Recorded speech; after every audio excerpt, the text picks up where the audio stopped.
One of the main characters said that he would tell his audience about the day he died. The guy is a porter, working for a cargo protection agency, but his dream was always to become a warrior.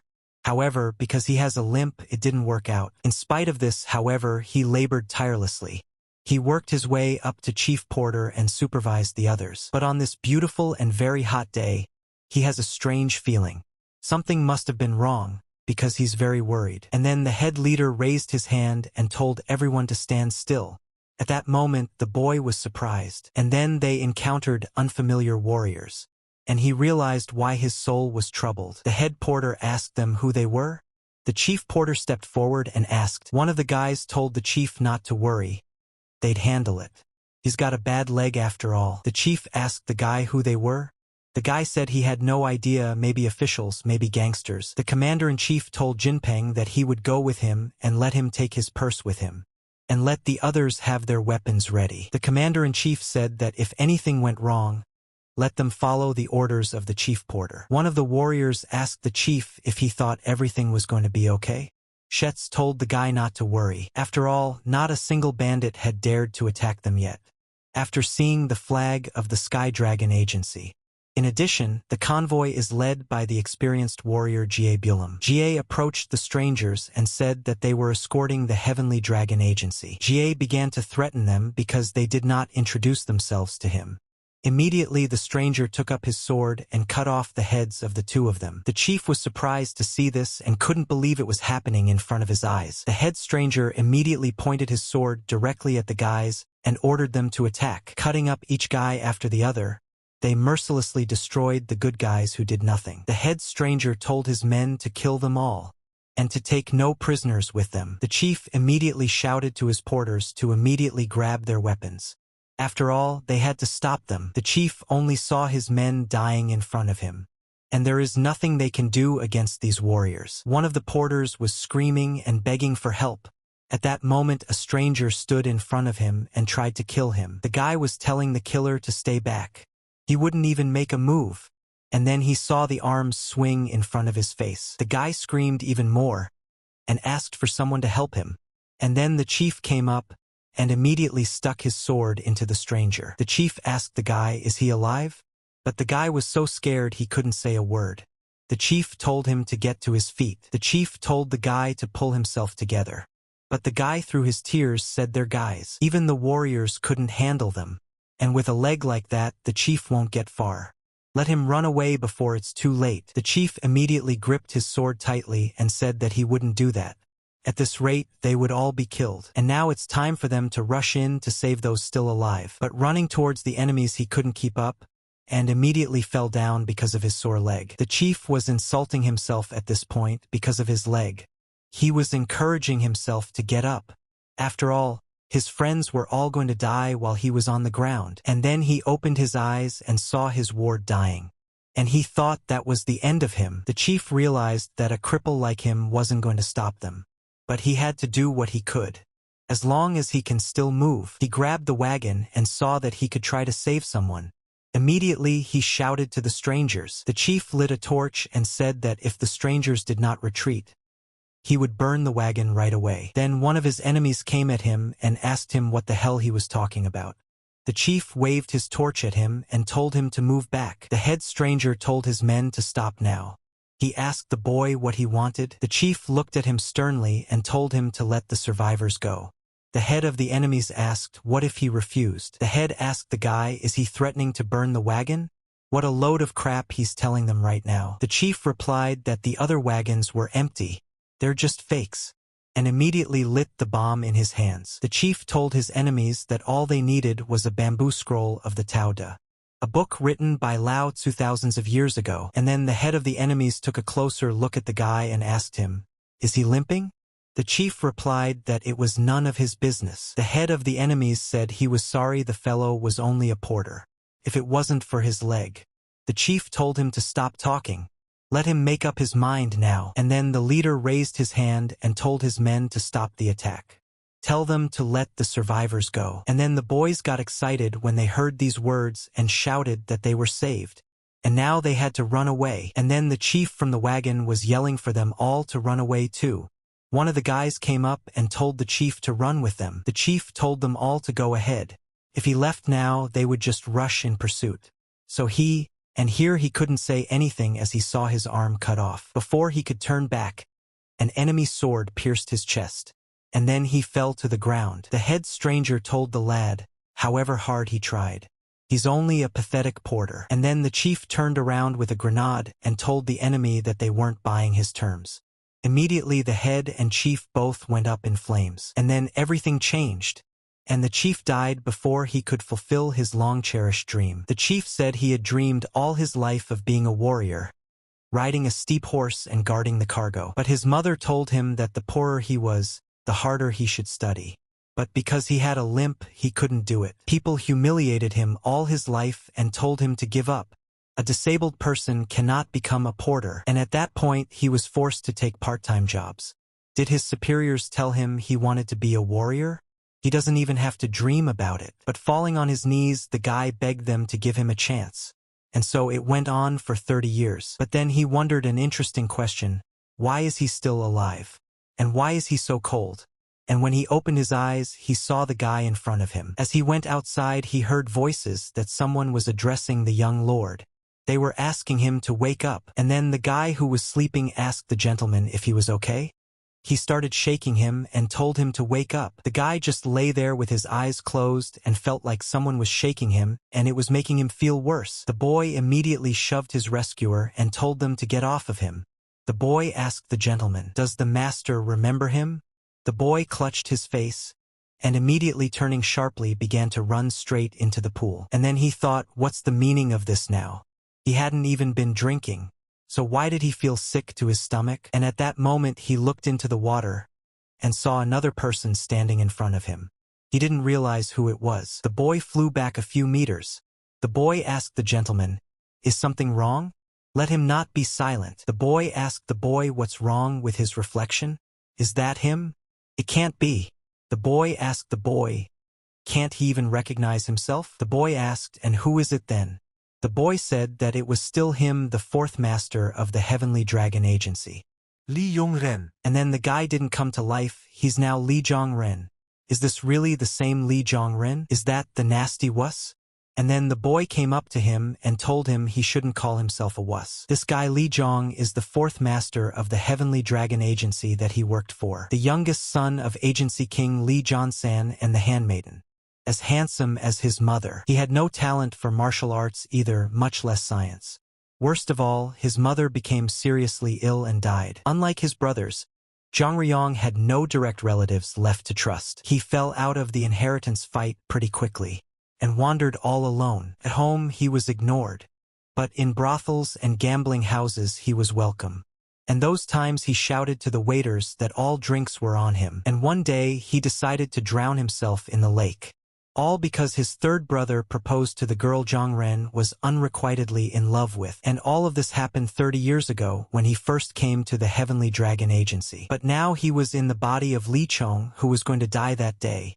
And then Chong asked the boy to tell him how old he was. The boy was surprised and asked why the politeness. He even felt uncomfortable somehow. Chong asked the boy how old he was. Chong thought for a moment and replied that he would be 22 this year, and it was too soon for him to die because of some girl. And then Chong felt like he had gone back 30 years.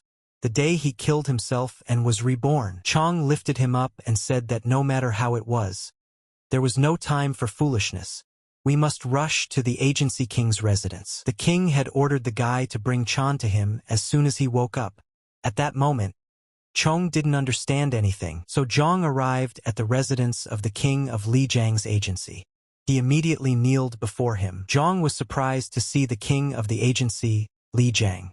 His formidable aura, worthy of someone who was called the king of the agency. Li asked the guy how old is he going to be, and then Chong immediately answered that he was 52.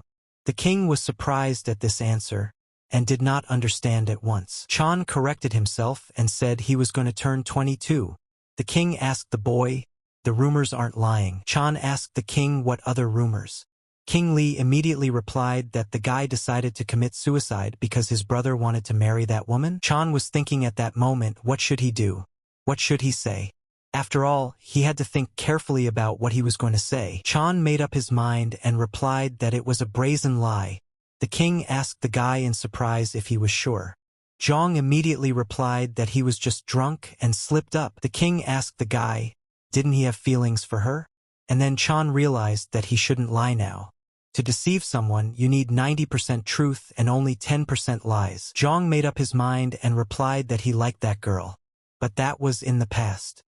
He had nothing for her now. The king asked the guy again, does it turn out he's okay with the wedding?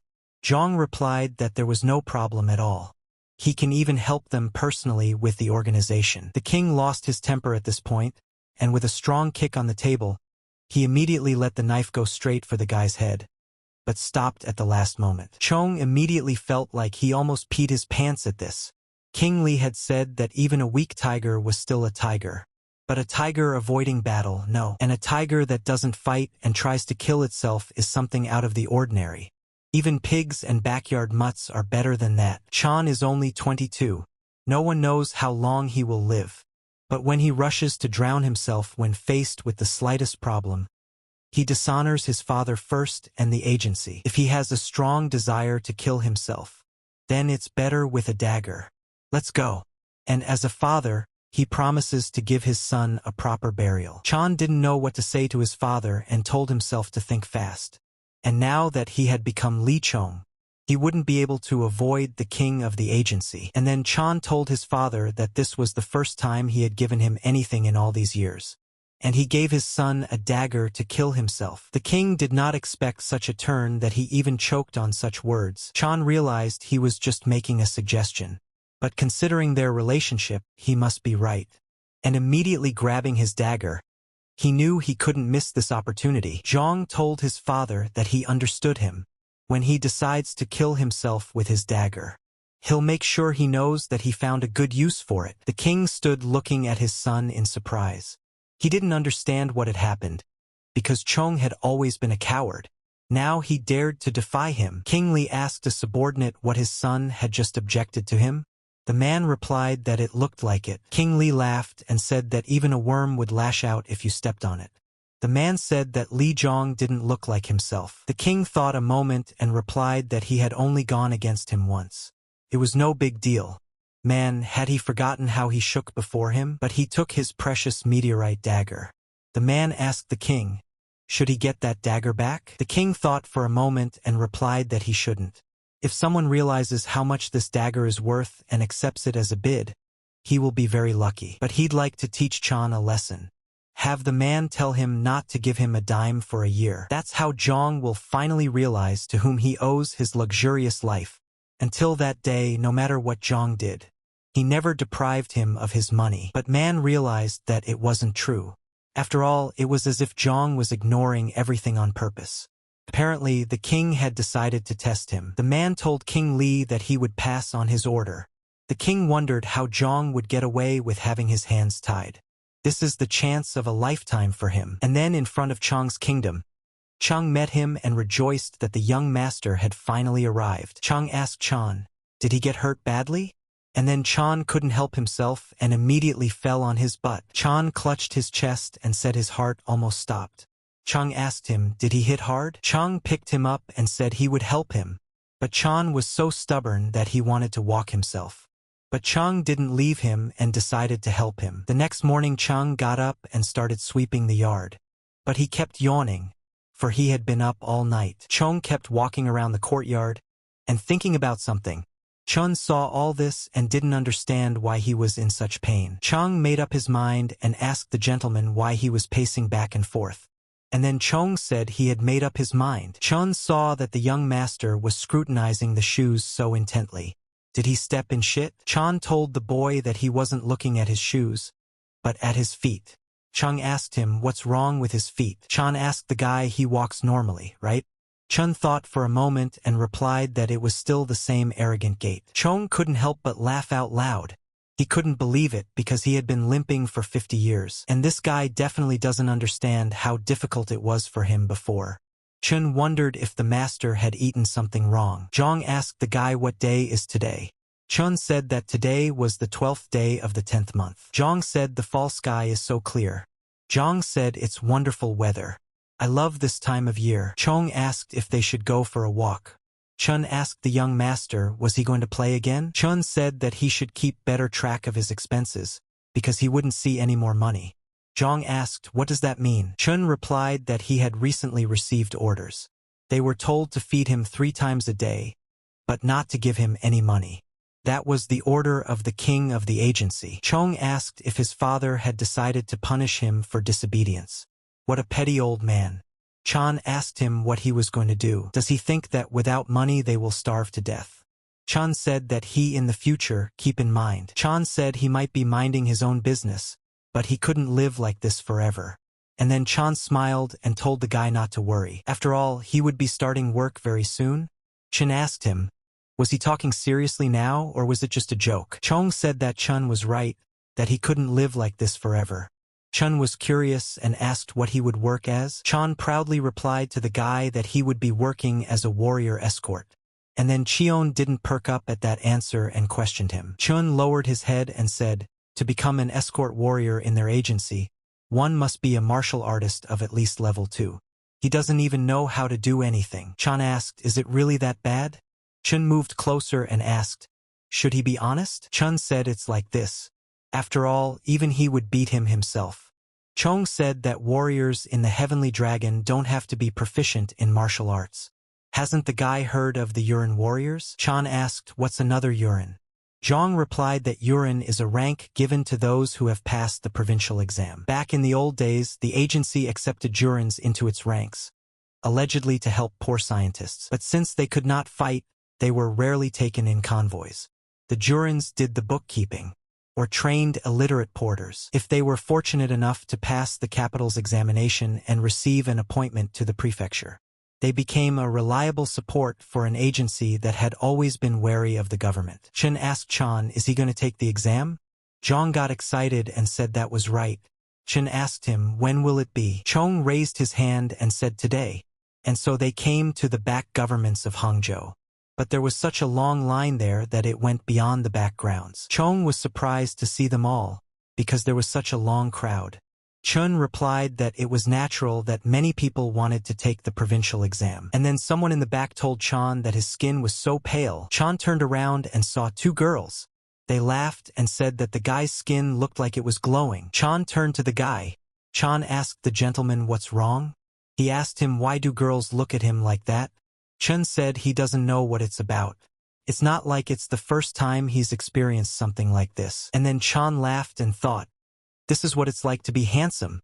Chan asked the gentleman if he was sure he wanted to take the exam. Chan smiled and immediately said there was no turning back. Leading the way, he who was lame was hired as a porter, because he could read and write. But at first, because of his limp, no one wanted to accept him. But he was recommended by the bookkeeper Zhang Limp. And in his spare time he started rewriting the book. And most of all, he rewrote the answers of those who had passed the imperial exams. And, naturally, he still remembered them. Chen thought, why is the gentleman so confident?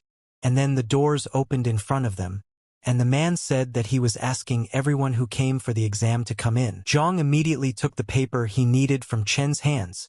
He told Chang not to go anywhere. He would be here soon. And then the man told the guards that it looked like everyone had gone in. Have them lock the doors behind him immediately. Just then he heard a voice coming from behind him. Someone was yelling for the man to wait. After all, he was going to the exam too. Here the exam began and all the boys were writing a written test. But the teachers did not leave them without a view, and kept an eye on everyone. Chan wrote and thought he didn't want to copy the answers of the best scientists word for word. Since he already knew the topic of the exam beforehand, it would be too unfair. He wants the teachers to evaluate his own thoughts. But the guy sitting next to him was very worried and wondering what he should do next. He couldn't believe how he had taken a steel pen instead of a paintbrush. Is the steel pen what the warriors used to pierce the acupuncture points? It looks like the guy put the wrong tool by mistake. Here, let him take this one. The guy didn't expect such kindness and thanked Chan, and said he would definitely repay his kindness. Chan smiled and told the guy that he would treat him to some noodles sometime, and then Chan looked at him and knew that if it wasn't for that wart, he would be very cute. And then Chan wrote his exam and walked out shouting to Chan that here he comes. Chin asked the gentleman. Chan asked the guy what he thought if he sat longer would it hit him and he could answer what he didn't know. Chun replied that the master is probably right. Chan turned around and said they should go then. At that point, Chan told the guy he waited a minute. Chan asked the gentleman what happened. Just then, Chan looked toward the gate and said, "Now he's going to see." And then the gate opened and Chan asked the boy if he did well on the test.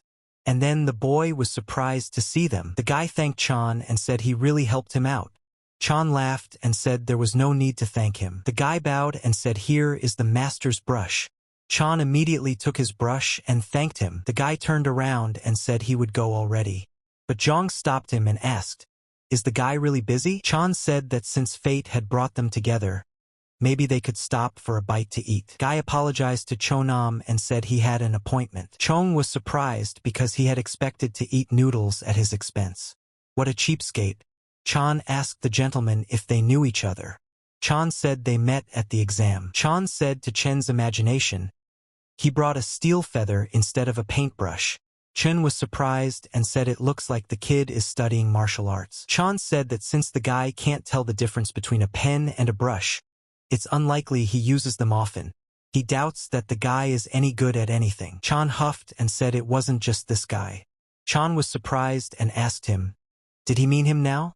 Chen asked the gentleman how did he understand. Chan grabbed Chang in a neck tackle and said it looks like he needs to be tougher on him.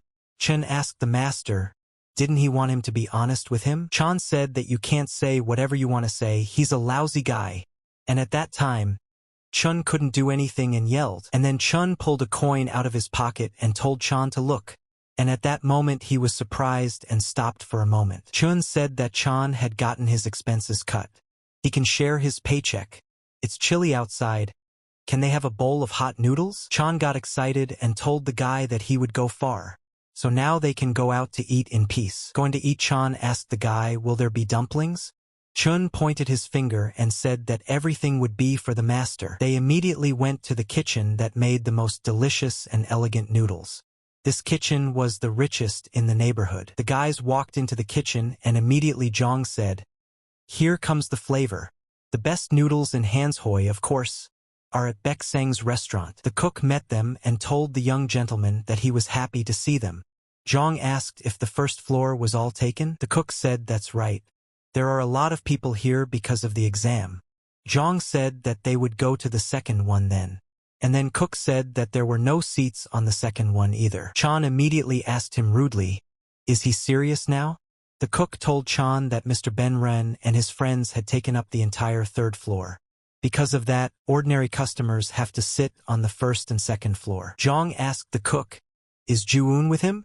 And then the cook lowered his head and said that he was there with them too. Chan turned around and told Chun to let them go. They would eat somewhere else.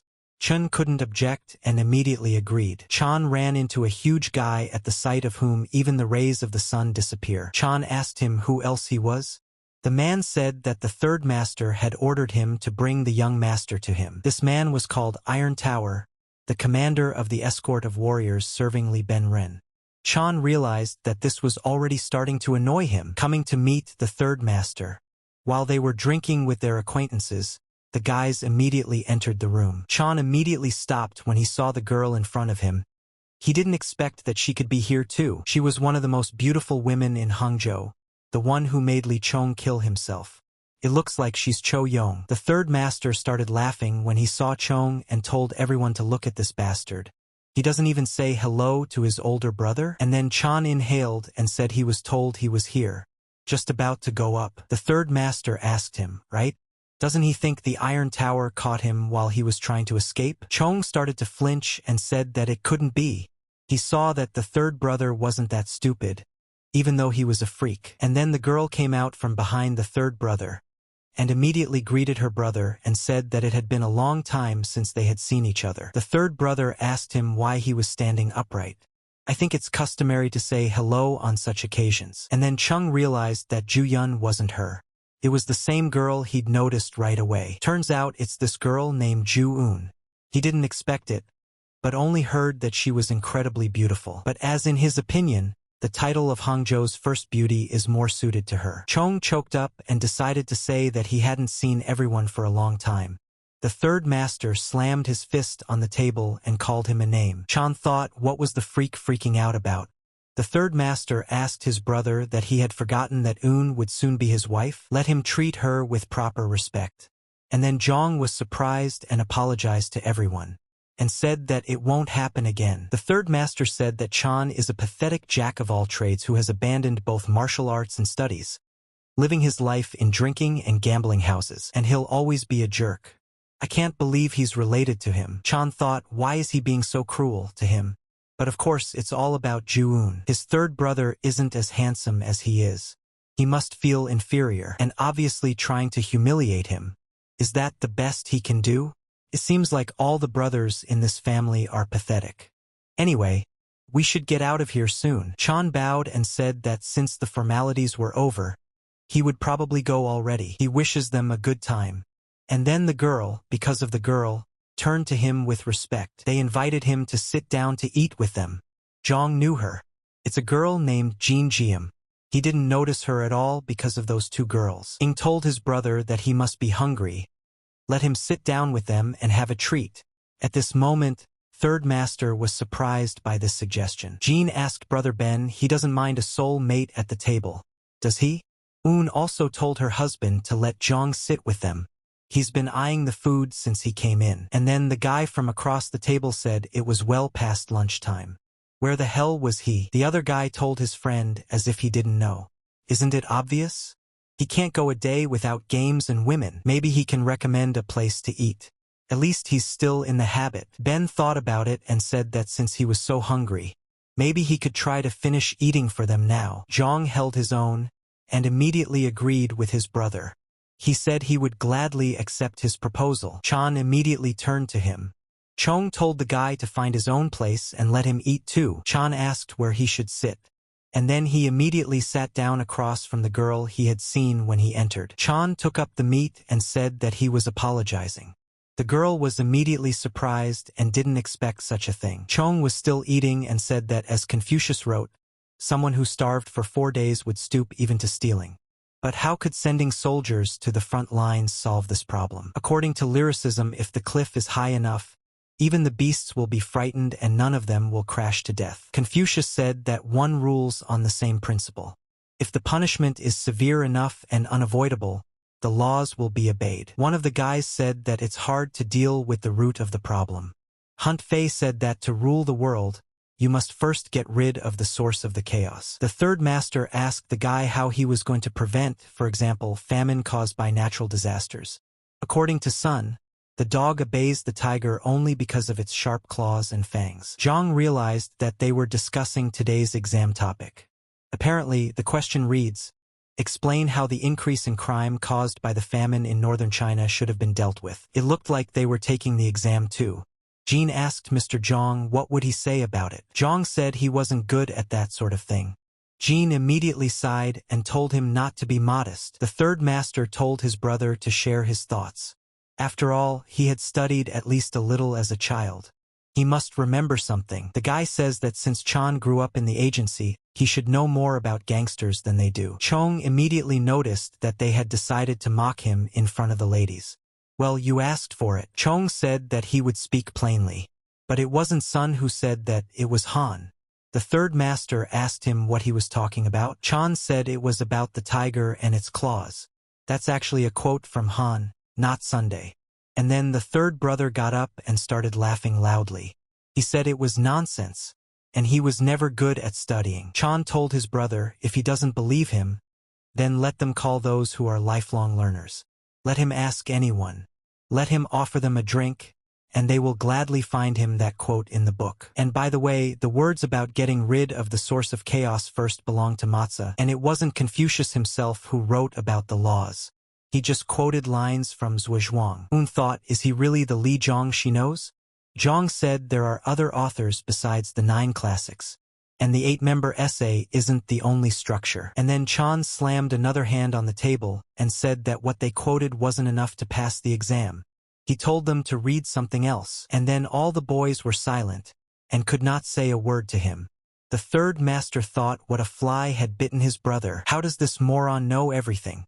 And then the girl who was sitting next to the third master started laughing. The girl apologized and said she didn't hold back. Chan immediately surprised himself that she was laughing at them. And no one said a word to her. It looks like she's the one Li Ben and his cronies are trying to impress. Chan saw that she was laughing so genuinely. The girl wiped her tears from laughing and apologized again. And then he saw that he had a wart mark on his face. So that's why it looked so familiar. And that's who he saw at the exam. The girl asked Chong. They hadn't met before. The girl apologized for not introducing herself right away. And her name is Namgung Soso. The girl said that she was the granddaughter of Namgung Yun-yong of the Lightning Sword. He is currently the head of the Namgung clan. Chan knew that Namgung was a major military clan ruling northern Yangzhou. So this was the meeting she was talking about. And he thought she was just a forgetful student. And she was from the Namgung clan. She just changed her clothes to enter the exam. The chance to befriend the granddaughter of the Namgung clan head is very rare. There are only 2 heirs in the clan. Namgung Soso and her older brother, known for his mastery of the sword. Therefore, this dinner is the only opportunity for Li Ben. If she gets her support, he will have a great chance of defeating the brothers in the power struggle. I couldn't have a better ally. The guy immediately introduced himself in return and said his name was Li Zhong. Soso said she already knows. Zhong said she just met him and she already knows his name. Soso said that's right. He's already known in all the entertainment establishments in Hangzhou. Chan smiled and said that rumors are sometimes greatly exaggerated. Soso said that there is no smoke without fire. Chan said that even a small fire can make a huge column of smoke. Soso replied that a fire that can consume even a mountain will someday go out. Zhong immediately realized that she was obviously an unusual woman. Soso said that Zhong never told them what he thought. After all, it's always easier to criticize others than to put forth your own thoughts, especially when there is no right answer. So she asks him to tell her. Zhong replied that he wouldn't touch them. Soso asked why, and Chan said that northern China specializes in selling cotton. So crime increases every winter. If they're left alone, once conditions get better, the bandits who used to be farmers will just go home. Still, it's better to pick cotton than loot. Soso asked him if that was the end of it. Well, she was very disappointed. But oh well. Chan replied that he would also raise taxes on landowners, big traders, and agencies. Soso asked him what he was getting at. According to her, they are the ones who suffer the most from bandit raids. Because, firstly, landowners pay the peasants too little, and in years of crop failure those peasants starve and have to submit to banditry. Secondly, cotton, for which farmers get only a pittance, is bought by big traders and then sold at triple the price. And thirdly, the more gangsters in the neighborhood, the more work the agencies have to do. That's how they make money and prosper.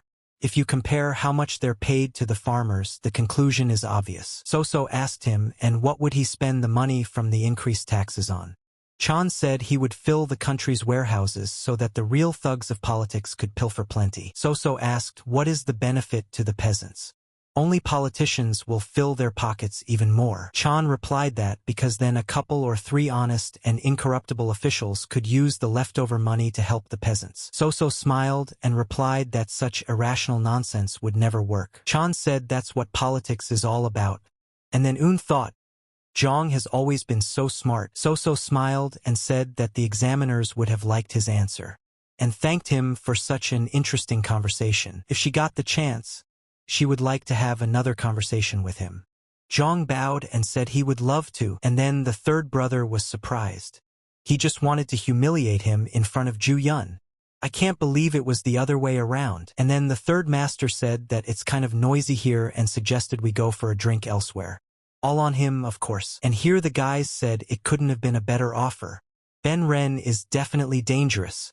Ben told his boys to wait for him downstairs. I want Chan to stay upstairs with him. He wants to discuss something with him in private. Ben asked Chan if he had eaten something wrong. Chan thought about it and said that he had eaten some leftovers. Ben got angry and asked the guy, does he take him for a fool? Chan said to him, could you at least be a little more polite? What kind of asshole is he to him? Ben told him to shut his mouth. Yes, everyone in Hangzhou knows that he, the 4th master of the Heavenly Dragon Agency, tried to drown himself in the lake. He's supposed to stay at home and keep his head down, but he goes out and embarrasses the family.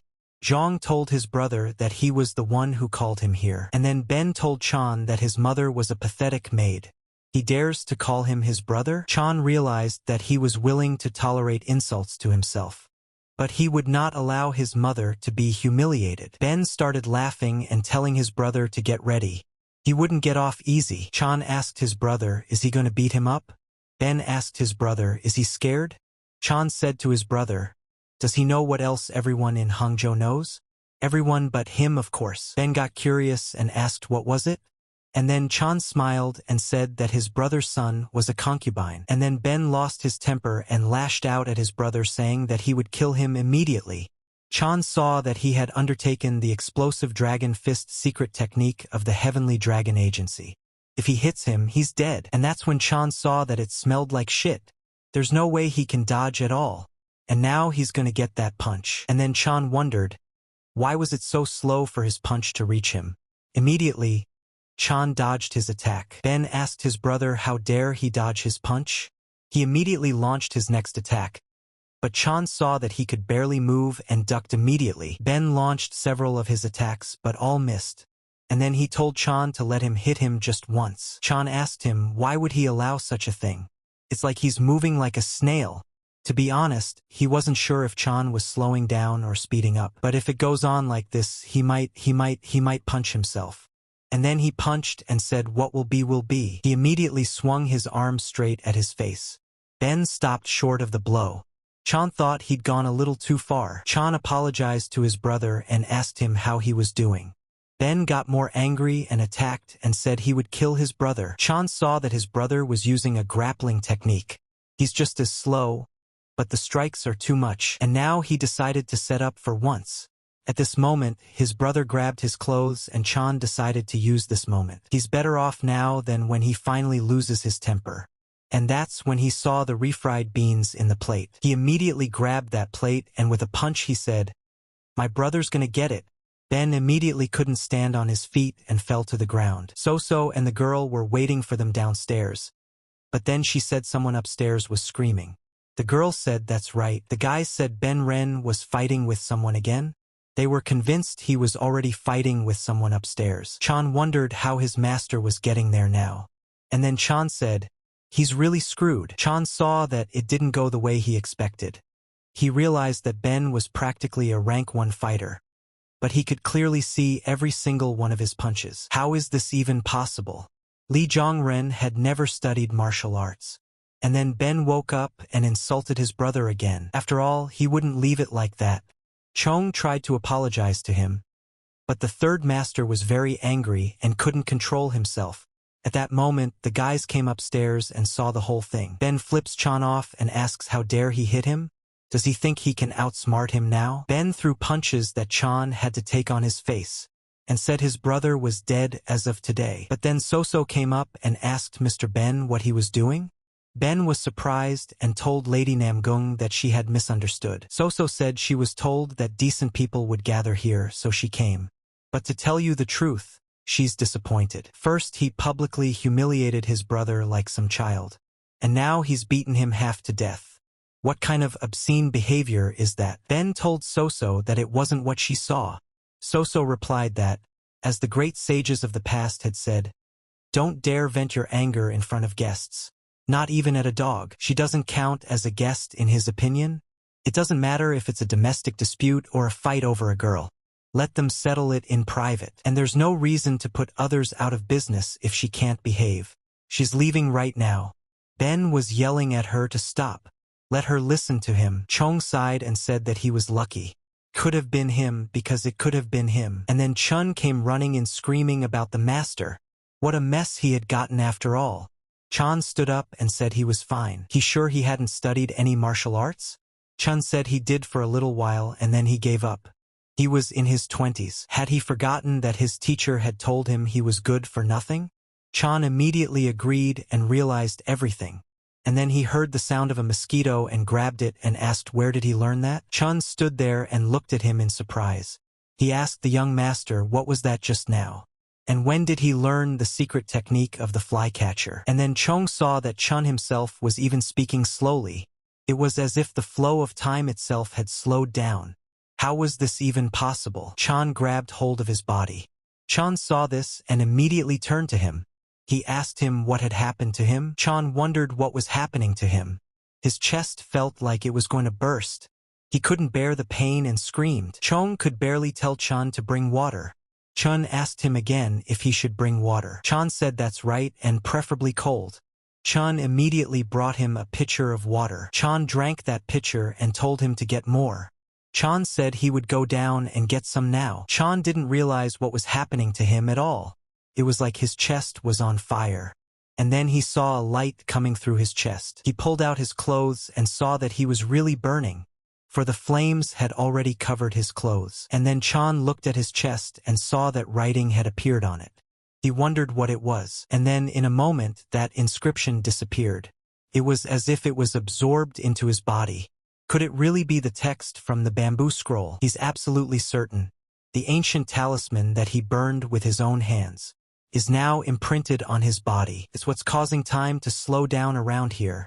What kind of talisman is this? What's it even for? Then Chun ran up and told the master that he had brought more water.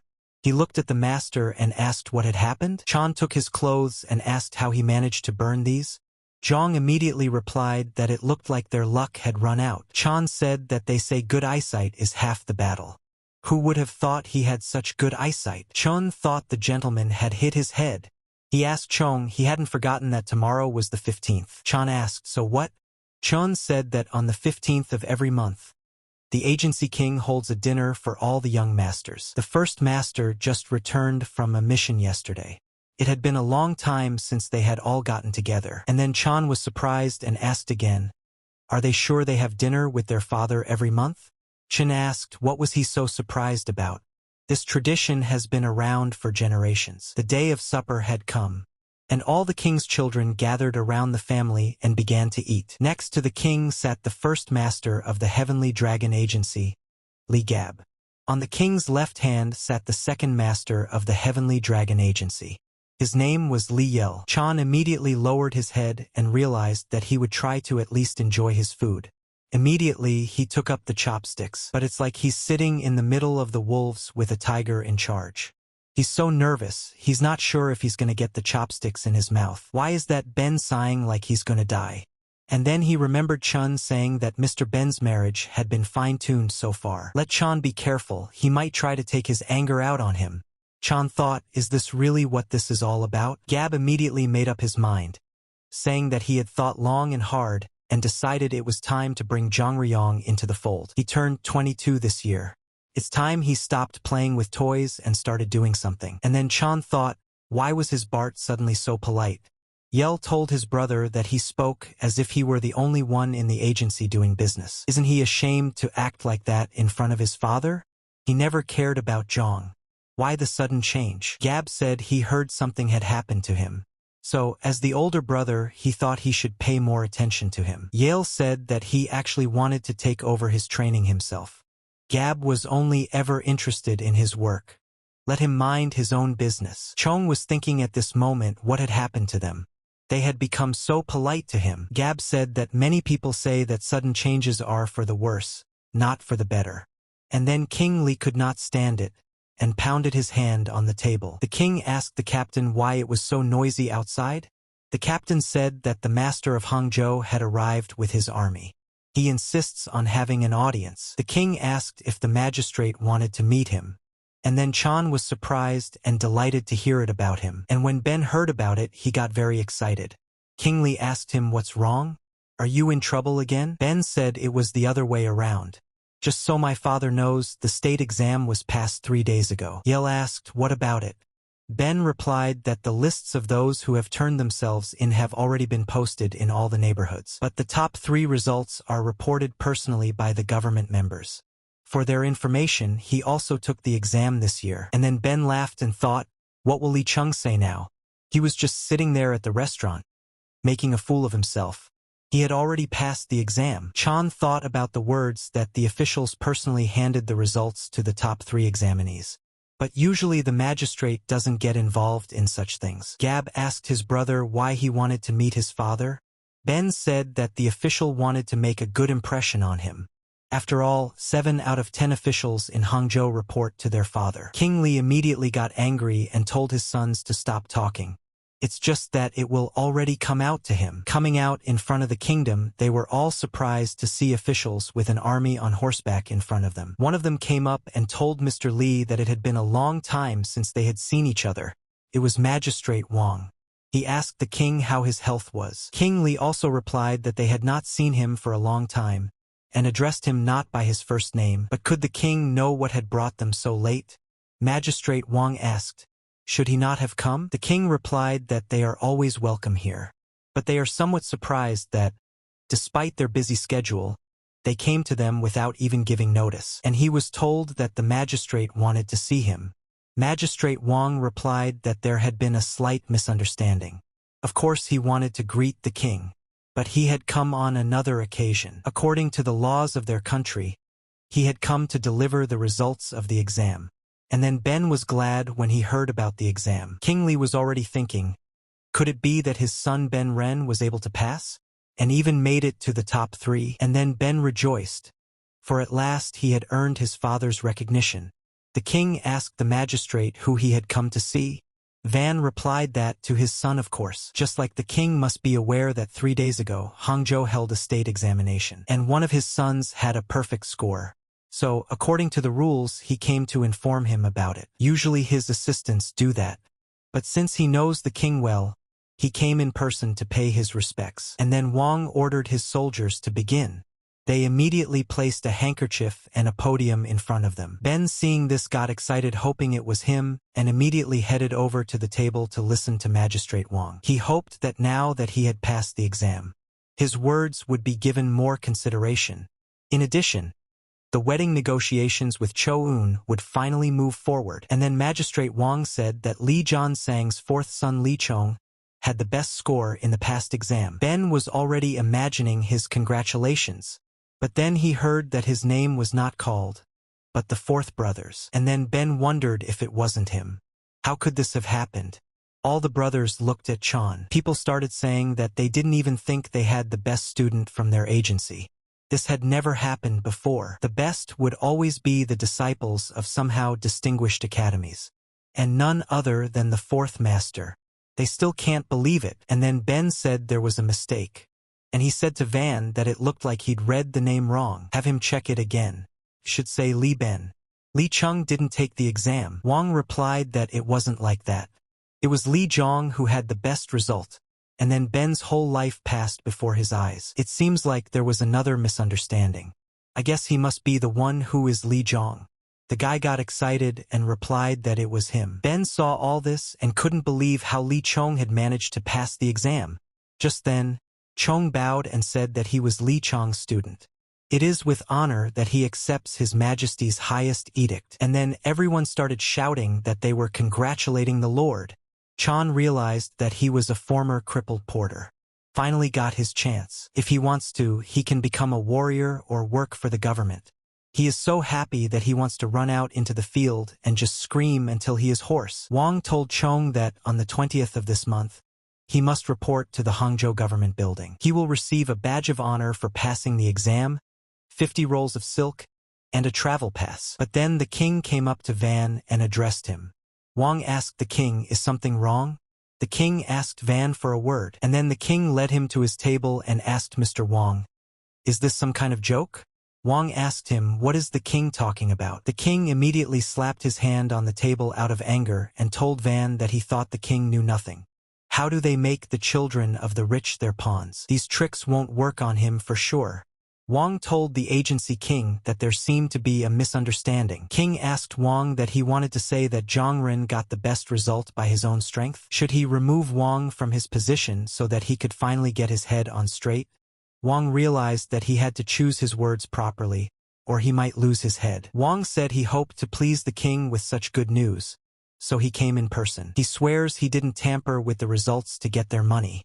The king asked him, will he still continue to talk this nonsense? Wang lowered his head and said that it was the plain truth. He has a bad intention. If he even wanted to do such a thing, he would have chosen their third son. That would be less suspicious. Didn't the king agree with him? Wang gave the paper and told him he could look at it himself. The king asked what it was.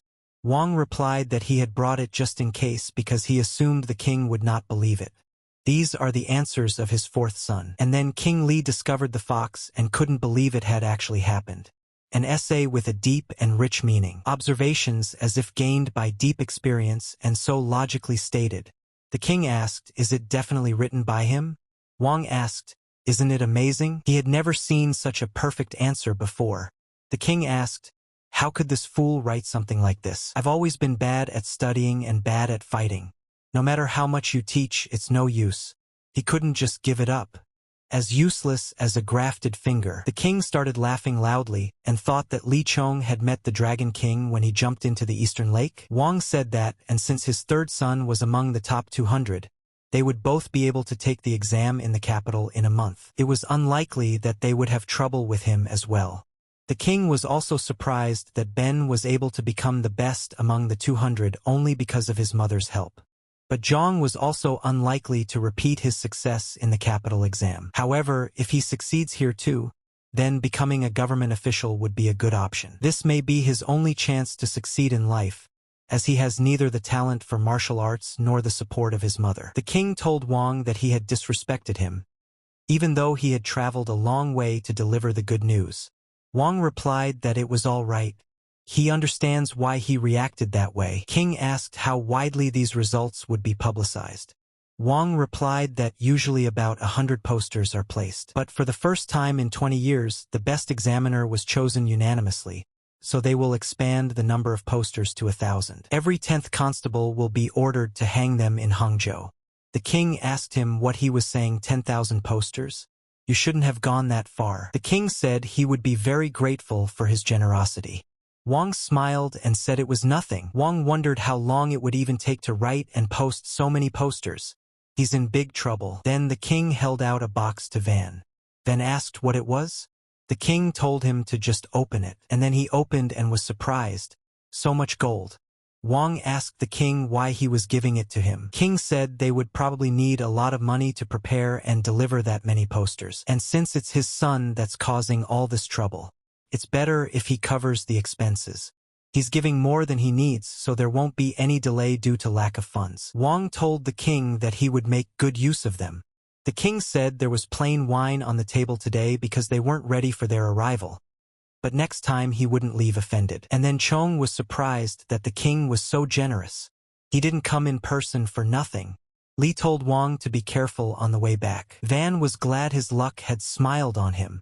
The next morning a couple of guys came in and asked Brother Ben. Ben met them and told them to pass. The boys said they came to congratulate him as soon as they heard he had passed the provincial exam. They thought Brother Ben only practiced martial arts, but it turns out he's a genius at studying too. Ben said that sounds really incredible, and then the boys opened the gate and told Ben that they had come too. Ben was happy and invited them in. They said Ben was the pride of their academy. Bien thanked them in kind. Chun said it was nonsense. His younger brother won first place and not a single congratulations. And he barely passed, but so many people came. Isn't he ashamed of himself? If it were him, he'd put up a sign saying no visitors allowed. Chan thought after a few days of practice. He discovered several properties of the ability that slowed down time. The first property is that it activates itself under high voltage. Second property, he can't sustain it for more than 10 breaths. And the third property, his movements are slowing down too. So the only thing he can do now is follow his opponent's movements. And of course thinking 3 steps ahead on how to deal with them is all I've gotten to know so far. Although he reincarnated with his legs intact, he passed the provincial exam. Without martial skills, history will repeat itself and he will die. But what if he keeps improving his skills? He needs to find a martial art that will help him speed up his own movements. He can do that in this body. And then Chun turned to the young master, and that there was nothing to be jealous of. Chan asked him what he was talking about. His popularity is fake. After all, the third master's mother, Madame Chun Hua, donated brushes and ink to Yedong Academy. That's the only reason they're here. And then Chan said he somehow doesn't care. Chan says he can let his guard down a little if he's upset. He wants to go to the red light district. He guarantees that thousands of prostitutes, mercenaries, even the brothel guards will congratulate them. Zhang told him to forget about it. Have him go and get him some sandbags that the warriors use for training. Chan asked, and what is he going to do with it? Chan said hanging on and running. Chen asked why would he do that? Chan said he told him to become a great warrior. Chen shouted to the young master, it's good that he wants to become a warrior, but why would he run away with them? Chong asked, aren't they aware that master and servant are one in all things? And then Chan stopped and said he couldn't take it anymore. Chan told him not to slack off. They weren't even halfway through. Chun said it doesn't matter. He can't do it anymore. Chan turned around and said he would run alone. Chun said goodbye and said that Zhang had been strange these past few days. It was like a completely different person. Chong immediately ran to the Hangzhou government office. Wang told Chong that this was his name plaque and pass, proof that he had passed the provincial examination. Zhang said that he was thanking Wang. Also, here are 50 rolls of silk of the highest quality. They are given to the best. Zhang said he was approximately grateful. Immediately, he headed straight to the marketplace. The buyer asked Zhang what he would say. The quality is top-notch. The customer asked Chan how about 15 silver coins? Chan told them to humiliate him like that. Chan said he'd give it to him for 20. And then Chen asked what's he doing. And then Chan counted the coins, wondering where he should spend them. Chen said to the young master, did he really sell a gift from the government to squander the money on entertainment? Chan said they would spend it together, so stop grumbling. He's hungry, and he needs to eat first. Lo and behold, they arrived in the kitchen and Chan said it was delicious. And if Zhang wasn't going to finish it, Chong said that Chun was also nagging him. Chun replied that the dumplings here were delicious. And then along the way, the salesman was telling Chan to look at it. A garment made of high-quality silk at a low price. Chan immediately picked it up. And then the salesman was telling the guy to look all he wanted. Chong immediately held it out to Chan and said that he would be like a young master if he wore one. Chen asked how could a servant wear a silk garment? Zhang asked why not? He takes everything. The salesman thanked the guy for such a great purchase. Let Chun consider it part of the celebration of his successful passing of the exam. Chun thought he was definitely upset that no one had come to congratulate him, and there was a passerby on the road telling him to give him a handout. Anything at all. He asks for them just a little, and then the homeless man saw 2 silver coins thrown into his plate. Chan said that the last couple of coins were spent for a good cause. Chun told the young master to wait. That's not even coppers. How could he give that much to a beggar? Chan said this is a common ritual that escorts and porters perform before going on a mission. Chan said that symbolizes dumping bad luck on a poor person in order to come back in one piece. Isn't 2 silver, isn't that too much? And then the poor man laughed and said that busy fellow had helped him. Chun asked the young master, is he really going to escort? What about the capital city exam? Chong replied that it was a month away. Should he hang around all that time? Chun said what he means is he can concentrate on learning, why take an assignment? Zhang replied that if a month was enough time to prepare, why would people study for 10 years? He has to participate in the sorting ceremony that takes place in the evening. At the ceremony, people sort the goods that arrived during the day by type and purpose, and distribute them to their respective delivery supervisors. Chun asked if the sorting ceremony wasn't for the supervisors and higher-ups. Zhang replied that's why he was thinking about how to attend it. Chun suggested, why don't you ask the king of the agency to help? After all, he even became the best in the provincial exam. Zhang replied if it was that easy, he would grumble about preparing for the exam. Chun asks Chan if he's not going to warn him that he's leaving on a mission. That's cheating, right? Chan replied that he would think about it when the time came. Chun said that he really does feel like a different person now. He used to tremble with fear at the mere mention of him. Zhang told him to try burning alive or drowning. After that, nothing scary anymore. Chun said he'd just go along with it because it would be worse for him if he died. Chun asked him why he should participate in the ceremony. The assignment could be taken without that. Chan thought there would be a big request today if he remembered correctly. But all the goods would be stolen, and the escort killed by martial arts masters almost at the very beginning. The Heavenly Dragon Agency will suffer great losses. The king of the agency and the head of the escort will assemble a team to make a cleanup. They'll get their revenge. But the dead will never come home. And these are the men who have been with him through fire and water. Even if they mocked him because of his limp, they were comrades he could rely on. He wants to save them. Participation in the ceremony is needed to prevent this delivery at all costs. Immediately on the way, Chan stopped abruptly and saw a familiar face in front of him. He recognized her immediately. Meanwhile, in the yard, a man was trying to stop a horse and told the men to move faster. The king of the agency will be here soon. If they don't hurry up, there might be a collision. Soso said that the man said that the fourth master of the Heavenly Dragon Agency. Chan came up to her and touched her with his finger. Soso was startled by this and was surprised to see the fourth master. Chan asked her what he was doing here. Soso pretended and asked Jong, "Do they know each other?" She doesn't think they've met before. Chan was surprised. After all, he remembered her fighting with him so much in the restaurant.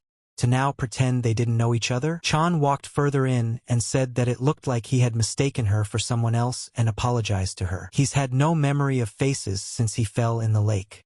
And then Soso stopped him and said he remembered. Chan smiled and asked him, "Really?" Soso said he borrowed a brush from him during the exam. Chan said he thought she was the guy at first too. But that one had a mole on the other side of his nose. That's not where he had it. And then Soso realized that she had glued it in the wrong place. She said there was no such thing. He just hadn't memorized it. Chan smiled and said that anything could be if he really is that examiner. I don't think the mole would have moved overnight. Chan asked him why he came. Soso said that he heard that the genius student who became the best in the exam of the fourth master of the Heavenly Dragon Agency, so he wanted to take a look at him. When he passed by, Soso asked Chan what's he here for. Chan said that he is the fourth master, Li Zhongren, and then Soso made a surprised face. Soso said he couldn't believe it was him. Amazing. Zhong saw that she would be a good actress. Soso said what a coincidence that the only person he met at the exam turned out to be the best. It's such an honor. Zhong said that he wouldn't have said they even knew each other. And then Soso called himself Peng Jin Yang. Did Chan think she had really come to meet him? Why the disguise? Jin said he congratulated him from the bottom of his heart. Chan could see that no matter how much she disguised herself as a man, such a beautiful smile could not be hidden. It's not like she's aware of it. She'll tell me about it sometime. Chan thanked him for coming all this way for him. Zhong immediately turned around and started to walk away.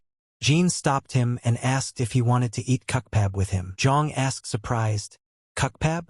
Jin asked him, did he forget? They agreed to eat it together when they meet. He can do it today if he's not busy. Chan realized that she had come specifically to see him, although the reason is still unclear. He doesn't even have time for these games. Zhong said they agreed to eat noodles, not kukpab. Jin made a fool of himself and said he was confused. Jin said he'd treat they could go together. Zhong said he's a little busy today and suggested another day. Jin cried and said that he had waited for him for half a day. Zhong asked her, didn't she say she was just passing by? Jin said that he would be honest. He wants to know the secret to becoming the best. Zhong asked, what's the secret anyway? Zhong remembered that he had said everything he wanted to say at the restaurant. What more did she want from him? Jin said he heard that all the judges unanimously chose his answers as the best. He is sure that he has something that others do not have. He wants to learn it. Please. He's asking for it. Zhong knew that in Murim, saying they wanted to learn from him had quite an important meaning, especially if it was said by someone from the Namgung clan. Either way, she's belittling herself to do it. Zhong told him to just give up. He doesn't know him well. He's just an ordinary underachiever from Hangzhou. There was the usual luck on the exam. And then Jin said it would be more correct to say half-wit, empty-headed loser. And that's when Zhong stopped. But Zhong proved the rumors to be lies. In the exam, didn't he?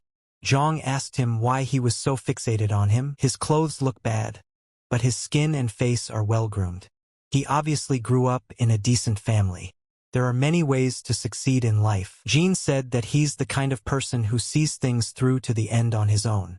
Zhong understands where he's coming from. Zhong said he recognizes that his views and understanding are different from other people.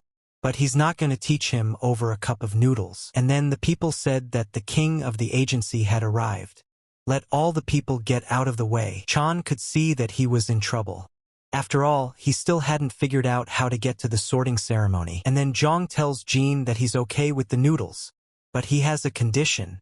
Jean asked what was the condition. Chan says he's not sure if the kid knows, but that's where his dad is going. He will definitely ask about him, so have him remember 3 things. They didn't meet until after the exam. He's here to return his borrowed book. And he denied his request to attend the sorting ceremony. If Jean can handle it, he will help him. Jean asked him why he would do that. Zhang said there's no time to explain. If he can get to the ceremony because of him, he will definitely make time to have lunch with him. He doesn't promise any outrageous secrets, but he will answer questions with all sincerity. Jean says he looks like he needs him now more than he needs Zhang. That makes a difference. How many cups will Zhang buy? Zhang immediately pointed his fingers and said 3. Jean immediately raised his bets and said 10. And Zhang had to say yes. Chan said he was counting on him. Then the king came up to them on horseback and asked his son who it was. Chan realized that he couldn't make a single mistake now. He immediately began to worry about his father. The king asked them, didn't they hear him? He asked Chan, who was standing next to him. The guy bowed and said that he was a student from Yangzhou, and his name is Poon Jin Yang. He was taking the provincial exams with young master Zhang Ren, and that's where they met. And it's an honor for him to meet the agency king in person. The king said that Cheng's friend visited them for the first time. He said they took the exam together. Jean replied that was correct. Li asked the guy if he could ask him how he did. Jean said that he barely managed to pass. Li said that's a major accomplishment for someone so young. Jean said that the king is flattering him. He doesn't deserve such a compliment. It's only 10th place, while Master Zhang Ren is the best. And then Zhang was surprised to hear about the 10th place. The captain said that so the student from Yangzhou who was mentioned on the poster is a friend of the young master. The king saw that Jean doesn't look manly, but there is elegance and intelligence. Zhang befriended the smart kid. Chan thought the captain said they saw his name on the poster. Well, they were leaving, maybe they saw a couple in Hangzhou. The king asked them what they were doing here. Jean said that he had come to return a book lent to him by young Master Zhang. However, said Chan, he was a little interested in the sorting ceremony. And then the guys were saying that they were congratulating Ben. Ben said they had a lot of fun today. The boy said they should have done something to celebrate passing the exam. Chan wondered why his nefarious brother was here right now. And then Ben saw his father and bowed and said hello to him. The king asked them where they were. Ben said he was just having dinner with his friends. He wanted to go home alone, but Gu insisted on accompanying him. Chan saw that it was all lies, and his brother is drunk out of his mind. The king told Ben that it's good to share joy with friends while he's young. Let them go inside and have fun there too. King switched to the guys and asked Chan what he said about the sorting ceremony. Zhang said that Jean was asking for him to show it off, but outsiders can't get on it, so he's gonna send him away. And then the king told his son that he was a shameless rascal. Not only did he not fulfill the request of his friend who came from far away, but he also chases him away. Where are his manners? The king asked Jean, does he want to watch? Jean got excited and immediately told the Lord that he would be very happy. Zhang told Jean that it wouldn't have worked without him and thanked him. Jean said that he wasn't helping for free, was he? He had only heard about what was going on in the agencies from rumors. Who would have thought they had to deal with so many different inquiries? Chan said you can't tell at a glance, but only things that can be seen by outsiders will be shown today. The goods on the blue-flagged wagon. They will be delivered secretly, based on the orders of the supply manager. Ben thought they had just come back from a binge, but because of Zhang Ren, must take part in the sorting ceremony. Jean asked what's the big deal about these wagons. Chong said that the most common items were silver coins sent to other cities, jewelry for noble ladies, bribes to high-ranking people, and the like. Simply put, it's something the bandits can't find out about. And then the man took a scroll and began to read in front of everyone. From now on, they are announcing the sorting. The sorting ceremony began in the early evening and lasted until about 1 o'clock in the morning. And then the king said that this was the end of the sorting ceremony. Everyone had done a good job. and the captain said that he thanked the king of the agency. And then Chan recognized that there was going to be another request. And so the bell rang and Chan realized that this was where it was going to be. Jin asked Zhang what was that ringing sound? Chong told him not to be too surprised. A rather strange sight was about to happen. The people immediately told the king that there was a ringing sound. King Li headed to the gate and said that he had already heard it. The man said it sounded like a bell. It sounds like they're here. The king said it did too. Chan felt the world seemed to come to a standstill as the bell rang throughout the escort agency. It was a sound that even he, a porter with 30 years of experience, had never gotten used to. But today was different. And that's when the man said to get ready, because this is the request signal he's been waiting for. The man told his men to open the main gate. Immediately, strange men in robes appeared in front of them. Jin saw them and immediately realized who they were. Jung said that it was right, it was Jiangshi. Jin said that those Jiangshi's pant legs are almost completely torn. They can't even imagine what they went through to be here. And then Jiangshi said that he was a follower of the Maoshan sect. Du Hongzhen. 5 days ago, in the Xianxia Mountains, southwest of Zhejiang Province, over 100 civilian and government soldiers have been killed by a certain demon who is now on the run, although the martial artists who passed by gathered together and attacked him. But in the end, they also fell victim to him. He is now returning them to their respective sects, at the request of their comrades. For this reason, he has come to ask for help in escorting them. The old man said that he is the transportation manager of the Heavenly Dragon Soji Agency. He pays his respects to a follower of the Maoshan sect, which helps agencies to do righteous deeds. Xiao told Du to see if he could discuss the matter with him. Du thanked them for their welcome. Zhang asked Jin, is he surprised? Jin said it was the first time he saw Jiangshi with his own eyes. He didn't think they would look so much like real people at all. Zhang said that there was no need to be surprised. Living people are scarier than dead people who can't do anything. Even if they are Jiangshi, they only move according to the orders of the people who subjugated them.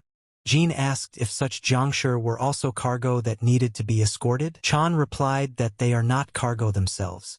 It's just that their manager is asking the agency to load them onto an additional horse-drawn wagon traveling in the same direction. Jin asked if such questions came often. Zhang replied that they come frequently when infectious diseases, wars, and major sectarian conflicts spread. In normal times, there are 1 or 2 such requests per year. Jin asked why can't they handle it themselves. Chan replied that the number of Jiangshi is too large. They need help. Sometimes the bodies start to rot, plus bad weather. There are many reasons. Jin said he wouldn't have thought they were even doing that. Zhang said that their stench drives ordinary people crazy. Even the attendants get caught up in nightmares, so they don't like such requests. Jin asked Zhang, do they charge a lot for them then? Zhang replied that no, it's almost free. Jin was surprised and asked why for free? Zhang replied that it only cost the agency 1 extra wagon. There is a superstition that 3 years of bad luck will haunt someone who profits from the dead. Jin said, now understanding why it didn't seem like a normal hire. Chan realized that the agency would accept this request, and dozens of warriors and porters would be killed as a result. The only way to stop it was to make them reject this request. So ruler Xiao talked to Du and came to a solution. Xiao told everyone that they had decided to accept this request to transport the dead. The final destination is Jianhua Mountain in Jianan Province, since the Taoist has already sent messenger doves to the 3 sections. The people will come to meet them on the mountain. And then Xiao asked for the registration book to be brought to him. The servant immediately held it out and said, Xiao opened the book and said that there should be several caravans in that direction. 12 caravans heading to Jianan Province. Which one of them is willing to take the request? And then the guy said they would definitely slow down if they took them with them. It would be better if they were just regular corpses. Even though they're technically dead, they look almost like they did before they died. They'll also have to keep opening coffins, injecting poisons, and checking talismans. It's too much trouble, and it smells so bad. Xiao told them that they only needed 1 extra wagon for 9 coffins. It's cold now, so we don't have to worry about rotting. And it's not that far to drive, so no one is going to take the assignment, asked ruler Xiao. And then Zhang saw that it was okay. No one wanted to. He's going to use it and force them to drop it. And then Ben stood up and said they should deny the request. Chong wondered and wondered what on earth he was doing. Ben apologized to Mr. Taoist for the inconvenience. But could he send pigeons to the sects of the dead and ask them to come take the bodies away from here? Everyone was surprised to hear the third master speak. He was indeed one of the 7 masters who were in charge of dozens of escort warriors. Chong realized that this was his brother's way of showing off in front of his father and friends. However, it's the act of a fool if he doesn't give a good reason. Du asked Master Ben if he could ask why he was denying the request. Ben said that all the dead were martial arts masters, and they died from collisions with other masters. The agency is worried that they might be drawn into the conflict. Do said that it seems the foreman is mistaken about something. All the dead have sacrificed their lives trying to stop a terrible demon. Death at the hands of other masters is fiction. Ben said that his statement wasn't wrong, because they had died in battle with the master. Even if that man was a demon, and they didn't provide proof, it's just words. Chan saw that this was Ben's way of suggesting that the man's words should not be believed, even with the fact that he is dressed in cult garb. But then Chan saw that Ben was just repeating what his friend was saying to him using the sound transmission technique. And then Ben said that's what he thought. Let the dispatch manager think about it. Co asked if the other 7 masters were of that opinion. And then the master said that they could not say that they thought exactly the same way. Chan could see that they were hesitating quite normally. It was as if they would look too heartless if they agreed with Ben. But it was the only way to refuse the request. Isn't it easier to deny the request if no one wants it? Is there a need to doubt? Chan said it doesn't matter what it costs them. The agency has a tradition of not denying requests without a good reason. Jean asked why. Zhang replied that Jiangshir's magic was created so that it was possible to bring the bodies back to their families, back to their homeland. If it were not for these warriors, neither their country nor the agency would exist. So it has become a tradition to accompany them for free. Even if they're not warriors who died on the battlefield, they're fighters who died fighting a demon that's already killed many civilians. It means that they should be treated as warriors who sacrificed their lives for their country. And then Chan noticed that the guys were looking at him strangely. Chan asked the guy why he was looking at him like that. Is there something on his face? Jean says it's not just him, but everyone else is looking at him too. Chan didn't understand at all why they were all looking at him, and everyone leaned in so strangely to hear everything. Jean said in Jung's ear that it seemed like everyone had heard his words. They are experienced masters, and they know how to amplify their hearing. Chong realized that he was speaking quietly, but the martial artists still heard him. Seo said he's on the side of the Maoshan Taoist sect. There's no reason to doubt his words. His thoughts completely coincided with what the 4th master had said. Chong realized that this was not supposed to happen, and then Seo said that he wanted the Northern Dragon convoy to take over the transportation of the dead. And Chief Attendant Zhang, mistakes in this mission are unacceptable. Jean bowed and agreed, and now Chan realized that words could only be challenged by the king of the agency. And that was now a very bad thing. Seo said the missions have been assigned. The sorting ceremony is coming up. And then one of King Yel's sons said for them to wait a minute. Yel said there might be a problem if he decided things unilaterally. Seo asked Yel, did they have any objections, the leader of the Northern Dragon? Yel replied that the destination of Zhang Yangzhou's group. It was 5 days away from the place where the dead were to be escorted to. Seo asked, so what of it? Yel said that Seo probably knows that the Northern Dragon has to deliver 120 tons of rice to the Mampa Trade Union in Fujian Province in 15 days. They need all the warriors and porters for this mission, so the group cannot linger. Seo said he understood what Yel was trying to say, but everyone here has their own problems right now. They'll introduce them to the other porters and warriors, and that's it. Chan thought, what should he do? We can't let this happen. We have to stop them before it's too late. Zhang raised his hand and said he was going. Jean asked the young master, what did he just say? Ben told his brother that the capital exam was 1 month away and he decided to go on a mission? Is he out of his mind? Seo told him that only escort warriors and porters could join the mission. Chan realized that if he couldn't stop it, he could at least control it and prevent tragedy. Chan thought for a moment and said that he meant to say that he wanted to go as Jiren's chaperone. They know he's capable of doing that. Seo said that juniors don't go on escort missions. Zhang said it's a rare enough event, but why not make an exception? Seo tells Chan that he understands how the guy feels about the valiant deeds of the dead. But he better stop. They'll take care of everything themselves. Let the guy take care of studying for the exam. Chan said he only took the provincial exam for rank and to be able to go on escort missions. The capital exam loses all meaning to him if he can't even do that. King Li thought that his son wouldn't take the exam just because he couldn't go on a mission. He was beginning to think he had grown up, and what was it this time?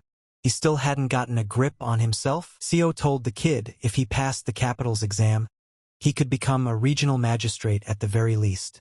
He's going to give up everything to become an escort warrior? Zhang proudly replied that he did. Seo said that he didn't understand. Why is he so desperate to become a warrior? And then Chan remembered the conversation he had with his friend. How he had asked him that Chan wanted to become an escort warrior. Did Zhang drink that much? Zhang asked him then, what's wrong? Can't he become one? The guy asked how can porters become wine? Plus Zhang is also lame. It's better to let him study and then become a government official. The man next to him was addressing the head of the escort. Jiebu. His son survived because of the medicine he gave him, and thanked him for it. Chan realized that the reason why he wanted to become a warrior. He has one question for the experienced escort warriors. Why did they all choose this path? Did they only become them because they didn't have enough talent for public office? Why is being a government official better than an escort warrior? Do they regret the years they spent doing it? The attendants asked him what he was even talking about, and they replied that they were proud of their work. Chan said that's exactly what it is. If he's asking why he wants to become an escort warrior, here's their answer. Chan immediately shouted that he wanted to become a respectable warrior, to live his life with dignity, like all other warriors. Chan said regardless of what others think. It makes a lot more sense to him than a government position. An escort warrior is a martial artist who dedicates his life to working for an escort agency. Agency King Li Zhang, Escort Commander Guan Suk. These are the group leaders, pavilion leaders, chief escorts. All of them are considered escort warriors. As all swordsmen dream of becoming great masters, and scholars dream of becoming masters of writing, escort warriors dream of becoming respected escorts. Only 4 people are famous for this in the entire Central Valley, for great and respected begetters who are revered among the agencies as heroes. And one of them is Li Zhongsang, the only warrior to be named a respected warrior in the Heavenly Dragon Agency. He took another step and became known as the King of Escorts, a living legend among the escort warriors. And all the others are experienced warriors too. His answer will definitely resonate in their hearts. And then he will turn everything upside down. And then Jean said he only had one question for Chan. And then the guy told the master that his friend was right. After all, the master asked them too many questions. But it's very hard to argue with him. He's incredible, master. Zhang was very happy that everything worked out for him. But it all depended on the agency king's decision. The king smiled at Seo and conveyed his decision. Seo said, the agency of the Heavenly Dragon declares Li Zhongrun will be hired as an escort warrior, and will also join Zhang Rianjiai's convoy that is heading to the Genue Mountains. Gab told his brother that things had taken a strange turn. Yale looked at him and could only disagree. And now their brother is an escort warrior. So cool. Chong was very happy that he was finally an escort warrior. Chan felt warm. After all, he's been dreaming about this for so long. He is so happy that he wants to jump like crazy. Seo said he agreed. All the missions have been assigned. The sorting ceremony is coming up. And then Jean said to ask them to have them hire him too. The guy said his name was Poon Jin Yang. He came 10th in the exam. Immediately everyone was surprised at his aspiration too. Jean said he would be eternally grateful if they hired him before the capital exam. And then Seo got angry and told them to stop. The guy says he wants to join the mission. Jean immediately said with confidence that's right. But here Zhang was telling him to wait a minute. Chan asked him what was he trying to do? Why is he doing this all of a sudden? Jean asked him how dare he go out without him? Or is he going to treat him after the capital exam? Chan told him that the escort mission was harder than he thought. No bathing, sleeping in the mountains or fields if they don't make it to town by nightfall, and his life could be in danger at any minute. Jean said that there are people who live such dangerous and hard work to raise their children and support their parents. But everyone he's met here considers it a dream come true. Don't let Chan worry. He may not have that dream, but he's not so fragile that he can't handle a few days of a mission. It usually takes 5 days to get to the mountain, but he knows a way that will take 3. His hometown is Yangzhou after all. Seo said that crossing the rivers and mountains of the Central Plains was their job. His homeland may be, but how could he know a route they had not heard of? Would he be held accountable for his words? Jean immediately said confidently that he agrees, and puts his hand on it. Chan immediately realized that she was acting like a real man. They would definitely be best friends if it weren't for this pretense. After the introduction, the king turned to Suk Sang. He asked him if he thought Jongren really wanted to become a warrior. Suk says he doesn't think it's just bravado. He's very stubborn, just like the king himself. Why would he do that if he didn't know anything about martial arts? Sok asked, "Is that a problem?" The king asked the guy, is he determined to defend him to the end? Suk replied that an escort warrior must know martial arts to protect the cargo on a mission when needed. But there are other ways to accomplish it. King said it just upsets him. He has so many easy paths in life. If he really wants to become an escort warrior, he could have just gone on missions for a few years and then become a pavilion chief. But he looked like he was going to wander the world forever. It's a tough road that will have him sleeping more often on the ground than in bed. Sok says that's right. But he knows another such escort warrior who followed this path for 40 years and became the owner of the largest escort agency in Zhejiang province. Li asked Suk what he meant by saying that Zhang wanted to follow in his footsteps. Suk replied that it would be quite unexpected, but since he wanted to, he could just let fate take its course. Li asked him, "Fate?" By the way, Suk replied, "If Zhang is to become a respected warrior as he desires, he would have to fight his brothers whether he wanted to or not, unless, of course, he loses his life first, just like all the other mediocre warriors. After all, fate is something only the gods can predict." Li said he's been watching him for 22 years. His recent actions have impressed him. He's a father who just wants to know the real him. No matter how much a worm wiggles, it's still a worm. Suk said there are worms that eat snakes and knock down wild boars. For example, the spirit of heaven and earth on Mount Wuji, which is talked about in all of Jianghu. Li said, "Enough of the nonsense. Speaking of that girl, Jean, who wants to join the mission, any idea who she was?" Suk said no. Too young to be famous. Li said she had an unusual gait. She's definitely trained in martial arts.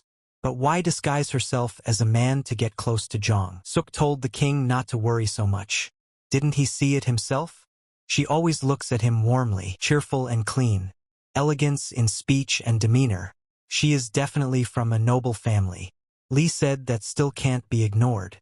Let him find out more about her and have Suk place a capable escort warrior to reinforce their convoy. In addition to Gab, El and Ben, and his name is Jiebu Lem, one of their rookies. He has defeated most of the main escorts. He uses a long sword. He is also very experienced in Jianghu. Li said that he would be fine. At this time, Ben was talking about Chong and asked the brothers what he was thinking. He doesn't even know anything about martial arts. What was that nonsense about warrior and missions? Gab said Zhang went on a mission when he should have been studying for the exam. He can't believe it. For the best at provincial, it's quite realistic. He would have had a great chance if he underestimated the capital exam, said Yel. Ben told his second brother that he thought too highly of him. Best or not, the capital exams are on a whole other level. Yel asked Ben if he was going to take it too. Ben squawked and asked his brother what was the question about. Yel asked him, what did he say? Was he serious now? Isn't it obvious? He passed the provincial exam too. Didn't he? Yale told him not to make them laugh. Ben told his second brother that it was too much. Yale smiled and asked him if it was like that. His mother could have bribed a judge to help him pass the provincial exam. How's he going to do it in the capital? Going to Beijing to bribe everyone? And then Ben wondered, how did his brother know that? Yale told him to be ashamed of himself. Gab said that Zhang had matured a lot in such a short time, and his father's attitude towards him had changed. Yale asked his brother what he was talking about. Gab replied that their father had given Chan a meteorite dagger as a gift. Yale said that his father gave him such a valuable item. Shunren. Gab replied, "That's right." Gab said angrily that this sprout had better not become a tree. It would be much worse. So they set off on a long journey.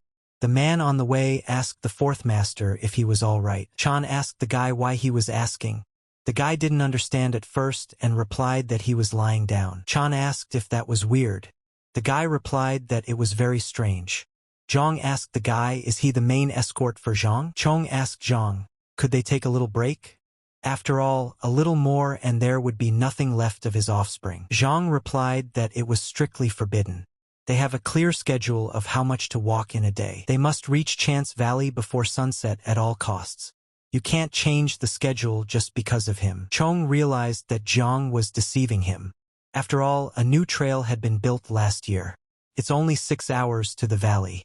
He's just messing with him. Well, there's no one to blame. You're the fool for not learning to ride. Who'd have thought it would be so hard to keep your balance? Zhang suggested to Chong that he could walk if he was having such a hard time. Just leading a horse would be less exhausting, like being a porter and carrying a load on your back. And then Chan got angry at being treated like that. Zhang told the fourth master that he would go ahead. They would see each other later. And then he rode off. Jin told Zhang that you can't go far with that posture. Zhang said it's okay for now. Jin said it was about the horse, not him. And then Zhang was surprised, for he didn't understand the boy. Jin told him to straighten his back, and shifted his center of gravity to his hips, and gently squeezed his legs as if he were hugging a horse. Let him do as he's told. And then Chan listened to him and struck a pose and asked, like this? Immediately he hung back. Jin told him to keep his balance. Chong saw that the precious daughter of the Namgung clan was so good in the saddle. Immediately, she told him to relax his shoulders. Chong realized that now was not the time to worry about his pride.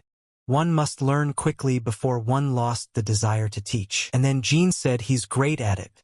He can learn everything. Jung said he felt like he was about to fall. Each of the animal's 4 legs acts independently, and the body has to get used to it. It takes time, said Jin. Zhang asked him if he would teach him anything else. Jin said not to expect him to learn everything so quickly. Is it if Zhang can tell him all the secrets of passing the exam in 1 cup of noodles? Zhang immediately said 7 cups of noodles and dumplings on top. Jin said, weren't there supposed to be dumplings there anyway? Zhang said then liquor, made from green bamboo leaves. Jin told him to hold the reins and try to keep his hand movements in time with the shaking of the horse's head, and then have Chan release her hands slowly. If you do it right, his whole upper body will synchronize with her movements. It's like he's one with the horse. And then Chan repeated himself actions that he uses his hands first, and then he laughed, and realized that he could feel the horse's movements. Who would have thought that it could be understood just from the instruction? And then Jin asked him how he liked it. Zhang replied that it was definitely worth the extra dumplings. Jin smiled and said she was glad to hear that. Now will they try to work off the liquor? Immediately, he tapped the back of the horse with his hand. Chan didn't expect that, and immediately jumped up and down. He asked the guy what he was even doing. Jin said to put in his best effort, since he had taken it upon himself to help him.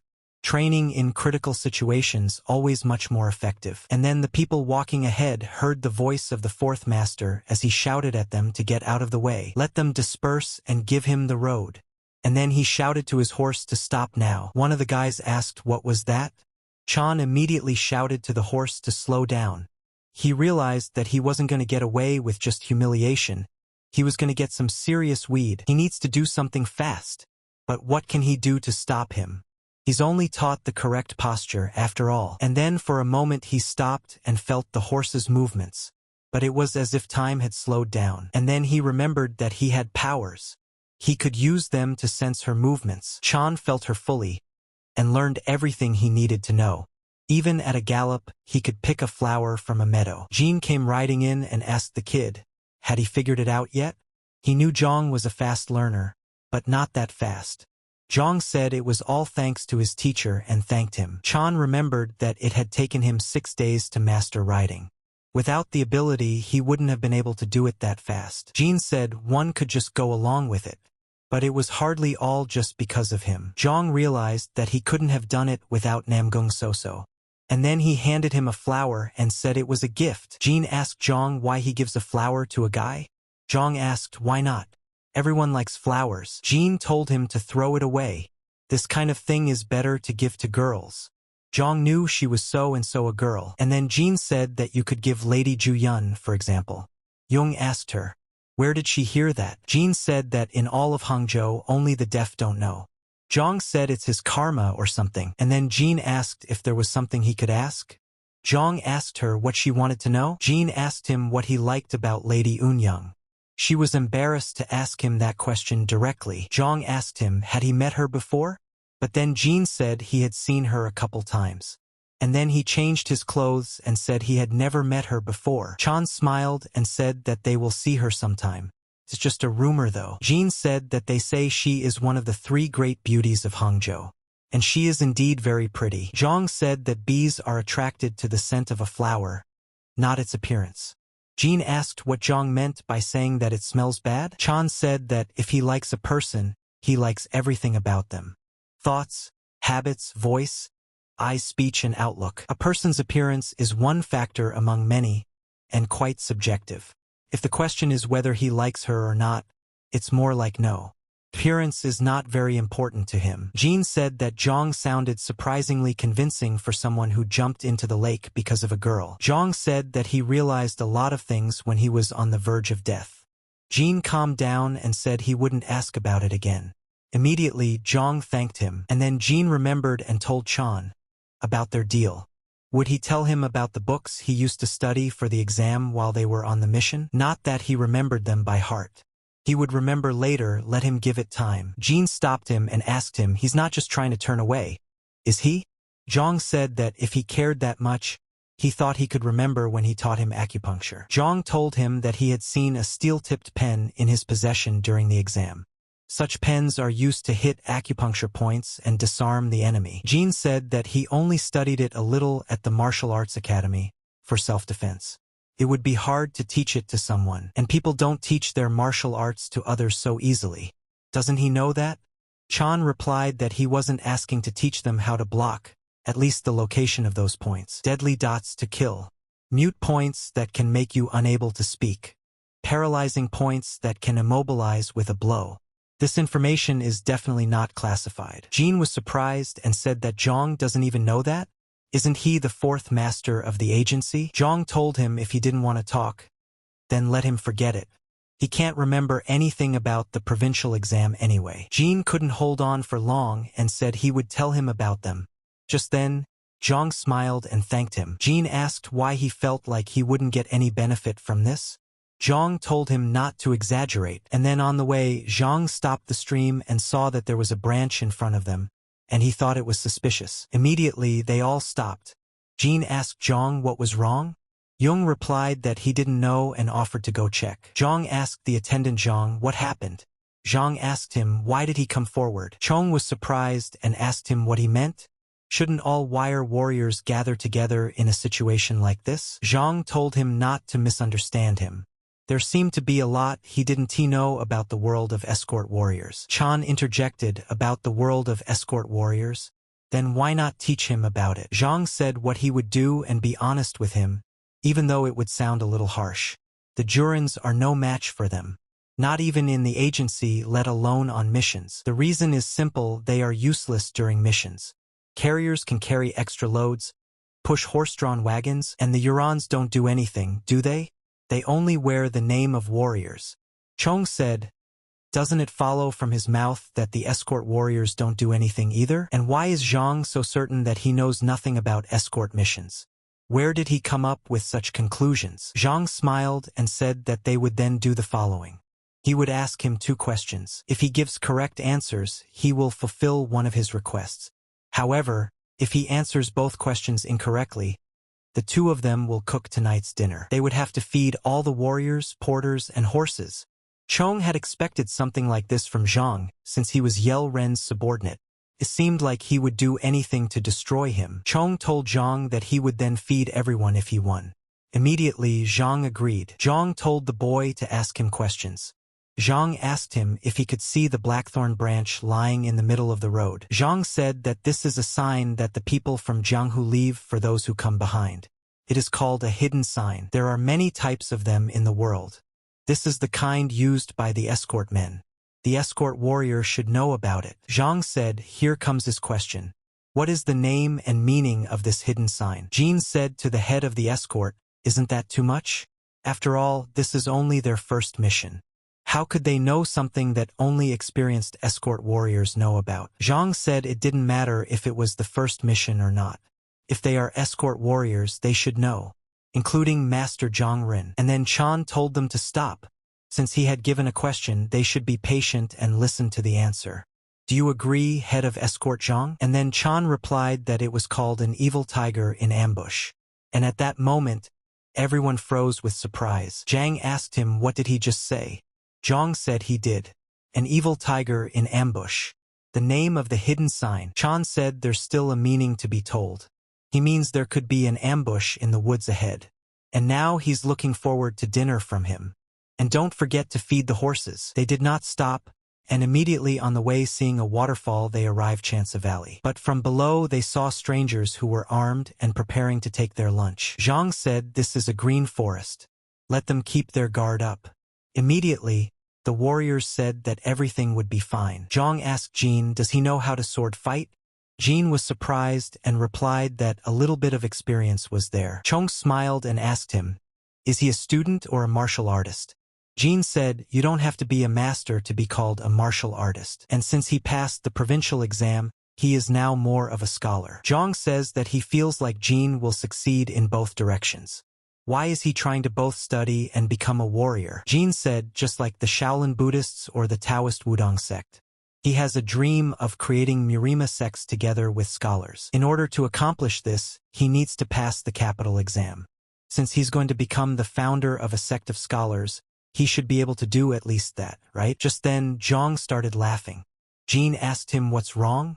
Does it seem so impossible? Zhang replied that it didn't.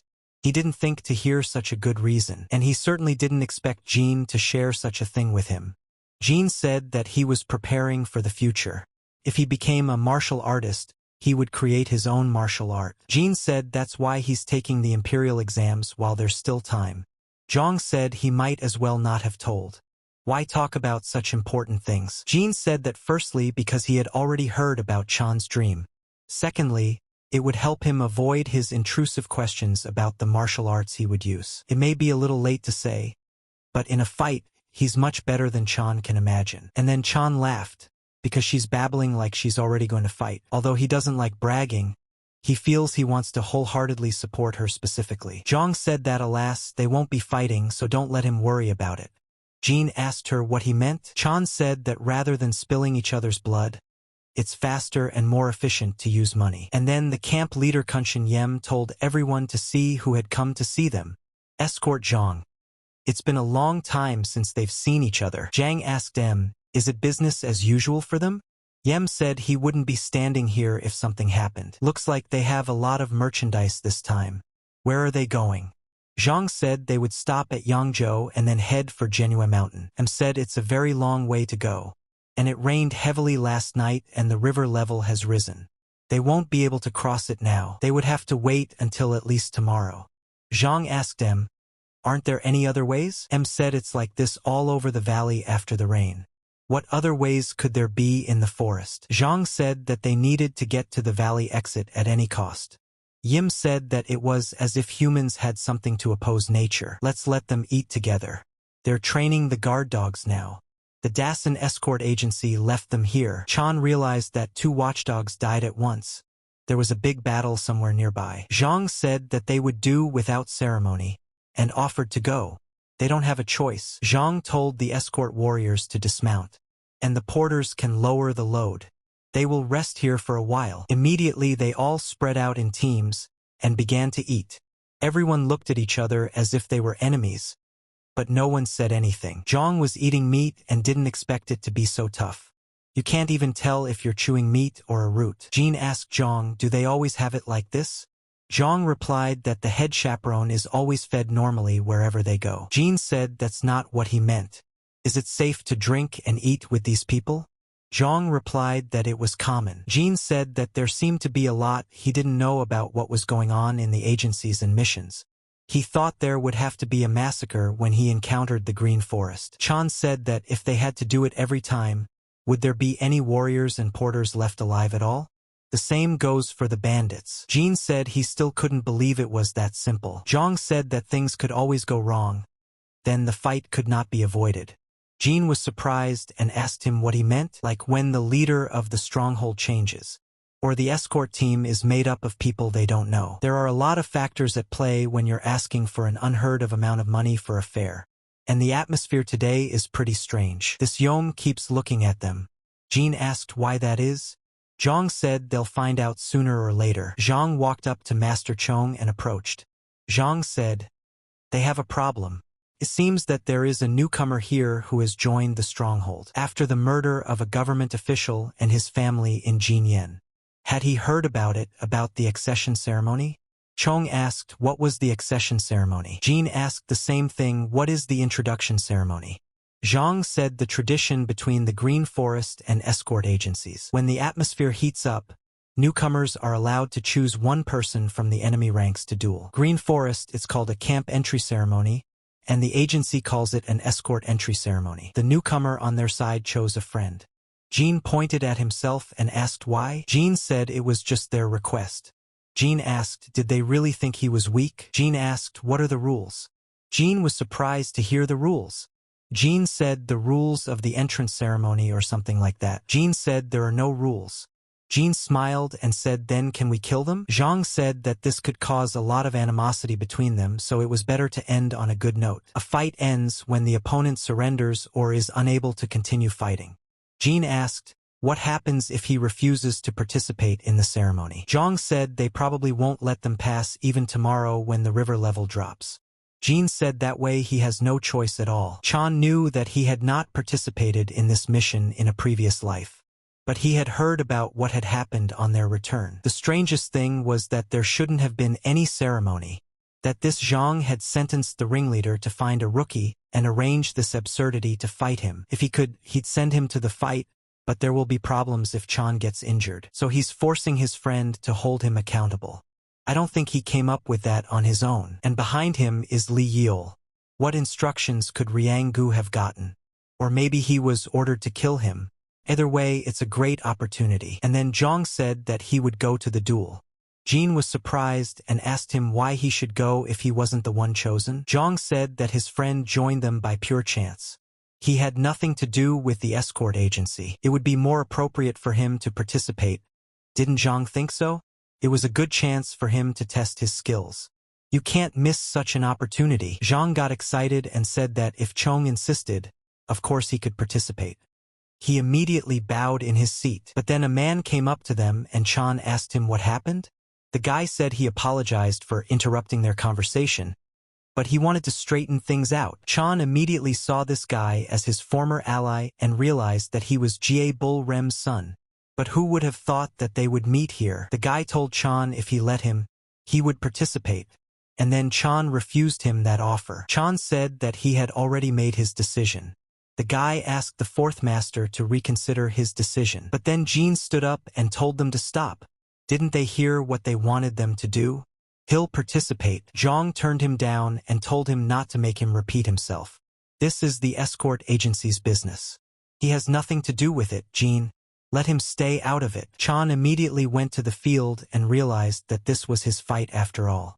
And then he walked up to the guy and he approached him. The guy stood up and immediately bowed to him.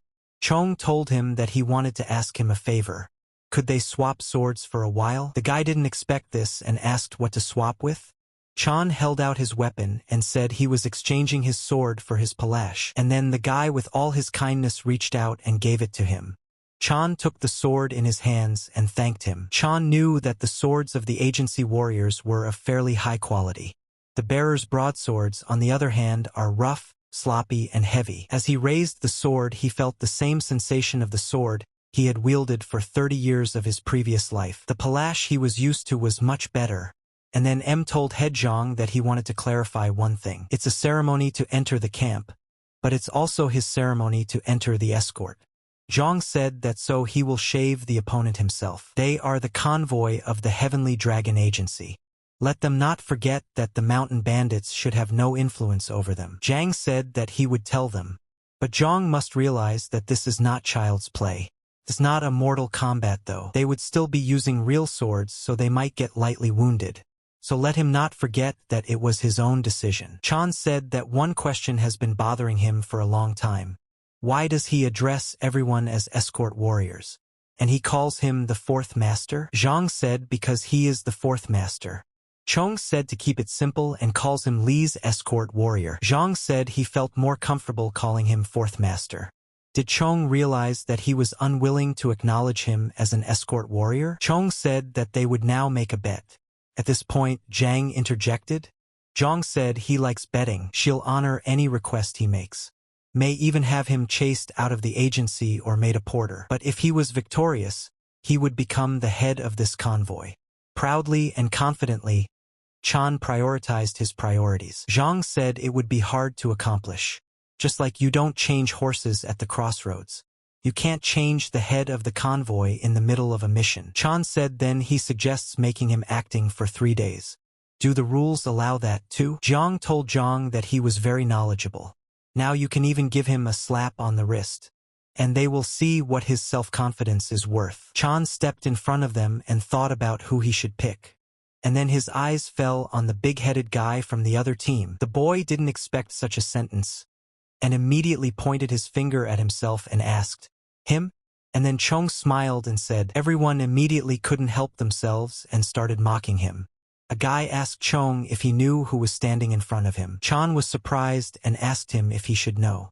The guy showed his fist and replied that he was known as the Buffalo of the Demon King, the deputy ringleader of this camp. Chan said in response that the head of the Blades of Hades and the deputy buffalo is the king of demons. He has the feeling that only the greatest creatures of hell have gathered here. Chan said his name and introduced himself as the agency's new Noin escort Celestial Dragon. Buffalo said the guy has a lot of pathos. Can he ask him why he chose him? Chan replied that because there is no better offering than a buffalo head. The buffalo drew his weapon and said the guy is an arrogant lad, and waved it and threatened to knock his arrogance down. Chan realized that this guy was strong beyond appearances. Even a light hit could be fatal, but it's easier for him to test his skills. Immediately, they clashed in the middle of the field with attacks. The buffalo told the guy not to get excited about being able to block his punch, and then he immediately launched a second attack. Chan was able to anticipate this, and immediately ducked. But he realized that this guy was very fast for his weight. The buffalo said the guy was weaker than he really thought.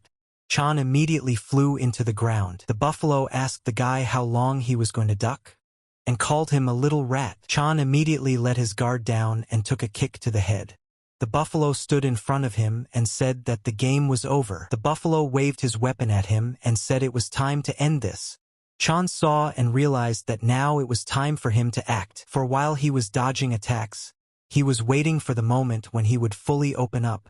A man loses his guard when victory is right in front of him, and begins to act rashly. And then Chan jumped into the air and delivered his knee attack and wished him dead at last. The buffalo immediately couldn't anticipate this attack, and got what he deserved, and immediately collapsed in front of his team. And then he remembered how Jean had taught him that there were 12 important pressure points. If you're not sure he can't hit, just let him hit you in the face.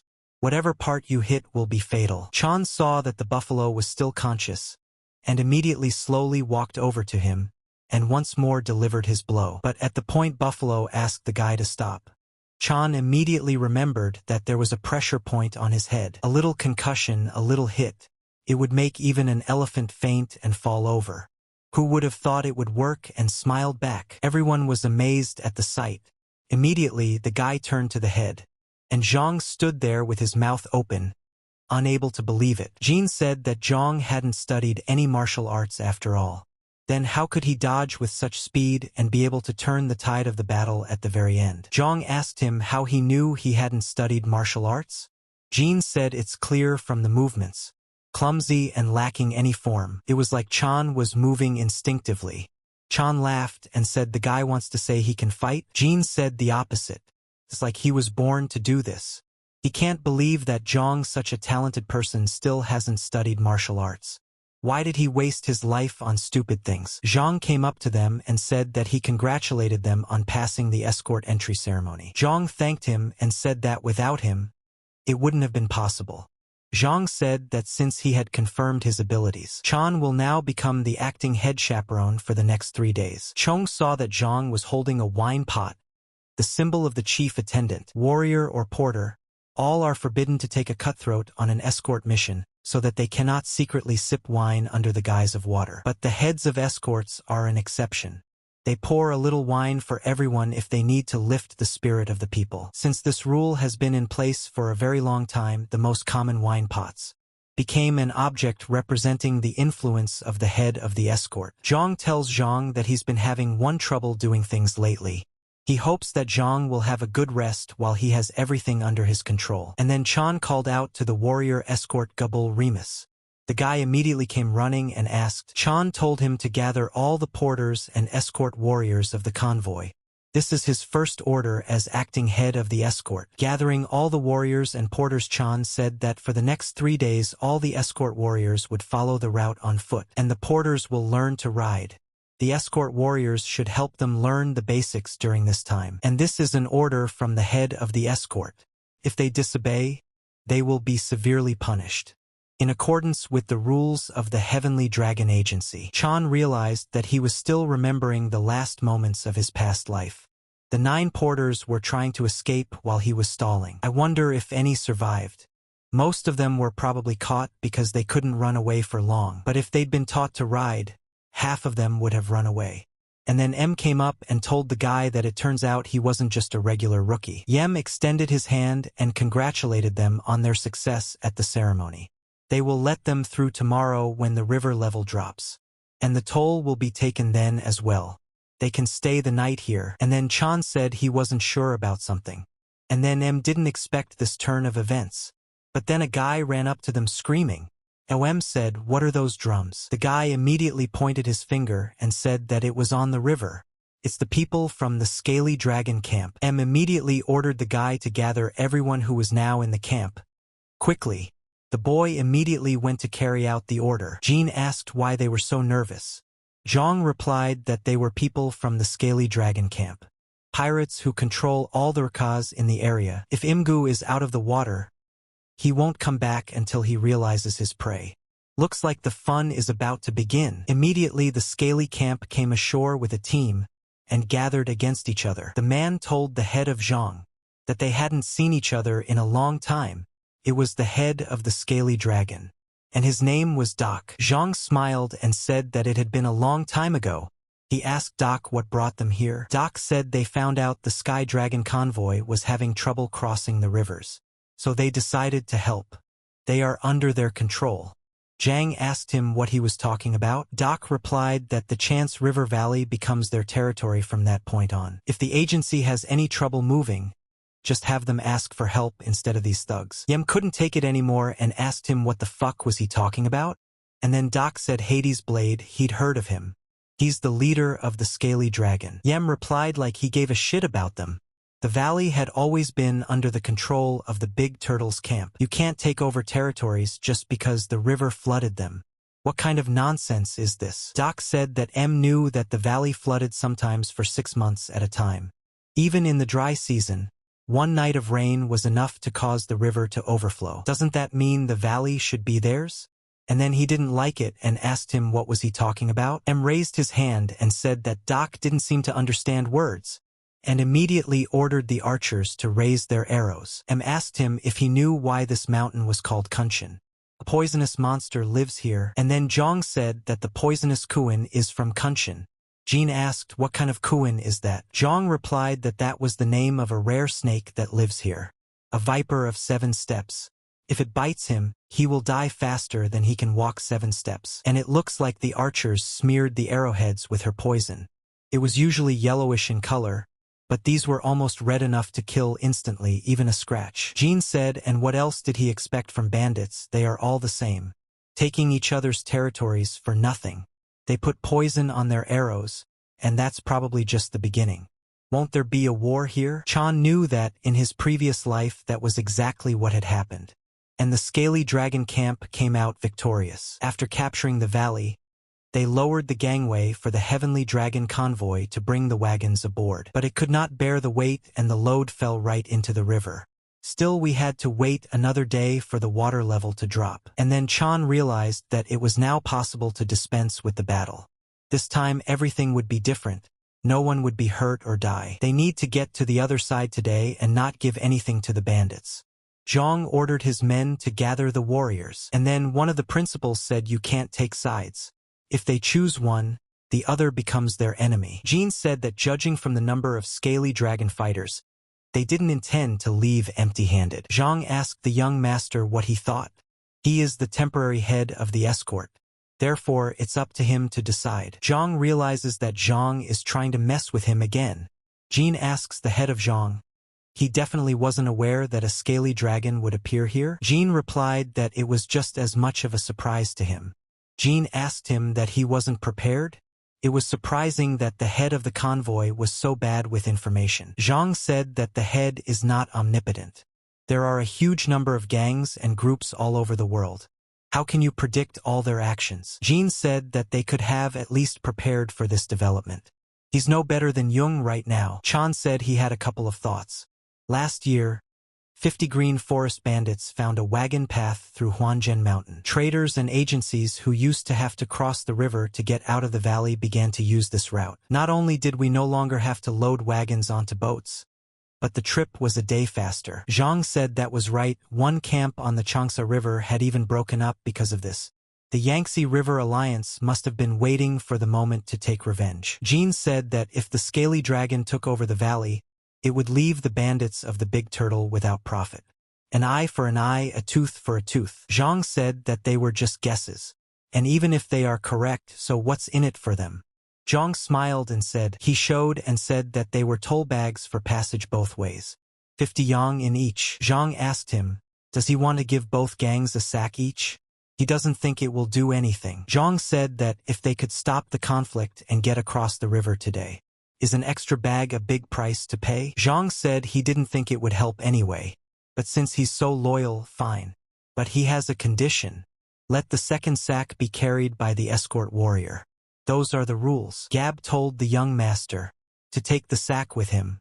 Chan thanked him for volunteering and said he had something else in mind. Immediately he said to Jean, can't he help him? Asked Jung, and took his hands so gently. And then Chan decided to gather all the ringleaders for a meeting. Doc was immediately surprised and asked the guy who he was. And then Chan told him to watch his words. He's not just a warrior who came to say hello. He's a representative of the heavenly dragon. Doc smiled and asked him what he wanted from them. Just then Zhang told Jean to give both bags. Jean decided to ask again and asked both of them. And then Zhang pointed his fingers and said, Chan said that there were 50 yang in each bag, 100 in total. The maximum a sky dragon can afford. But their offer is simple. First, they don't care who gets the valley, so they're not going to get involved in their squabbles. You will decide later who is right and who is wrong. Second, they are in a big hurry, so they are willing to overpay to get across the river as quickly as possible. The head of the Big Turtle camp knows it's double the regular fee. They'll consider it a rush fee. M said that he had already explained to the head of the escort that it was impossible to cross the river until tomorrow. We can only wait for the water level to drop. And then Doc said they could help them right now.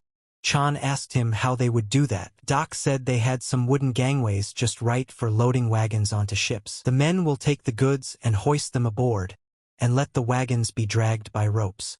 And when they have loaded, swiftly swim across to the other side, where they will quietly continue their journey on dry ground. Chan thought for a moment and immediately shook his hand and said he agreed. The toll would go to the scaly dragon. And then Yem asked Chan, is this the heavenly dragon's final decision?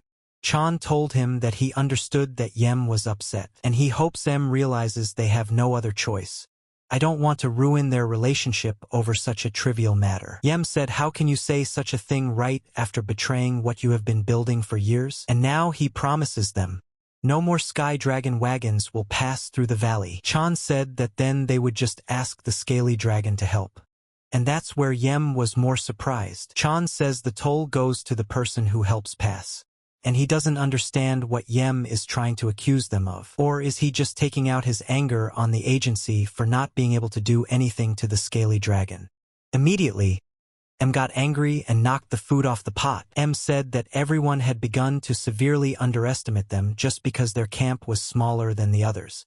Maybe they're ready to challenge the Green Forest Alliance? Chan asked what Yem meant by declaring war on the agency on behalf of the entire alliance. M said no, that's not what he meant.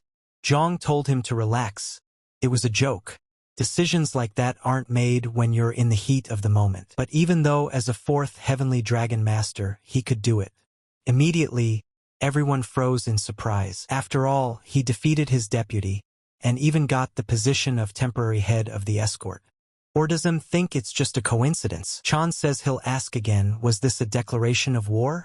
If so, his men would go to the agency to notify his father about it. He's risking almost nothing, but M's life is at stake. And then M turned around and couldn't say a word. Doc tells Chan that he admires his determination. Chung said that Doc must realize that there is no going back to normal relations with the Big Turtle Camp, and that means that the relationship with the Green Forest Alliance will also become strained. The Scaly Dragon shouldn't forget that. Doc said the River Alliance, represented by their group, would never forget his wise decision. Just then, Zhang came over and said, "You can't do that." There would have been no problem if it had been a small camp quarrel. But the River Alliance and the Green Forest Alliance are involved. You can't take sides, especially when it comes to scaly dragons, who have behaved very brazenly and upset the balance. And then Chong laughed and said that he thought Zhang wanted him to screw up. Zhang said that the master had already guessed, so he would be honest. Before starting their mission, the second junior master told no way to restrict Chan from doing anything. Chan said that the other brother thought that since he had no experience, he would fail. Then Dad and the whole agency would be completely disappointed in him. So why is he in the way if things are going well? Zhang said that he was first and foremost loyal to the Heavenly Dragon Agency, and only then to the second master. He joined the agency when he was 12 and Chan was only 6. Starting at the bottom, he climbed long and hard to the level of head of escort. Heavenly Dragon Agency, the place he had given all his youth to. Chan asked, is this some kind of trickery again? Trying to play on nostalgia? Zhang said that he didn't care about what Chong and his brother disagreed about. He is just an ordinary escort warrior who is like a blade of grass swaying in the wind. But even so, he can't allow harm to come to the agency. It's his only wish as an escort warrior. Zhang said that if he was so worried, he could have acted normal from the beginning. Why did it look like he was always laughing behind his back? Zhang said that he thought that this position would become too hard for him and Chong would just give up. He even conspired with the head of the Big Turtle. Chong asked, was that why more money was prepared? And then Zhang replied that that was correct. And then Chong thought that his words didn't sound like lies. Who would have thought that he would meet a real escort warrior here? Zhang told Zhang that he heard him. Don't let him worry. If something goes wrong, it will be his responsibility only. And then Zhang didn't expect such an answer and asked the master what he meant. Chong told him to just wait for a while. Everything is just beginning. And then Jean stopped Chan and showing him the bag asked him what should he do with it. Jung asked him what he meant. Zhang says to keep it to himself until he's told.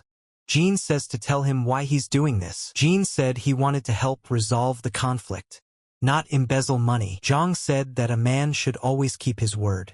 If you've agreed to help, you should do it to the end. No one can guess. But then Chong felt something and immediately froze in place. Jean turned around and asked him what the sound was. When they turned around, they saw the wagons could not be lifted onto the boat, and it immediately went down into the water. Doc saw it and was shocked. Chung ran up to him and said that they seemed to have a problem. Are their agency wagons always this heavy? This ramp is 10 years old, and this is the first time something like this has happened. Chan replied that it looked like it was heavier than it looked. It was made of oak, which absorbs moisture well even when coated with oil. Doc said his group will have to go back to the base for new ramps. He thinks if they put them on top of each other they should be able to hold. But that's at least until tomorrow. Zhang told him not to say things like that after all he'd been through. Tomorrow the water level will drop, they can just cross the river. What's the point of loading the ships then? Doc told Chan to let him save face for once. He's certainly not going to be in debt. Did Chan tell him he was suggesting he was the only one losing his reputation? Doc asked what they would do then. Chan said he had an idea that would put them both on the plus side. If you put all their boats next to each other, you get a gap of 3 meters. And they'll put ladders on top and make a kind of pontoon. They would be able to get goods, horses, and wagons across to the other side. Doc said that was an interesting idea, but they wouldn't have enough gangways, even if that one hadn't been broken. Another thing is if they could find suitable logs somewhere, but that would require climbing Kunshin Mountain. Chan said that's what they do then. 30 minutes there, 30 minutes back, 30 for chopping trees. In 2 hours they'd be done. Doc said the big turtle camp wouldn't just watch. All right on the water, but up in the mountains they're no match for them. Even with a numerical advantage, a lot of his men will die. He can't let that happen for some logs, Doc said. Chan said then they would just talk to the head of the camp, explain the situation and ask for help. Doc asked Chan what his wish was for him to bow down to that mountain monkey. Chan said he would handle it himself. Doc asked him, would he handle it personally? Chan asked back, what other options are there? Doc says he wants to make a chop out of him, too. He looked really angry at the last meeting. Is Zhang sure he wants to go? Chan says he doesn't know if Doc is aware of it. But this is his first escort mission. If he just gives up, he'll be the laughingstock of the entire agency forever. They don't have time to look for other solutions. They have to do what they can. So let him give the money back. Why all of a sudden? Chan told him that he was proposing to go to the head of the big turtle empty-handed. They had promised so much themselves and failed to deliver. Then Doc made up his mind and held out the sack. Doc asked him what that meant. Since both camps would be working on transportation, wouldn't it be fair for everyone to get a sack? Zhang told him to put himself in his place. He needs to save face too. He is at liberty to disagree even if he takes 100 coins, and can demand that Doc apologize to him. Doc asked, is he supposed to work for free now? Chan asked, what do you mean free? He became an enemy of the big turtle just so they could get themselves this valley. Or had he forgotten already? Doc asked Chan if it was possible that he wanted to make an alliance with them again behind his back. Chan told him that if he clings to every little thing, he will have no choice. Does he realize that? And then Doc laughed and said, they say you can't believe rumors. It seems that was the case with him. And then he wished them luck to come to an agreement. And they would start preparing with the hope that everything would go smoothly. Zhang said that it's not for nothing that they say black streaks always turn to white. He'll think their black streak is over. And then Chan remembered and told Doc that it would cost 50 coins to fix the broken wagon. He and Jean headed into the forest. Zhang told him to stop shaking. He's a man of principles, and persuasion won't do the trick. If anyone realizes what they're trying to pull, they'll be in the dock as soon as they return to the agency. Jean asked, what does he have to do with this? Zhang said he's an accomplice. Zhang said he didn't do anything. Zhang asked him, who is hiding the bag of money? Jean told him to take them to his place then. Zhang said he'll share with him when it's over. Let him calm down already. Jean said he doesn't need them, and then Gab turned to the head of the escort. And immediately they saw before them the men of the Green Forest. One of the guys told Chan that it wasn't enough to beat up the Zam. They also gave the valley to a scaly dragon. He can't believe they had the nerve to go up a mountain. This guy's got balls. Chan couldn't stand this disrespectful attitude, and immediately punched the guy without question. Chan asked them where the leader was, but the guys thought it was disrespectful and immediately attacked, saying he wouldn't leave here alive. But someone behind them told them to stop, and then M said that he had warned them to keep their foot off the mountain, for he had not forgotten their contractual cooperation. Do they really want this to end badly?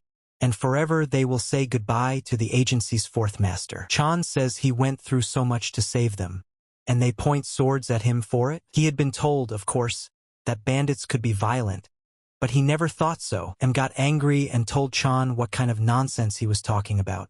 Chan said that if he hadn't intervened and asked for Doc's help, they would have already massacred the place according to the laws of the gangster world. Does Chan think he's afraid of him? Yem asked. Chan had heard about their battle in a past life. They exchanged 100 blows, but in the end, the head of the big turtle was left without an arm. He doesn't know much about martial arts, but he should instinctively know the difference in skills between the two. But he'd better not say that unless he wanted to make him even angrier. Chan replied that he had no doubt that he would have been stronger in a one-on-one fight. But as soon as Doc gets wounded, his subordinates will pounce on them. If he wanted to settle this with a fight between the camp leaders, he wouldn't have brought an army with him, would he? Said everyone already knows he's a ruthless thug who wouldn't follow any rules of honor. Yem asked the guy why he came. Does he want a reward for preventing bloodshed? Chan said they have 200 pirates, and he only has 60 men. Yem could be sure he wouldn't have half the men left if they faced off in direct battle. Yem said it doesn't change the fact that the agency betrayed them and chose the side of the scaly dragon. Chong said that the heavenly dragon agency didn't even think of betraying them. And then Yem was surprised and asked him how. Chan replied that the river would dry up by tomorrow and the scaly dragon would have no choice but to retreat. When the ships leave, have M take the boys and fill the ground with rocks. Then transplant large trees and other plants so that the soil will not be washed away. And by the next groin they will have a path that won't flood. If there is an obstacle here, the scaly dragon will not be able to move and control this valley in peace. They'll have to get off the ship, but land is your territory, they won't stand a chance.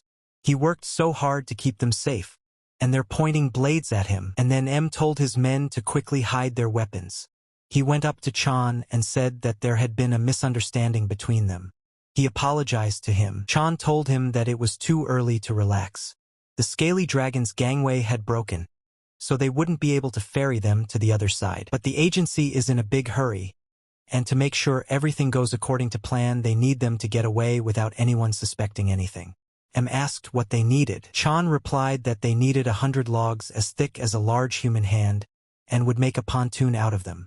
Let Yem drop them at the foot of the mountain, and they would pick them up there. Yem asked Chan, does he want them to bow down to those bastards? Although they are indebted to him, they can't do that. Chan said that only they would bow their heads. It was Doc who asked me to give them this. There's 50 coins in there, it's payment for working together to ferry the wagons to the other side. Yem laughed and said, what a sick bastard. It hasn't even been an hour since he took his lands, and now he wants him to work him for 50 coins? Is he completely stupid? Chan told him to go along with it this time. The valley would be theirs soon anyway. They'd almost succeeded in fooling them, so why make an unnecessary fuss and risk it now? Yem said he heard that Zhang was the best in some SOSO exam. Now he realizes he's not one of the stupid ones. Yem thought for a moment and said that he agreed. He would consider it his thanks for helping Chan.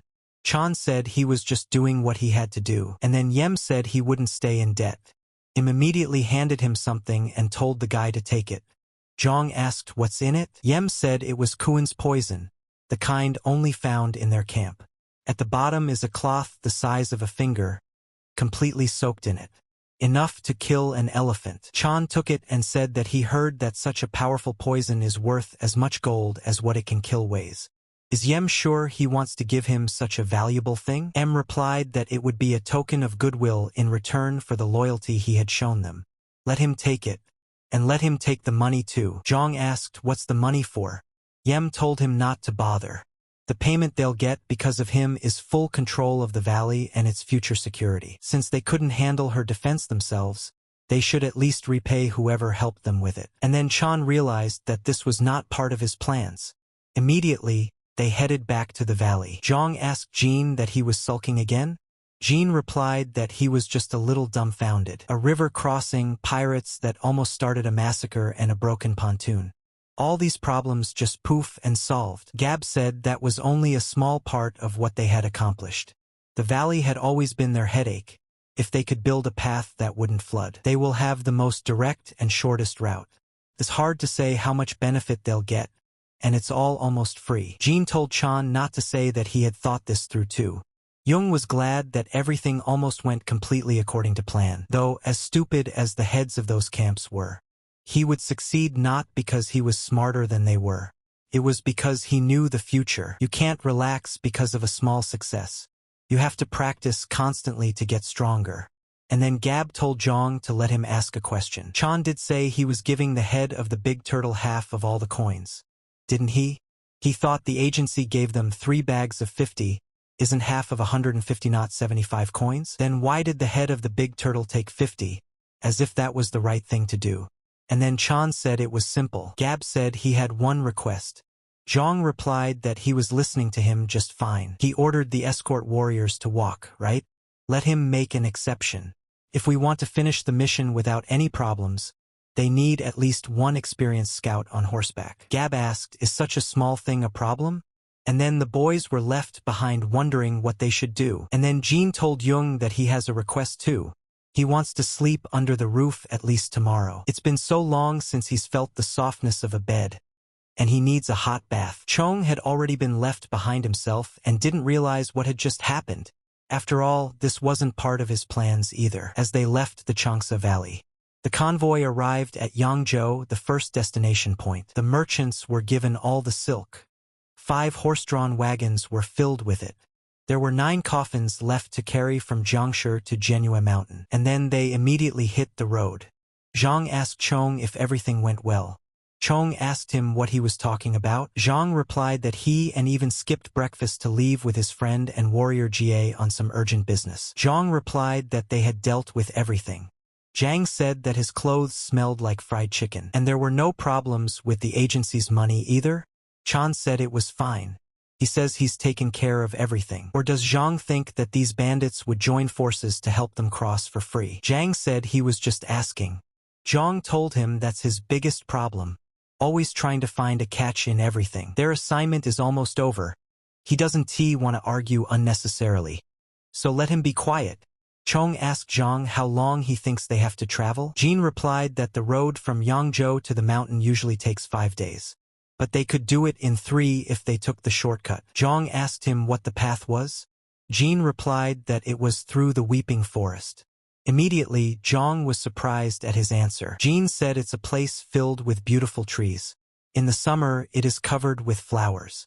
Now it's fall, they can eat chestnuts and hazelnuts. Chan said a shortcut with a nice view? And then why doesn't she use it? Jean said that agencies and traders used to only go there. But 20 years ago, followers of the Dragon Glory cult appeared there. Zhang here said exactly what exactly is cool. But in fact it's an evil cult that worships some unknown god. Their occupations are also very strange, and they suffer from some mystical diseases. Their main idea is that if some part of the body is not in order, they should cut off the same part from a healthy person. In short, they hunt people. Their victims already include many illustrious merchants and warriors from large associations. Local agencies tried to band together to deal with them once and for all, but this forest is too big. The cult leader is not short on intelligence, they use a lot of traps. And their scouts are scattered all over the area. Zhang said that if they were going to buy time by going through the weeping forest, it was better not to do so. Jean said that he understood his concerns. But nothing bad will happen as long as he is with them. Jean asked, what makes you so sure? Jean replied that it's a bit personal. He will only say that the weeping forest cultists are scared shitless of his grandfather. And so the convoy arrived in the forest by nightfall. And so far, Chan doesn't sense any cultists nearby. They had saved a day in the valley and would gain another if they went through the forest. 2 days difference, and they're taking a different route. If he hadn't changed anything, a martial artist would show up at the foot of Mount Sigma and slaughter the entire convoy. Now they are in a different time and place. He would begin to think he had no luck left if they crossed paths in this life. And then Gab came and went up to the head and addressed him. Chan told him to report. He realized that the chance was small, but he must not let his guard down. Gab replied that they had checked everything within a 30-meter radius. Nothing suspicious. They had also set up a guard, 2 warriors and 3 porters, changing every hour. Chan told him to add 2 more warriors and ask everyone not to light the fire. And he would join the first guard. Jean said he told her that he said if they showed up, he would deal with everything. It's too cold to sleep without a fire tonight. Chan asked, so why would they make unnecessary noise when they could skip quietly? Just then, Chong asked, how is the porter's training for riding going? Zhang replied that it would start soon. Chong asked, would 3 days be enough? Zhang replied that they had spent half their lives with horses. Chan thanked him for following all the rookie's stupid orders without delay these 3 days. Zhang told him to forgive him for his unworthy behavior. As of tomorrow, he's the head of the escort again, as agreed. He hoped that they would get there safely. And then Zhang hesitantly said that he would try his best. Chong asked Zhang if he knew anything about the Jiangshi they were transporting. They died in a battle of martial artists in the Shensha Mountains.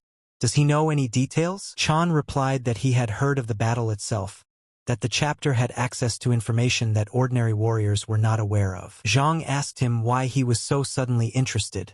Chong said that he had heard several masters talking in the morning. They were saying that it wasn't easy to defeat a great demon. Zhang said that there was no point in hiding it since he was already a little aware of it. There has long been a legend about a mystical 1,000-year-old mystical earthworm. He is also called the spirit of heaven and earth and lives on Wuzishan Mountain on Hainan Island. He sleeps deep underground all day long. At night, he bathes in the moonlight on the surface. They say that if you eat it, the energy stored in it is enough for hundreds of years of life. There is nothing strange about the existence of such a worm. The problem is that he was caught. If a first-class master gets such a worm, it will change his life forever, and he himself will become one of the 10 strongest in the world. The first to find him was a common herbalist. He had no idea what value he had in his hands, so he went around telling me all about it, until he was killed by a martial arts master. He took the worm for himself, but was almost immediately killed by a stronger master. It lasted for a month until it ended up in the hands of a magnificent demon from Jiangxi province. Apparently, he was the one who kept the worm. Chan asked, "Is this the same one the Taoist was talking about?" Zhang replied that it was most likely. The great demon hid in the Xianxia Mountains, which are between Jiangxi and Zhejiang provinces. He lived so reclusive, catching people who passed by and feeding them a worm. Jean asked, "What do you mean he was chowing down?" Zhang said that it was very poisonous. There were rumors that it was done to neutralize the poison. Chong asked that he had already killed hundreds of people just for that. Zhang said that 100 masters had gone out to hunt for him. More than half of them were killed or wounded. The demon was also badly wounded, so he hid deep in the mountains. Masters from orthodox and unorthodox sects joined together to encircle the mountain and set up a net from which no one could escape. Zhang said that was the last he heard of that story. Jean said it was a nightmare. What kind of person is this demon? Gab replied that the old man known as the alluring venerable flower, living in the Shirwan Mountains in Guangdong province.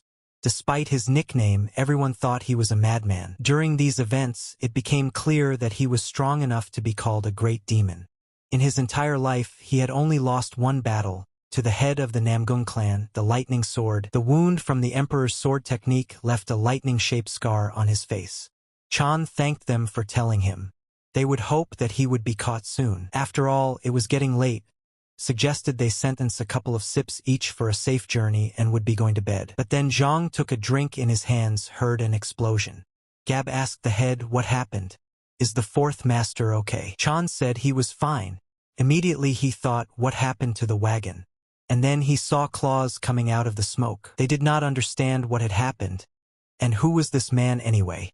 But the Taoist came out in front of them and asked where was he. This Taoist immediately got out of the cart and stood in front of the soldiers. He didn't understand what had happened or where he was. And then the Taoist began to smile and said, what difference does it make? They should all die. And then he pulled out his claws. Chong immediately told his warriors to bare their blades and attack.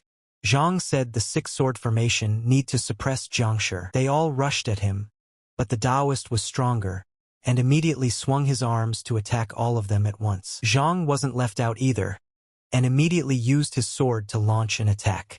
But Taoist saw this and was able to dodge it. And then the Taoist flew up to the sky and with his long and stiff hands, grabbed Zhang by the throat. And then Chan saw this and decided to run to save him.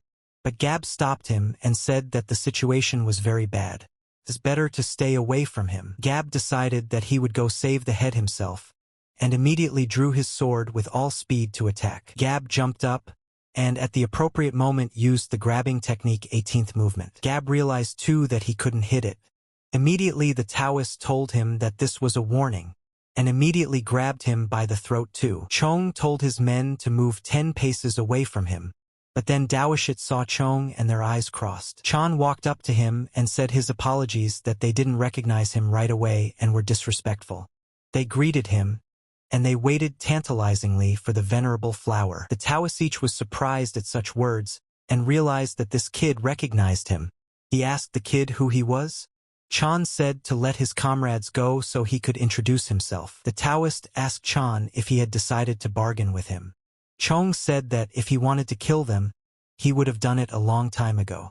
They can't escape anyway, so why make things so complicated? Chong said it was a small thing, but let him take it and quench his thirst. The Taoist immediately agreed and tossed Zhao aside. The Taoist asked, it's Shaoxing wine, right? They're rich, but they still carry around such trash. And stop wasting his time. Tell him how he recognized him and why he waited. He better finish while he's drinking. If he tries to run away or the answer doesn't satisfy him. He immediately kicked the rock. That stone flew next to his head that Chong didn't even realize how it passed.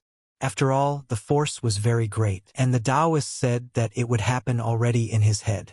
Chong said that he heard about the battle in the Shensha Mountains and tried to analyze everything from his point of view. If he had been badly injured, how would he have avoided the net tactics?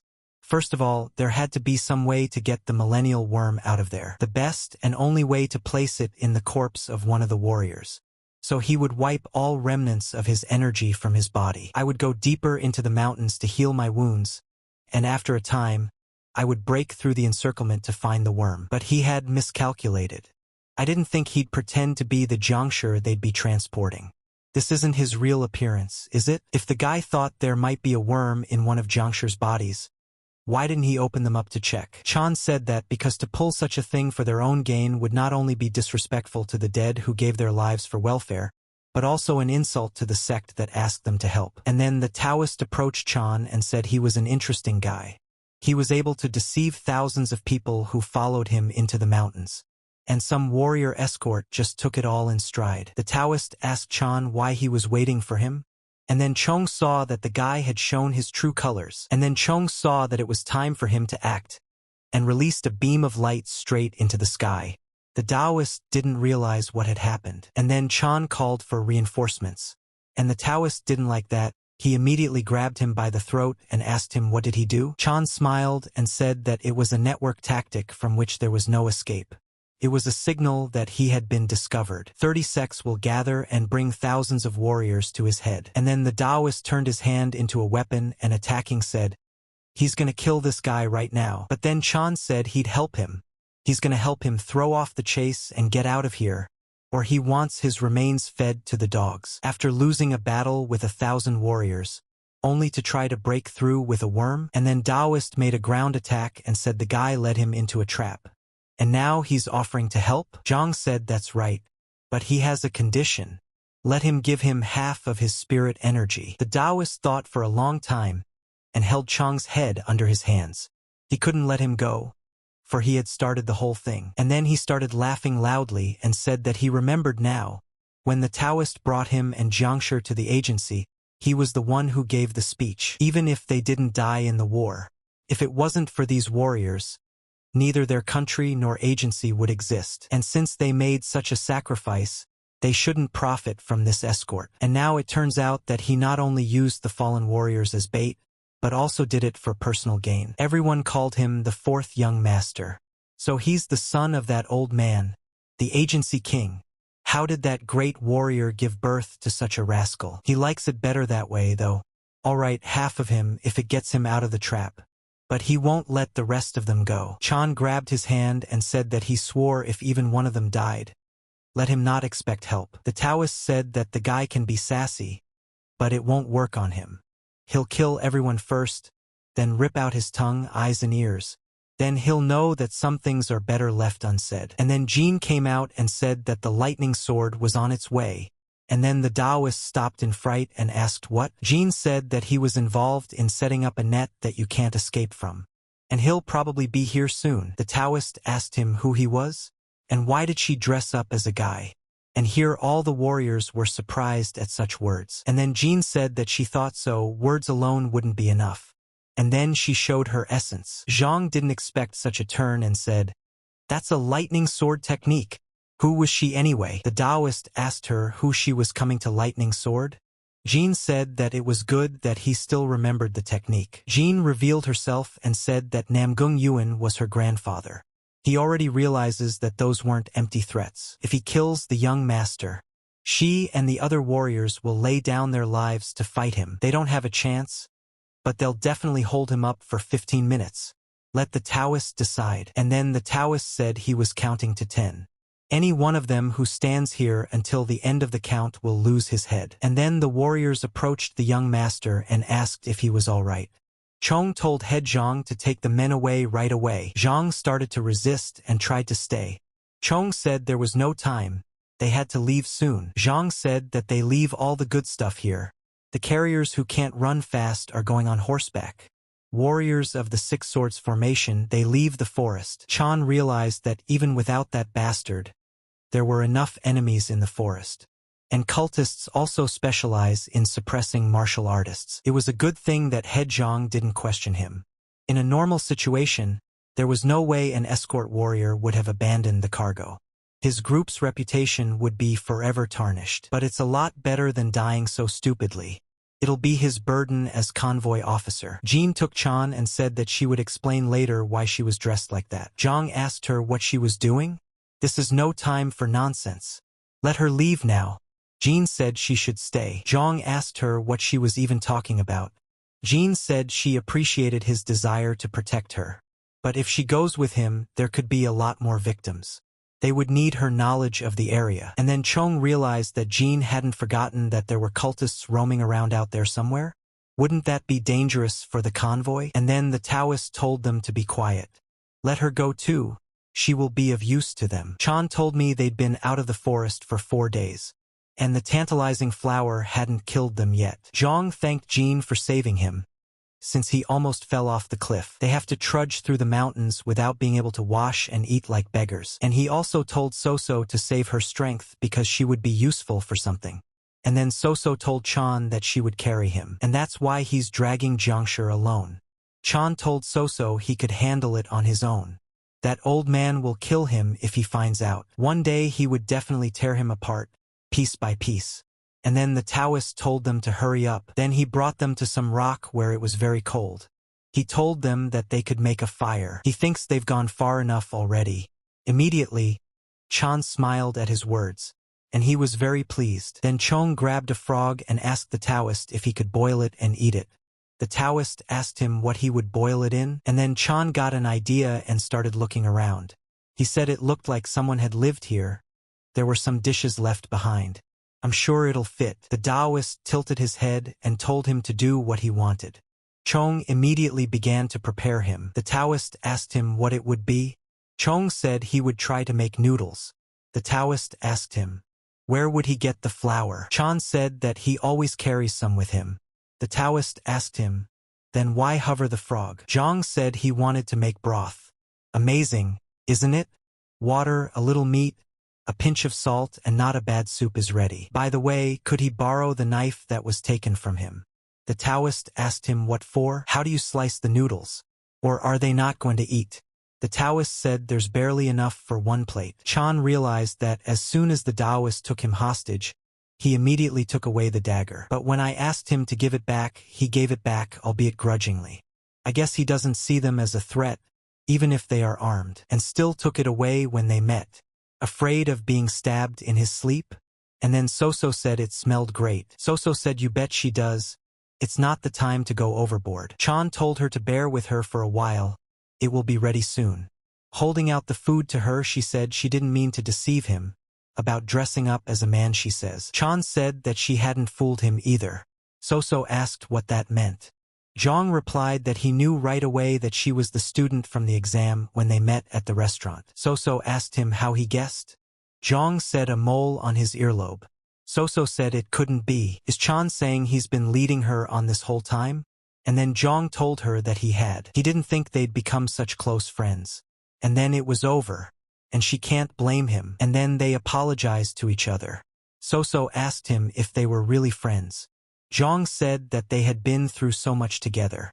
Isn't that enough? Chan realized that they couldn't continue to just sit idly by. Tantalizing flower selected items that could be used as weapons. But then he pulled out the snake venom and realized that he didn't take away everything. Chan asked Soso how she liked the noodles. Soso said she was told that the frog tasted like chicken. Zhang asked the Taoist, wouldn't he like to try it? It's tastier than it looks. And immediately held it out to him. The Taoist told him to eat it himself. The Taoist took the dead body in his hands and immediately began to suck the blood out of it. They were frightened and did not understand what was happening. The Taoist put the body on the ground and told the boys to keep quiet. It would be very unpleasant if he got frightened and ran away. The Taoist turned out to be looking for a worm that was in a dead body, and he found it a second later. And then they were surprised to see him and said that he was the spirit of heaven and earth. The Taoist greeted him and said that the time was almost up. They'll feed him fresh blood and flesh for the last time. Wash away all that nasty energy, leaving pure gold. The Taoist asked the boys if they knew why he fed the worm to people. The internal organs of the corpses melt quickly under its influence. That's why it's important to use living people to neutralize the poison. And Soso says she's the granddaughter of the lightning sword? And then Soso said that couldn't be. The Taoist said that he would not be a threat to him when he absorbed the spirit energy. And Soso will be the last victim to complete the ritual, and then he'll behead her and bring the head to her grandfather. And then the Taoist did something and Soso started screaming in pain. He said that he had hit the key points to paralyze her body so that she would not be able to move. He needs a fresh and energized victim, so it's best not to resist.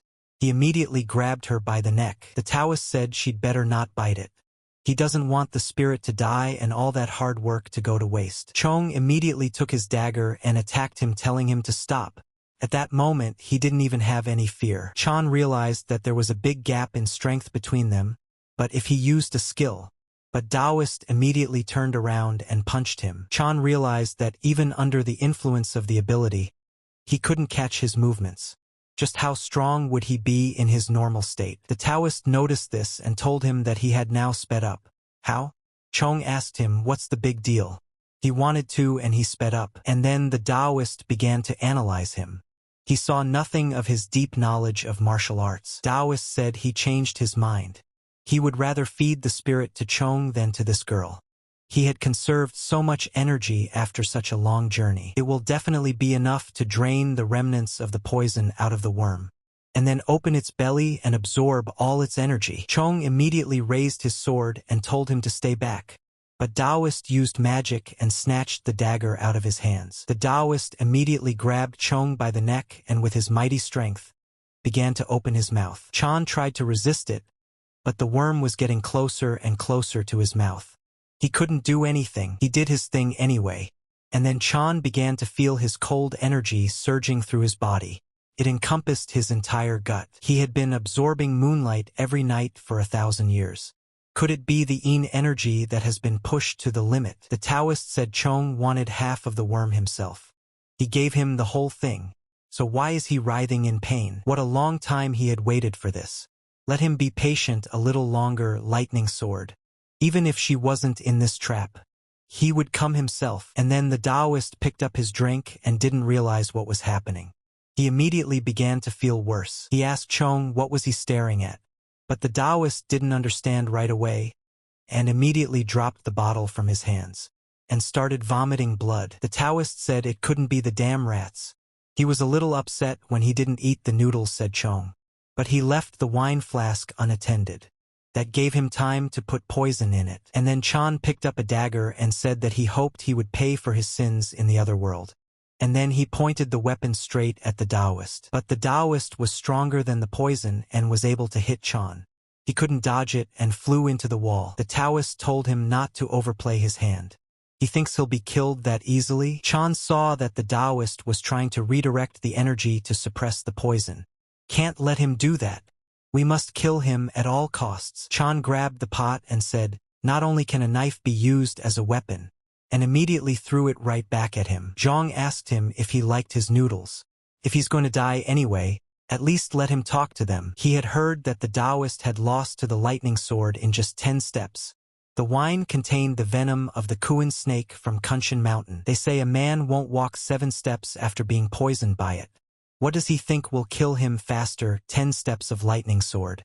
Or will he not even wait until he meets him because of the poison? Soso asked him what he was even doing. Zhang said he's killing him with words. Soso said that's not what she meant. Is he okay? After all, he ate the spirit of heaven and earth. Chan came to his senses and thought, what had even happened to him?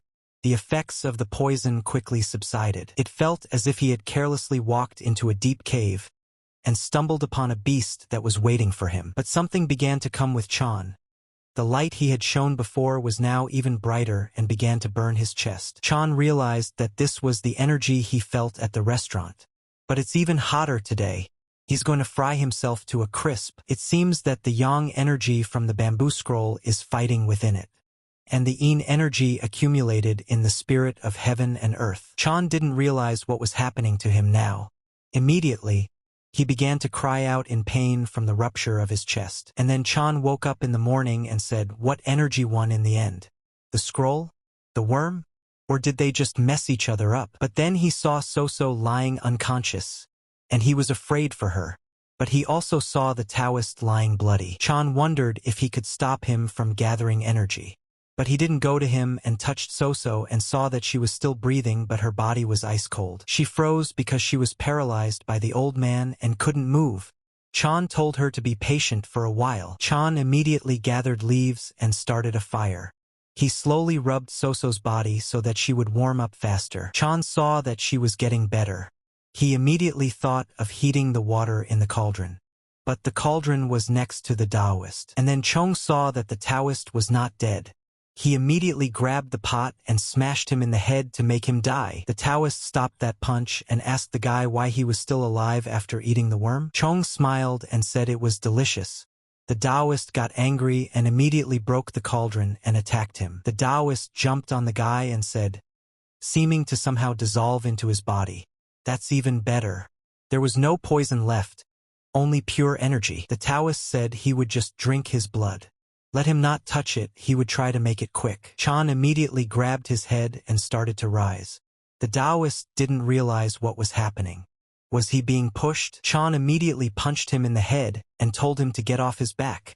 Chan thought, how did he do that? Zhang asked him what happened. He hadn't even practiced.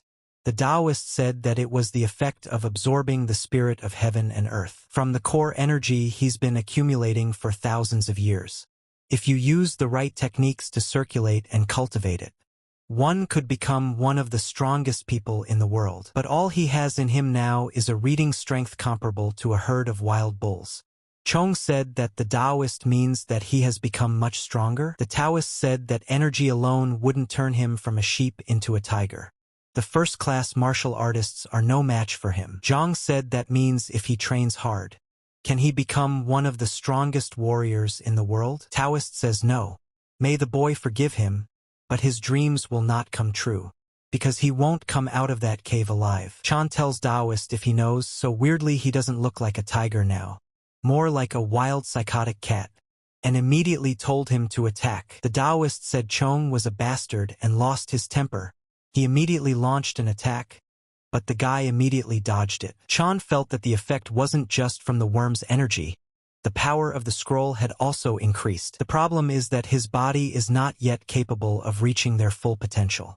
But even if he's a toothless tiger, he'll still gnaw on it with his gums. Chan immediately grabbed him in a chokehold and told him to calm down. The Taoist tried to fight back. Chan slowly squeezed his neck and asked how he felt. The Taoist said to spare him.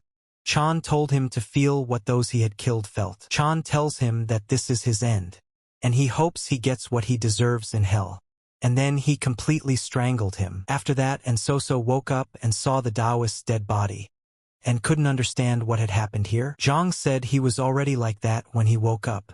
Maybe he was in so much pain that he decided to kill himself. Soso said how good it was that those bandits gave them the poison. But why is Zhang okay if he ate the worm? Chan said it was hard. Soso asked him if it was. Zhang said he put his fingers in his mouth and threw up a lot. He even looked at the frog they were eating. Chan knew and realized that she would be surprised and would ask. He would have to hide the fact that he had absorbed the core spirit of heaven and earth. From what the beckoning flower said, his blood is an elixir filled with energy until he starts to control it. He's literally a mystical being in human form. If anyone finds out about this, he'll be hunted down. Soso asked Chan, isn't he cold? Let him put on that one better, and pointed her finger at the Taoist. Chan walked over to the clothes and realized he didn't want to do this, but a dead man doesn't need clothes. But as he removed his clothes, he saw that there was something incredible on the Taoist's body. Soso walked over and told him to give her the dagger for a second, and then Soso struck with her dagger, and immediately she said that even the meteoric iron only left a scratch. A normal sword would have broken altogether. Chan asked what it meant. Soso said that it was the armor of the sacred dragon scales, a treasure that was passed down in a demonic cult that lived in the Sherwan Dashan Mountains. It is said that to make one, their artisans spent years working snow iron, which can only be found on the Great Snowy Mountain. She couldn't understand how the old man not only survived, but also killed more than half of the warriors who had tried to capture him in the Shensha Mountains. Now everything was falling into place. Soso said that she was congratulating him on his upgrade. Zhang was surprised and asked if she was talking about him. Doesn't the item go to the person who defeated the previous owner? If he wants to give it to her, she won't mind. Chong immediately said that he was very cold. Let him put it on soon. Not only the worm's energy, but also such a rare armor. Participating in this mission paid off big time. Chan didn't stand in the cave and headed for the exit. Soso didn't understand at first and asked him where he was going. Zhang said he would catch something edible. Soso said that the capital's exam was 5 days away. Her paralysis points were still blocked, and the guy's disguise wouldn't work anymore, but he could still make it if he hurried. Chan said she suggests to him, "Leave her here?" Soso asked, "What difference does it make? The cold is bad for the Namgung clan members' energy and general condition anyway, so even at maximum concentration, it would take her 5 days to recover." Chan said he'd just carry her to the nearest camp then, or at least the village. Soso said they were deep in the ridge. There's nothing around but mountains. That's why the beckoning flower brought them here. Chan said there's enough food for 4 days. What if some animal wanders in here? And that's when Soso showed her strength. Such a thing would be enough even against a few wolves. But Zhang still stood his ground. Soso said that Zhang was definitely different from the rumors that had been going around about him. But a good reputation is still a long way off. The capital exam will help him with that. She wishes him to pass it brilliantly. Chan immediately started running and thought that even though she said she would be fine, he couldn't leave her empty-handed. So he gave her all the food and the dagger. If he passed the capital exam and became one of the strongest warriors in the world, would he be able to get a place as an elder in the outer sect she was going to create? While the king received news that rain had fallen twice and washed away all traces, it seems that the fourth master and his friend have left the forest. But it is not yet clear whether they are alive or not. They are still searching in the mountains. House Master Yellow Dragon Huang said that they sent a letter to the bloodhounds on the border and promised a lot of gold to search better. If the beckoning flower contemplates crossing the border, they will quickly discover his tracks. Master Yang said they are cooperating with the government and people of Shaanxi province. They won't catch them, but they'll definitely take the next one. Master Yu said that they had sent out their portraits to the beggar sects, the Hao clan and the 7 assassin sects of the Central Plain. The army and the government are involved in the search. There will be news for sure. And then King Li said they forgot something. The beckoning flower must be taken alive. And then the guy walked up to the head of the agency. The Hangzhou magistrate is looking for him. They asked me to tell him that they can only speak to him. The king's eldest son said that he knows it's not the time for guests. Let him send him back. Yel said, "What an ignorant old man. He surely knows what their situation is right now." The second son said he came with the soldiers, just like last time, and insisted he had to meet. And then King Li told his son to show respect. This is the representative of the government. But then a guy came in and asked King Li how he was doing. Li said he's been better. The guy said he would help them forget about the worries that cause headaches. Let them drink what they drank last time.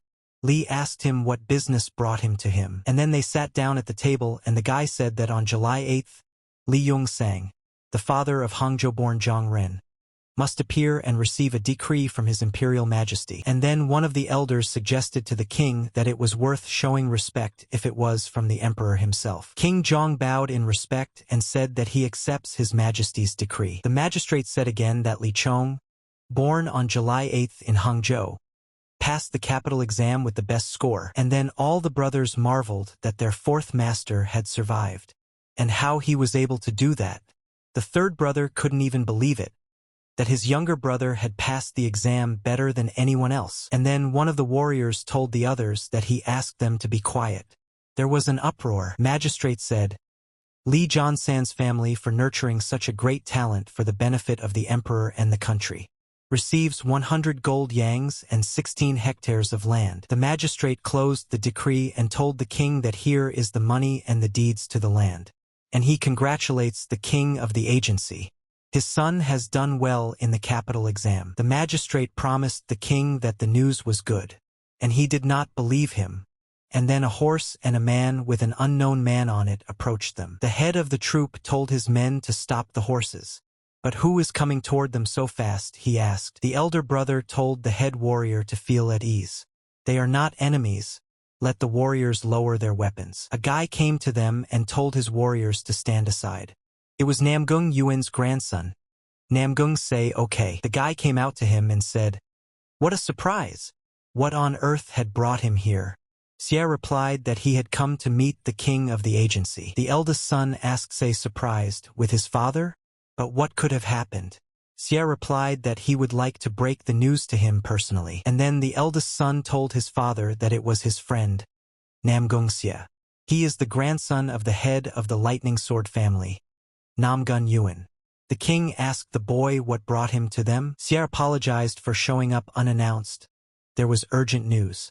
Mr. Yung Ren is alive. His sister is fine too, already back home. The king was at a loss for words and asked the boy what he meant. Xie replied that the beckoning flower wanted to cross the river and escape to the north. Sister and Mr. Zhang were able to escape while he was sleeping. And after that, Zhang hurried to the capital to take the exam. And his sister stayed behind and recovered her internal injuries by circulating energy for a while. She also said that Mr. Zhang risked his life to protect her from the alluring flower. And so his grandfather said to personally go to thank the king. And to invite him and Mr. Chung to their clan's main estate. On behalf of his grandfather and sister, he expresses his most sincere gratitude to the Heavenly Dragon Agency. And then the elder said loudly that they congratulate the king of the agency.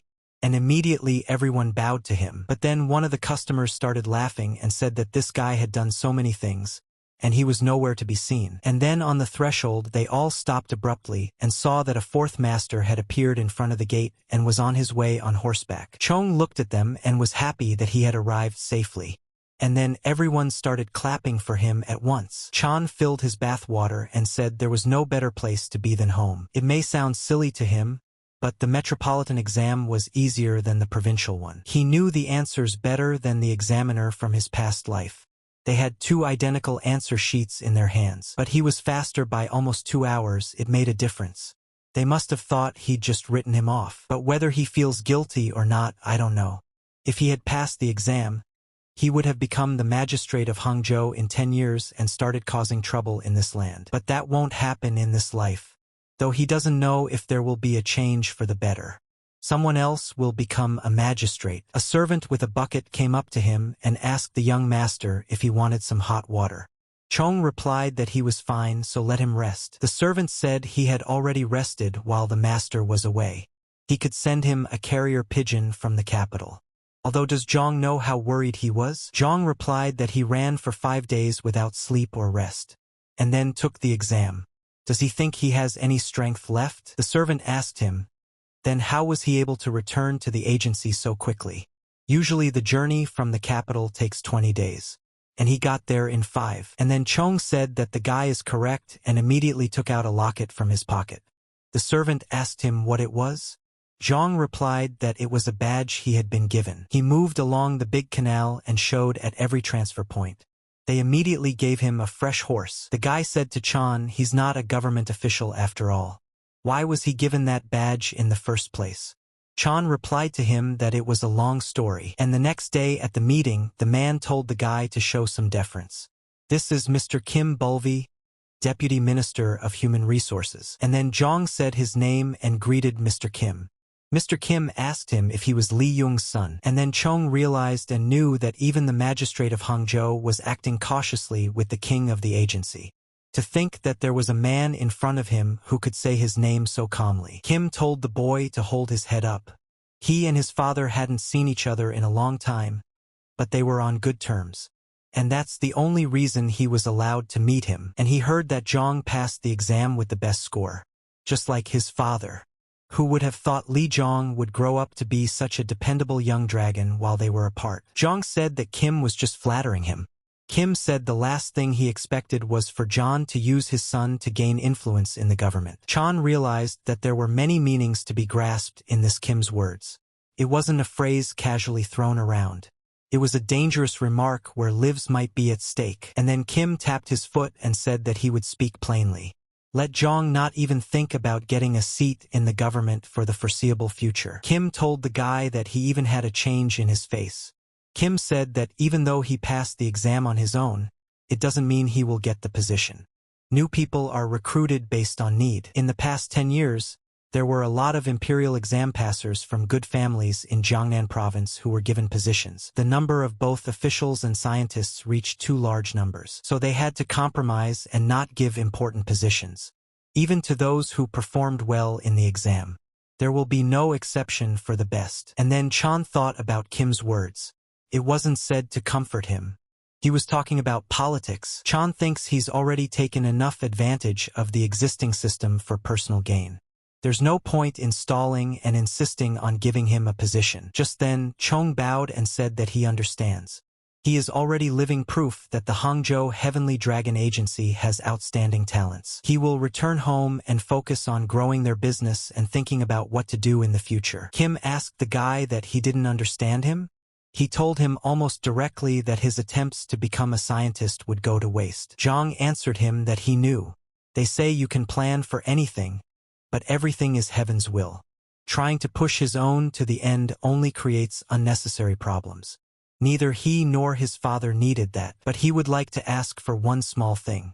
Kim asked him what he wanted to ask him for. Chan asked if the fastest riders could notify all the transfer points in the area that he was the best in the exam. His family was the origin of the Murim, and always those who passed the imperial exam or entered the government were respected. And that's why his father wanted him to turn him in. Even if he doesn't get the top spot, he'll almost certainly be upset when he finds out that he missed out on the opportunity to become an official, even though he did the best on the exam. But if he realizes that Kim helped them protect their pride, he'll definitely be grateful. Chong realized that there was no way that their relationship had come about for nothing. He or his clan had definitely received a big bribe from the Heavenly Dragon Agency. If you want to leave the best without a position, you have to make up for it somehow.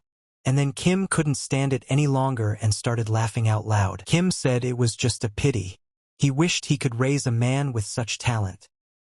He couldn't sleep if he sent such a young man away empty-handed. Kim put his hand on Chan's shoulder and said that his opinion had changed.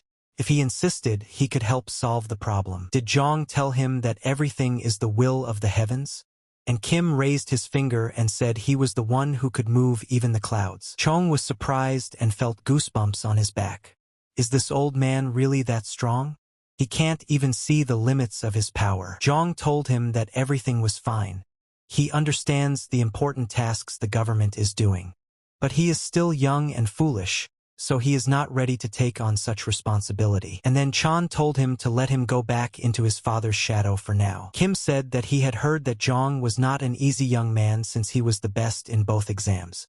But he didn't think he was that good. Zhang is probably disappointed, but don't let him get too upset. He will remember this meeting, and they will see each other again in the future. For now, let him be content with a small position. Zhang asked, what's another small position? Kim replied that the capital exam was not a military exam. But like the guy said, his family was at the origins of Murim, so he would be able to give him a position, though not in Jenny way. The guy will be a secret bodyguard, get 100 gold pieces and 16 hectares of land. And then Zhang was very surprised by this. Chan pulled himself together and said that how can he hold such an important position without being a part of Genie Wei? Let Kim think again. Kim replied that it's not like he's asking to actually do the job. It's just that the guy will get a position. It will help him get into the ministry in the future. Zhang told him that he was a man from the outskirts. Is such a lofty position really necessary? Kim replied that he does it so that no one else can take the guy. Let Zhang remember it well. He'll be his subordinate one day. And then Zhang was speechless. And then the servant said to Chan, what he means to say is that this old man made sure that no one else would recruit him. And to placate the family, the best student given a badge, money and land? Chan replied to the guy, sort of. The boy said that whoever else had told would not have believed it. Not long ago the other porters despised him, and there was not even enough money for food. He wondered why they had abruptly changed their behavior. It all made sense to him now. Chan tells the guy that he feels his father should call him in soon. We need to get the money and the land deeds. The boy said that the magistrate had given them to the family, not to him. Chan says that's right, but the old man says he'll give it to him anyway. He doesn't really understand why it's not done right away. Just then a guy came in and approached the fourth master. Chan asked him what happened. The guy replied that his father had sent for him. Going into the meeting room, the king asked his son, had he rested enough? Zhang replied that he had had enough. The king said he had been told in detail about everything that had happened. He would have a lot to say to him about this escort mission, but they would let it go, since the warriors and porters had asked him themselves. And Chan answered his father that he thanked him. The king asked if he had heard from Soso. Why did his father talk about her so suddenly? And Zhang answered his father that he hadn't yet. Chan still wondered why those old geezers even asked about her. Chan said he thought she would visit them, if only to return the meteor dagger. And then one of the elders ran up to him and said, well done. The king said that on the day of his return, there was a rumor that the head of Namgung would soon send a Murim invitation to their house. Namgung Yuan is more influential than him, aside from their family's past. Therefore, they can't refuse. Now Zhang realized that it wasn't Namgung Soso who was coming to them, but they were coming to her grandfather. And that's why the king said, they'll start preparations soon. Not only do they need to gather gifts, but they also need to decide who will go with them. The elder asked the king what is there to think about. He's the oldest, and he's also Zhang Ren's uncle. They would be treated with respect and care if they took him with them. The commander on the other side said that if it's about respect, it's better to take him, the escort commander. Besides, he knows the prefect of the Namgung clan. Namgung say okay even invited him when he came to visit. And then the old man told the king that he had labored for the good of their agency all his life. Would he really deny him? The commander also said that he had labored more years. The elder asked the commander if he was going to hold out to the last man. The commander told him to just give in to it. Chan asked them what's wrong with them. The elder told the commander that he was still young. There will be plenty of chances to meet him. The commander asked him how he knew whether to invite them again. The elder told him that he would see him at Zhang and Soso's wedding. Zhang just stood back and marveled at every word they said, and then Chan realized that the elders had misunderstood something. The commander said that he thought such things could only be discussed after receiving an invitation. Zhang said it's just a rumor for now, if they want a strong and close relationship between the heads of the next generation. It's better to get his older brothers married first. The king said that his son had done well in the exam. Since ancient times it has been accepted that in life there should be a carrot and a stick. The king asked Chan if there was anything he wanted to ask. Chan replied that he had heard that the magistrate had already met with them. The king asked Chan, does he want to climb this one? Immediately he pulled out the deeds to the land. The king told him to take it. Even though the emperor granted them to the family, he was the one who deserved them, so they belonged to him. The elder asked Chan, did he even think of refusing? Zhang said that he was of the opinion that one should take it while it lasts. The king said there was something he wanted to add of his own. Since he has both land and money, he will give him a pavilion. From now on, he is the master of the 17th pavilion. But don't let Zhang relax too much.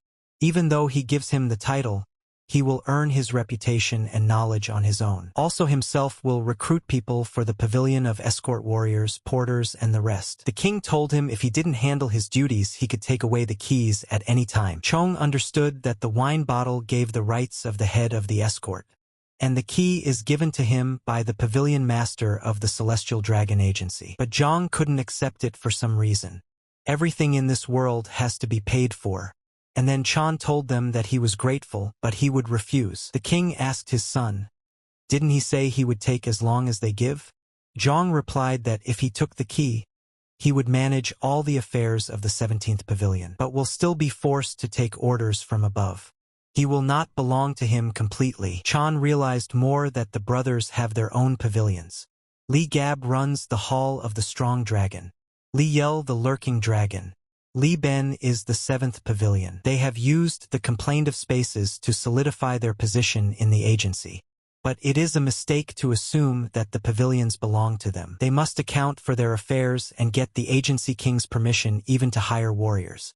Never will he own what is so easily lost. The king said that he now realizes that he became the best in the exam for a reason. Does he think the brothers are pathetic? Zhang replied to his father that he was definitely not jealous of them. The king replied that he understood. His son wasn't going to tell him where he was going to spend the money. Chan said that if he is allowed to do so, then yes. The king said that a master always speaks for his means.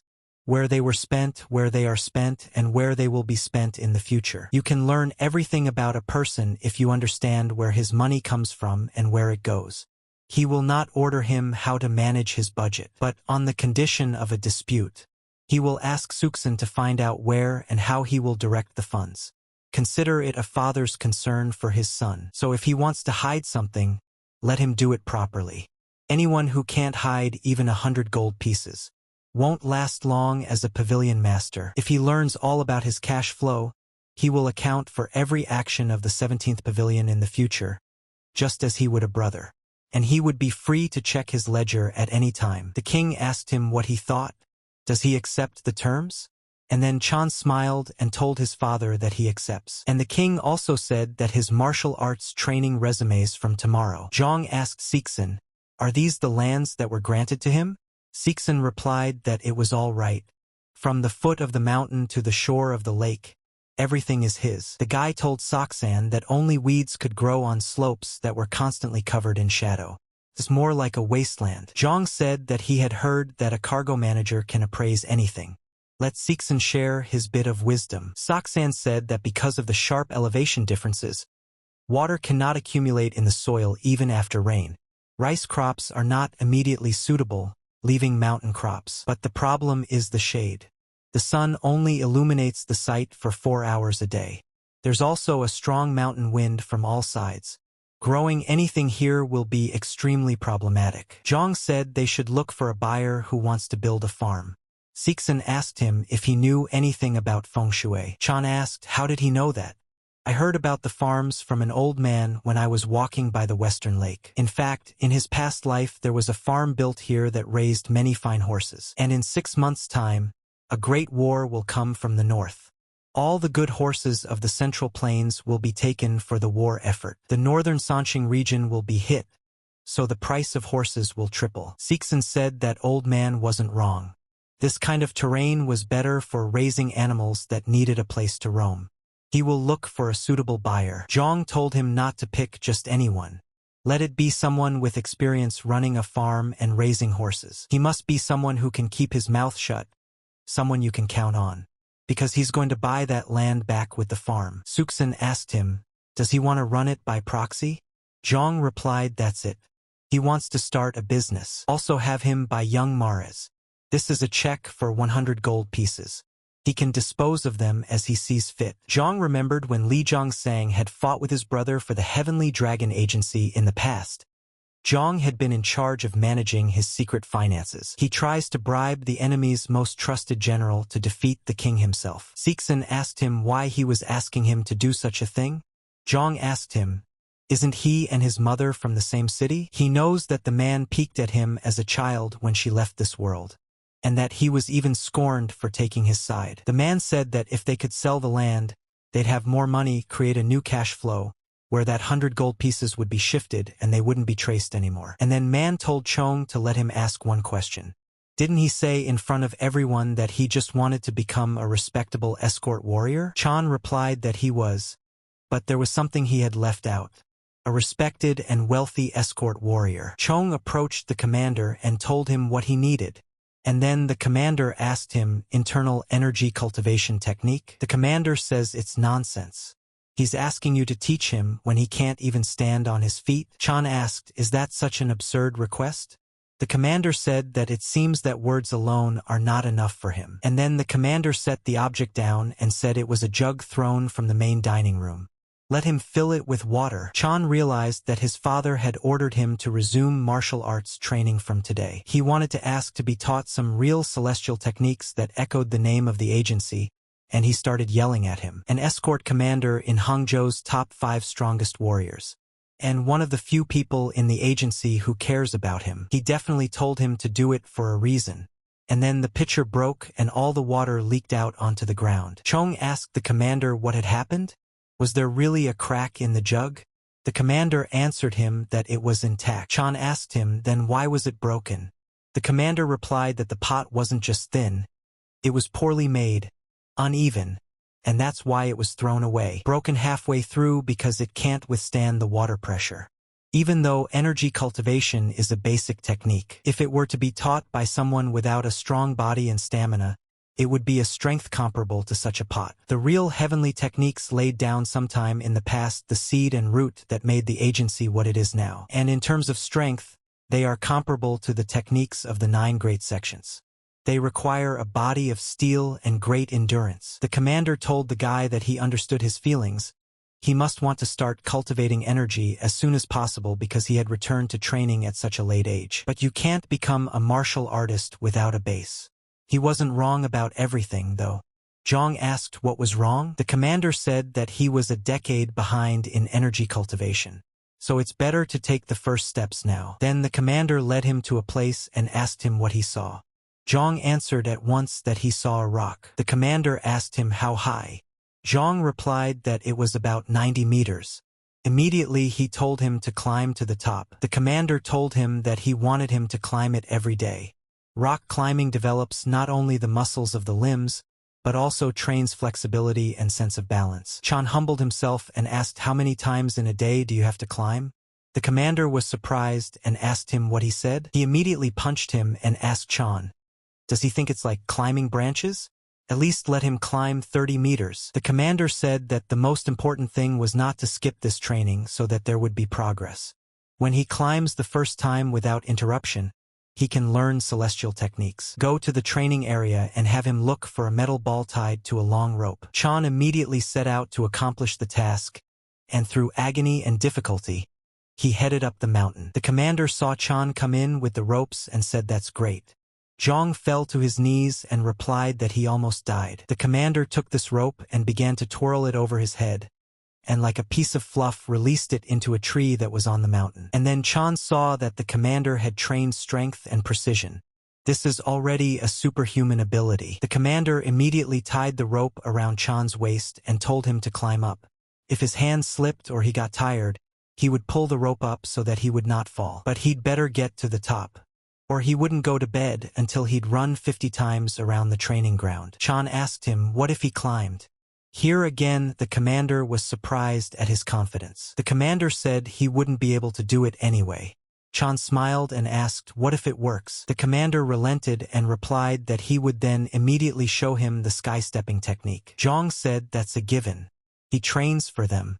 The commander asked him what he was getting at. Chan said that the commander would have to run 50 laps, while he would memorize the technique of celestial steps. The commander didn't take his words seriously and started mocking him and told him to get going already. Climbing up, Chan remembered that the alluring flower said it had the strength of a herd of wild buffalo. But what good is she if she can't control at will?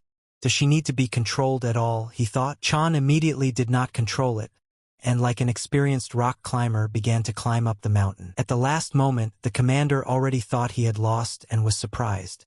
And then Chan couldn't get a grip and fell down. Chan fell to his feet and said it was done. He started to clap and cheer, but then the commander gave him a slip. Chan didn't expect this and turned to his uncle. The commander told him to keep his head down. And then he started to test the guy's strength. And then the commander thought it was strange. After all, just a moment ago, he hadn't felt any energy. He said either he was crazy or Zhang was. One of the two. If he tells anyone about this, they won't believe him. Chan told his uncle that he would climb up there every day. Just like he said, energy alone is not enough, you need strength and stamina. Chan asked him, he hadn't forgotten about his promise, had he? 50 laps.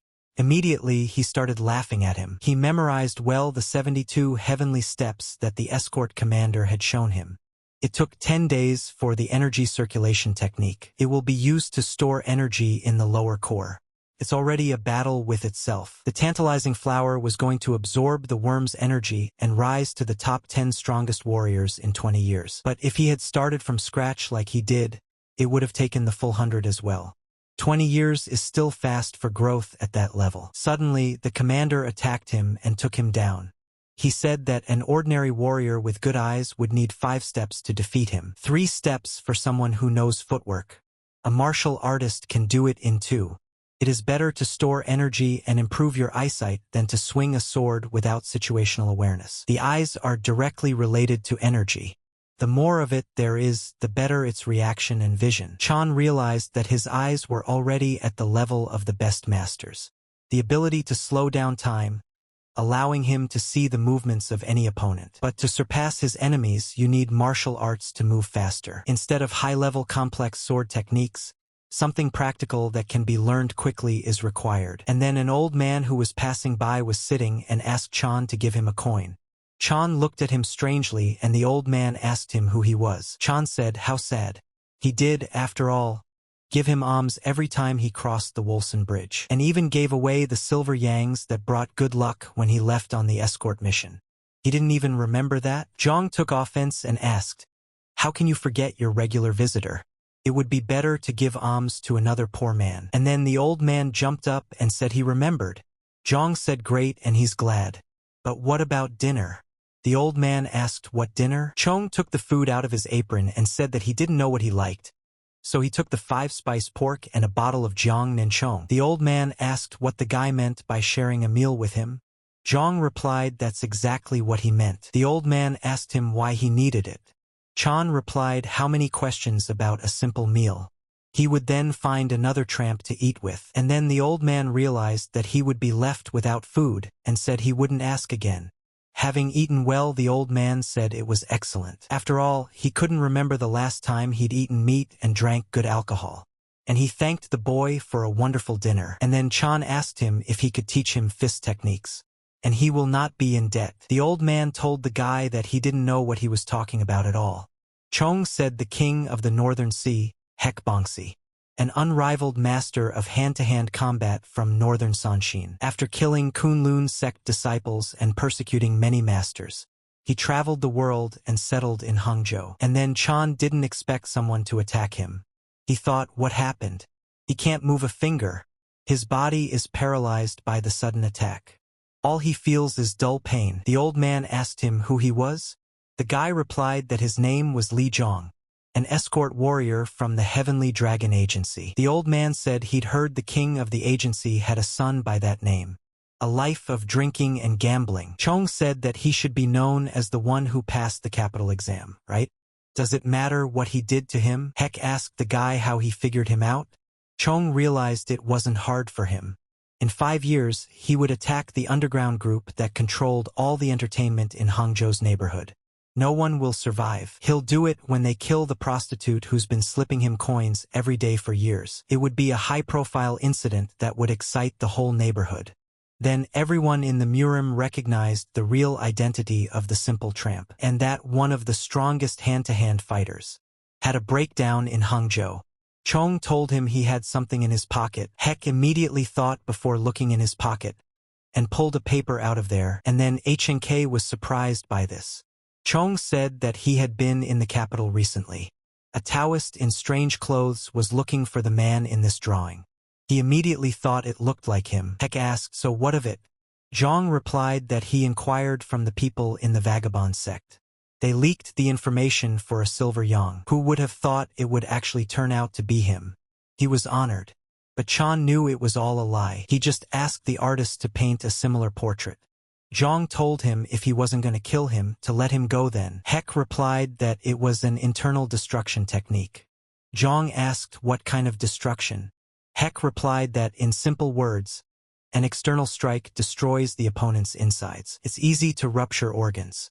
The enemy will look quite normal from the outside. From a simple bruise, you can die in your bed after a while. Among the techniques of destruction, the strongest hidden power. Chan asked if he was going to die now. Hek told him to stop whining like a child. I mean, he's been holding back, so he'll suffer for a couple days and then he'll get over it. and it's only natural that he's going to kill him. And then Chan said that it was a relief for him. Then have him teach him fist techniques. Hem asked him, didn't he hear what he was told? Chan replied that he now realized that Hek wasn't someone who would kill people for no reason. He was a highly respected warrior until he killed the cult disciples. He thought Hek was hiding from the world because he didn't want to harm him. Who would come after him? Hek said that the guy's father is the king of the agency, not inferior in strength and skill. And his sword technique is known throughout the Murim. But why go to the trouble of finding trouble for yourself and learning from it when you can do the same thing at home? Chan said that Hek must have gone through thousands of battles in his life, but they all ended in 10 movements. That's why people gave his technique the name 10-move fist. There aren't many movements, so he can learn them quickly, right? Hek replied that if it were that easy, would he have spent his whole life on it? An infinite number of variations can be formed from these 10 movements. Zhang said he'll figure out the variations as he goes along. Now he wants to learn the movements and understand the form of the technique. Let Hek teach him. He wouldn't want his technique to disappear with him, would he? Hek could see that the guy had a tongue, but his body and reaction looked like someone who hadn't studied martial arts at all. He's revealed his identity, so he doesn't have any extra time. And then Zhang asked, if Hek isn't sure, what about the test? Hek immediately didn't talk to him and made his attack unexpectedly. And then Zhang told him how rude it was. Hek was surprised that the guy remained conscious. Chan asked, is it okay to hit a man without warning? Hek asked the guy what he should have done. Should he have counted to 3 and then hit him? Hek definitely realized that he didn't sense any energy or advanced skills in him. So he decided to check it out. He immediately bounced back to soften the blow as he swung. That kind of reaction speed was hard to find even among the best masters. If he develops his energy core and trains hard, he can't even imagine what level he will reach. One thing Hek realized was that he had been looking for a suitable apprentice for a long time.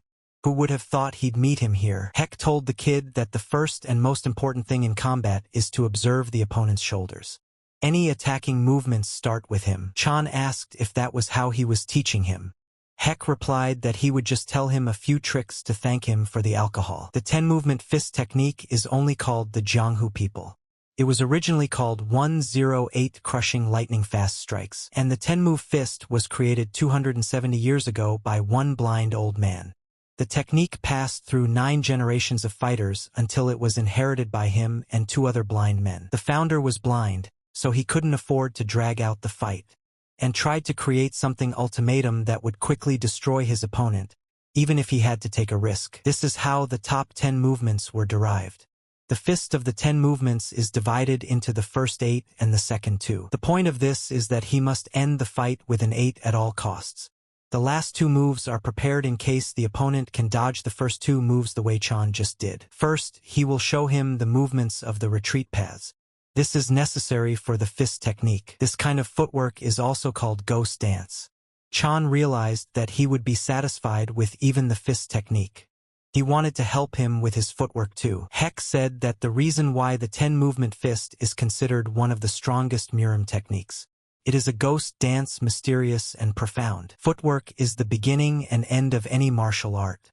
He'll be perfecting them for the rest of his life. Hek pulled out the rope and told the guy to grab the other end. Chan was curious and asked what it was for. Hek told him he could move however he wanted as long as he held on to her.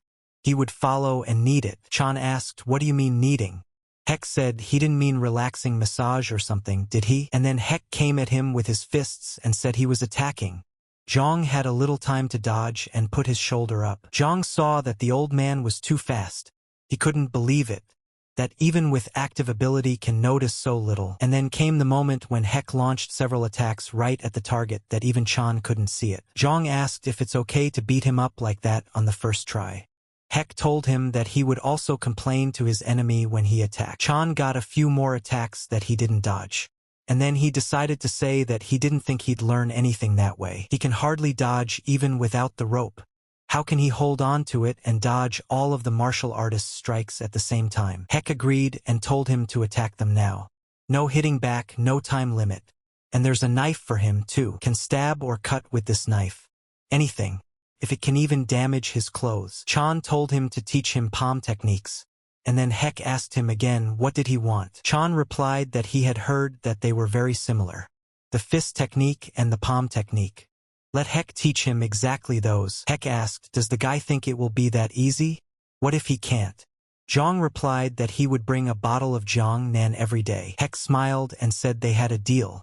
Chan realized that no matter how strong he was, he couldn't run away from him all day on a meter leash. He also has a weapon and a skill. At least he'll be able to hit clothes for sure. Chan asked him, is he ready? Heck told him to keep his mouth shut. And then Chan jumped on him and shouted that he was starting then, and then immediately made the first blunder. It was very strange for him. In theory, he should have wounded him by now. Well, it was unlikely to hurt him, but he hadn't even changed his face. Chan said that he could yell if it would help him concentrate, right? Heck replied that he could. A few hours later, Zhang fell to his knees and said that he had lost. Heck asked him, does he now realize how formidable this technique is? And yes, judging by the guy's muscle movements, he had some basic training. Chan said he climbed the rock every day, his uncle told him. Heck asked who the uncle was. Zhang replied that his name is Quan, the escort commander. Heck asked, is the guy talking about the warrior clinic Mount Hung? Chong asked the old man, does he know him? Heck replied that the name is on the lips of all of Hangzhou. How could he not know? Don't skip basic training from him. But Zhang isn't that young, isn't it a little late for martial arts? Chan replied that no, he had developed a purpose. Heck asked what kind of purpose. Zhang said it was nothing more than an illusion or a dream for the past him. But one day he woke up and realized that you can't live on dreams, you have to act. But even now he's not sure that anything will come of it. Heck said that his efforts wouldn't be wasted even if he didn't achieve everything. One thing is enough for a life not to be lived in vain. And then he told the guy they were done for the day. Let Chan remember to bring the alcohol he'd bet next time. And let him give him some money for the future if he was busy and couldn't bring it. And then Chan said he would give it now. And then Heck holding the sack rejoiced and said that he had already taken them because he couldn't lose. The day has come when all the elders gather. It's a meeting where the king of the agency, 5 hall masters, escort commanders, and the cargo managers also discuss matters that are important to the entire celestial dragon. It's also a gathering where Li Zhan's sons can gain experience and immerse themselves in the affairs of the agency. Li Cheng would have to participate in them on his father's orders. When he saw his brothers, he didn't think they would be so hostile. The elder said it was time to get started. They had good news and bad news. Then the king told him to start with the bad news. Elder said the first thing on the agenda. Naquan Pavilion informed that after their contract ends, they will sign a new one with the Golden Dragon Agency. The king asked what made them decide to choose another agency. Also the Golden Dragon of all their competitors. And then the man said that it looked like their guard fee was twice as much as the new offer. In addition, they are offering an equal number of warriors of the same skill level. And also all their income will go to pay the warriors, they won't make a profit. He doesn't understand why he would take such a risk. First Suyang and Kunyang pavilions and now Naquan. If this continues, all the taverns and brothels around Wolson Bridge will go under the Golden Dragon's wing. They're disrupting the established market. But he sees no way to stop them. Unless they start cutting prices too. The king realizes it only sounds simple. Other customers will definitely demand that the fee be lowered for them as well. Who was now in charge of protecting the Naquan Pavilion? Just then, a guy raised his hand and said that the Hidden Dragon Hall. The king said that the Hidden Dragon was also in charge of Kunhyang and Suyang pavilions. What solution did they come up with? The guy replied that lowering the prices should solve the problem. Worth the slightest problem and the reputation of the Golden Dragon would collapse overnight. The king asked him, and he calls it a plan? The guy told the king to give them some time. In situations like this, it's best to take your time and take care of the agency's reputation. The king said that anyone from the Hidden Dragon Hall could have said such a thing. And he, as master of the hall, couldn't think of anything better to say. Just then the guy apologized and replied that he would try harder. Chan stood there and saw how tough this place was. The king said that they would not change the prices. Let them do their best to change the master of Naquan Pavilion in 5 days. The king replied that he had heard that Golden Dragon Pavilion Master Henwan Pavilion was able to completely change their minds in 3. Is the guy trying to say he's worse than them? Guy hung his head and accepted the king's decision. The elder said the second on the agenda. Every winter, the Nanking Trade Alliance contracted with the Golden Dragons to protect one residence for a huge fee. They expressed their desire to hire the Heavenly Dragon Agency for some reason. Immediately, Chong thought of them. Nanking Trade Union is a large family of successful merchants. They own one of the most beautiful gardens in all of Hangzhou, known as the Pear Orchard. This is the famous winter residence of Prince Zheng, a close relative of the emperor. And for this, the Nanking Union hires a Golden Dragon Guard. And so Chan saw that this was the exact opposite of the first situation. And then Yell said loudly that it was a trap. The Golden Dragon often abuses drastic price cuts. But they certainly wouldn't give up the Pear Orchard. On the contrary, they demand a fabulous amount of money for it. And that's 300 gold yang a month. It seems like these trading snakes put forward an offer just to make the Golden Dragon get scared and lower the price to protect the residents. The king said that they can't make plans on one assumption. Yell replied that the owner of the Golden Dragon is related to Prince Zheng's wife. Even if the price drops, their contract can't be broken so easily because of this relationship. Chan realized that everything was right. But he doesn't know how he found out, but it sounds plausible, like a trap. The king said that they dared to use the Heavenly Dragon to manipulate prices. And what does the master of the 7th pavilion think? The third brother said that if he was the leader of the trade alliance, he would start spreading rumors that the Sky Dragon would agree to the contract. We need to start denying it before they make their move. They have experienced these methods of lowering prices before. If they play by their rules, they will only be laughed at. Zhang thought and realized that it was logical. Ben's mother was very knowledgeable about the situation in the business world. He had learned the tricks of the trade from her. And then the king asked the master of the 17th pavilion, and then Chan was surprised and frightened. Chan replied that he agrees with Bart Ben.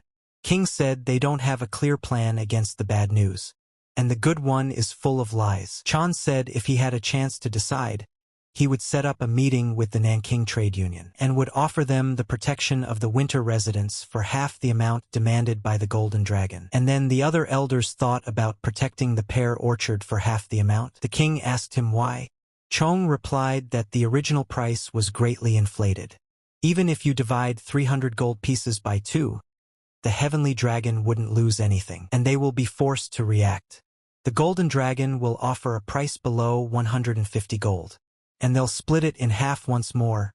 Then they'll have to go below 75. They'll pretend to go along with them, but they will drastically cut the Golden Dragon's profits. Did Yell tell his brother that he meant to say they would be obedient puppies only to damage them? The Heavenly Dragon Agency wasn't created for this.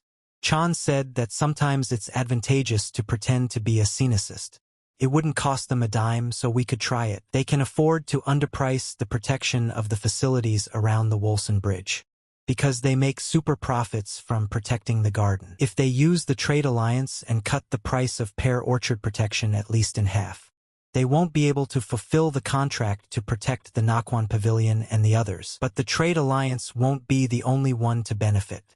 One man's loss is another man's gain. They now need to get at least 35 coins out of this deal at all costs. And it better not be wrong anywhere, so they can't change their minds and call the whole thing off. The king asked the elder what he thought. The elder replied that it was a very good plan. Zhang understood that Commander Guan, Manager Song Chibik, and Money Consultant Yu Qi, the chief strategists of the Heavenly Dragon Agency. If they agreed, there would be nothing to discuss. The elder told Chan that he learned a few tricks while hanging around the gambling houses. The king said the street is Murim or the business world. People's conflicts are the same everywhere. That's a great idea. His opinions were very helpful. Could he say a few more words? The king immediately gave him permission. Chan said that about protecting the Pear Orchard this winter. Since they were talking about it, why don't they steal the contract from under the Golden Dragon's nose? And then everyone was surprised and didn't say anything. Chong didn't understand what had happened and asked, did he say something wrong? And then Big Brother said to Chong, he seems to have forgotten his position. He's just a pavilion master, so he can't say such things so freely. Chan apologized for his words. He was too excited about the possibility of getting their contract. Chan thought he was overdoing it. He's only 22 and hasn't earned a reputation yet. One of the elders said, wondering what could have caused the master of the 17th pavilion to be so impatient. Chong said it had to do with why the pear orchard needed protection in the first place. The elder asked him, did he mean Prince Zheng? And then Chan said exactly that. The Golden Dragon wouldn't be able to afford the contracts at half of their price in Hangzhou if it weren't for the money it made for guarding the prince. It seems to him that business owners are much happier to make arrangements with an escort agency that is in charge of guarding such an important figure. They're starting to think they're high status too. The elder asked the guy, does he want to use the prince's name to spread rumors about them? He feels like the Sky Dragon is already a level above, it won't work. The king said that their advantage in traditional escorting is undeniable. Chan said that when it comes to guarding facilities, the Flying Dragon is a head above. If you make a list of the most luxurious residences in Hangzhou, the 4 most luxurious ones, with the exception of the pear orchard, are protected by a Flying Dragon for their agency, which is famous for dominating the entire province. The pear orchard is a real pain in the ass. The elder told Chong that he is proposing to expand the residence security business, and so they need some sort of publicity from Prince Zheng. He thought that Chan was only pondering about the conflict with the Golden Dragon, but it turned out to be only a small part of it. The king said that mere words meant nothing. Chan replied that although the Golden Dragon had been guarding the pear orchard for years, there must be a way to intercept it, and the leader of the Nanking Trade Alliance would surely have the answer. Another elder said that the key to the solution is Prince Zheng. He's been coming to the pear orchard for 10 years, and the leader of the Trade Alliance owns it. He might be able to tell us something. And then the guy said he agreed with the master of the 17th pavilion. They could turn things upside down, thanks to the rumored offer from the leader of the Trade Alliance. The king said it looks like the decision was made by the entire Council of Elders, who wants to go to negotiate with the leader of the Nanking Alliance. Chan rejoiced, for things may seem simple, but a lot depends on this negotiation. Now let the elders deal with it. He'll wait for the right time to settle his affairs. And then the elder asked, why not have the master of the 17th pavilion do it? He was the one who suggested the idea. There may be problems in the negotiations, but he doesn't think anyone will know better than him. Chan realized that this level of negotiation was a very difficult task. Are they seriously going to entrust this to a mere pavilion master? The king asked his son, does he want to try it? And then Chan clenched his fist and said he wouldn't think too much. He is responsible if he fails, but the potential success will be his as well. Immediately, Zhang replied that he would do his best. Zhang arrived at the pear orchard. The head asked, is this the agency king's 4th son? The guy tells the head to let him introduce himself. His name is Li Zhang, and next to him are his loyal allies. The head said that he expected at least the escort commander and cargo manager to come. It was the leader of the Nanjing Trade Union, No Qi. Zhang replied that he has been given the authority, so he can't worry. Qi asked how he cannot worry about what kind of representatives the agency sends him. Chan replied that they came to him for a reason. The agency is already aware that he wants to use them to reduce the price for the Golden Dragon services, but making a trap out of them is a bit too much. Qi replied that they came here even though they realized that he's not going to make a contract with the Heavenly Dragon. Chan replied that they concluded that both sides could benefit from the meeting. Chan told himself to act carefully now. His opponent survived the trade battlefield and established the Nankian Trade Alliance himself, also known as the Old Poisonous Snake. And then Qi couldn't stand his words and started laughing loudly. He said that he knew there would be someone smart in the Heavenly Dragon. Qi told the guy to have a seat, because there is no truth on his feet. He asked the guy if he wanted a drink. Zhang replied that he would rather celebrate the closing of the deal.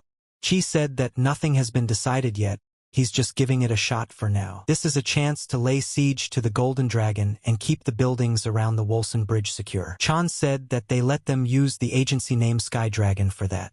All merchants should be able to do 2 things, counting and weighing. Qi said that they could give a strong kick to the Golden Dragon, also leaving behind the security of the businesses around the bridge.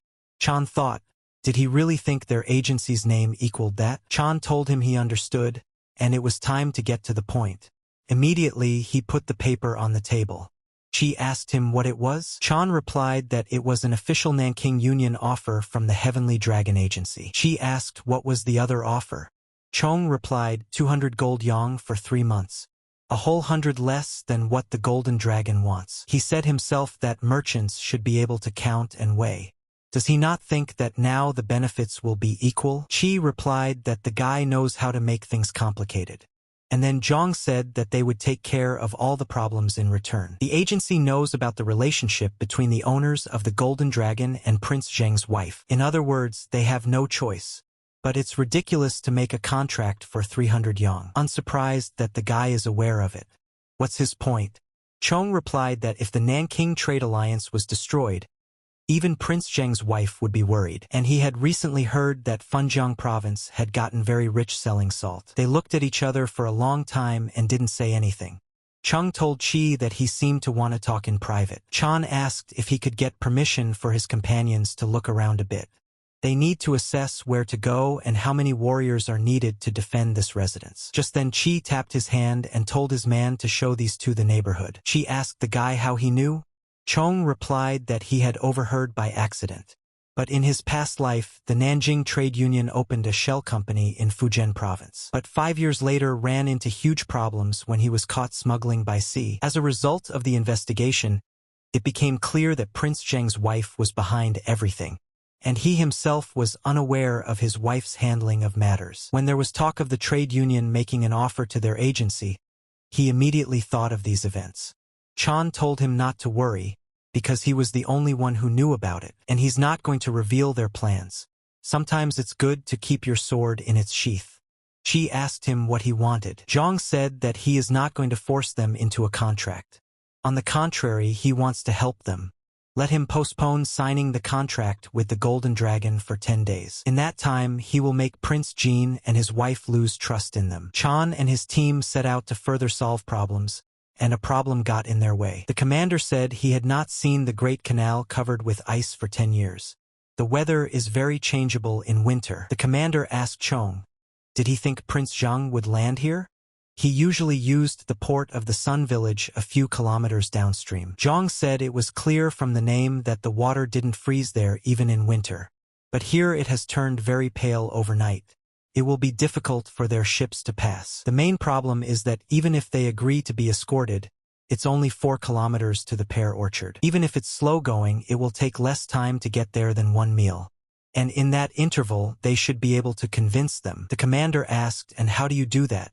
Unless some assassins showed up that they would defeat. Chan thought about it and decided that blows like that, they would show up. In the previous life, the prince's guards had dealt with them, but lost half their men. They will use this situation to negotiate a pear orchard contract, and will try to avoid unnecessary sacrifices. And then the lad turned to the young gentleman. He immediately said that the ships were already approaching the shore. The warriors said they couldn't get through the ice. They'd have to dock. Just then, the man noticed people on the shore. They asked them who they were and why were they armed. The commander said his name was Huang, the agency of the Sky Dragon. Have them tell the prince that he has an old friend waiting to say hello. Zhang asked Huang, an old friend? Huang replied not to count on much. He accompanied the prince when he served in Genie Wei.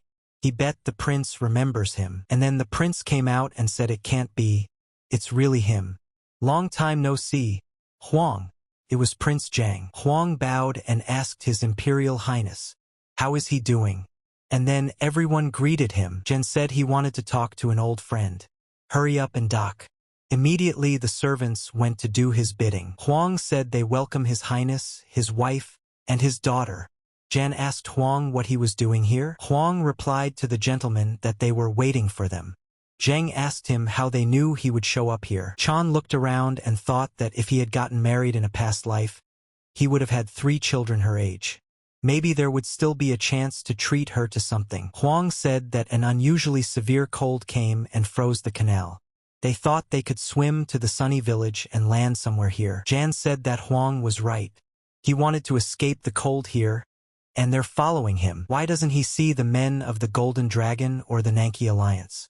Huang replied that they seemed to be waiting for them at the original rendezvous point. The canal had frozen recently. They might not have realized the situation. Zheng asked Huang, and how did he realize about it? Huang replied that it was unusually cold last night. He went and checked the canal upstream, and that is why they are here. Jan was surprised and asked, "Is it true?" He doesn't even know how to thank him. Huang said that it was the fourth son of the king of the Heavenly Dragon Agency. He won first place in the capital's exam and returned home expecting a government job. The guy said his name was Zhang. Jan asked the guy, did he get up early and personally check the channel? Zhang replied that there was nothing unusual about it. Let him not pay attention to it. Jan said that there are no actions that can be ignored, just as there are no actions that do not have a purpose. If he got it right, they want to accompany them to the pear orchard. The carriage is just right for him, his wife and daughter. Chan immediately realized what was going on here. The prince asked Chong, did he want to intercept his contract to protect the residents? Chan thought that he had immediately figured out his plan. Huang immediately heard this and couldn't believe that they had been figured out. Zhang thought it was amazing, too. I'm still smiling from the joy of seeing an old friend. He's already saying these things. He's not an ordinary person. His appearance doesn't match his words at all. Jan smiled and said that he seems to have hit the bullseye. If he speaks openly, the owner of the Golden Dragon Agency sent him a letter. He wrote that a battle is sharpening between escort agencies to protect the pear orchard. So he said to separate the grains from the chaff. Obviously, he's veiledly asked him to support his agency. But as he knows, the prince is indebted to the Nanking Alliance. The prince asked his wife what he thought about it. The girl said that she would accept any decision he made. The prince said it looks like he's embarrassing her again. He took Huang's hand and told him to forgive him, but he had to ask him to give in this time. The owner of the Golden Dragon is his wife's cousin. How can he not support him? Even for a vacation in Hangzhou? Huang answered him that he understood. Zhang understood that he couldn't let things end like this. Doesn't want to keep the face of a golden dragon. Prince Zhang wants to show concern for his beloved. He'll have to change her mind first. And that's when Zhang turned to His Highness. They could not have imagined that they would put them in such a predicament. The Sky Dragon will not fight for this contract. The prince replied that he really appreciated the gesture, but they had already prepared horses and a wagon for them. Let him escort them to the pear orchard. It would be a great honor, Chan said. Huang also said that everything would be fine.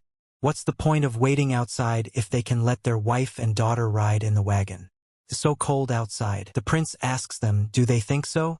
It seems to him that they are close enough for him to accept such a favor. Chan saw at once that Han understood and played along. Now we have to somehow get the prince's wife out of the way while they're on their way to the pear orchard. Heading towards the pear orchard, Chan kept trying to somehow talk to the prince's woman. He can't even see her. Another thing he doesn't understand is why the princess is looking at him so intently. And then she said it was weird. She said that the best students are usually the ugly ones. And he's the son of a celestial dragon owner. Chan replied that he was the fourth son, Her Highness. The girl told the guy not to call her that. She knows full well that Murim people don't pay much attention to the laws of the rest of the world. I've heard about the Heavenly Dragon too.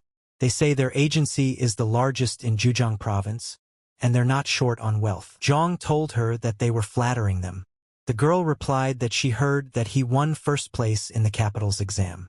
His father must be proud of him. Zhang said that he wasn't the type of person to openly express his feelings.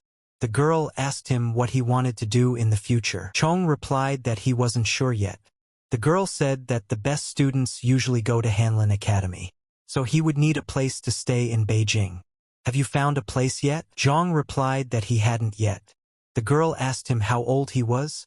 Zhang thought it was some kind of interrogation, but replied that he was 22. The girl smiled and told him he was a little older than him. She's 17. And why was he staring at her outside the ship? Chan immediately realized that she noticed, even asking such a thing when the prince's wife is around. Zhang replies that it's just for fun, and then Chan saw rocks on the path and the ground trembled a little.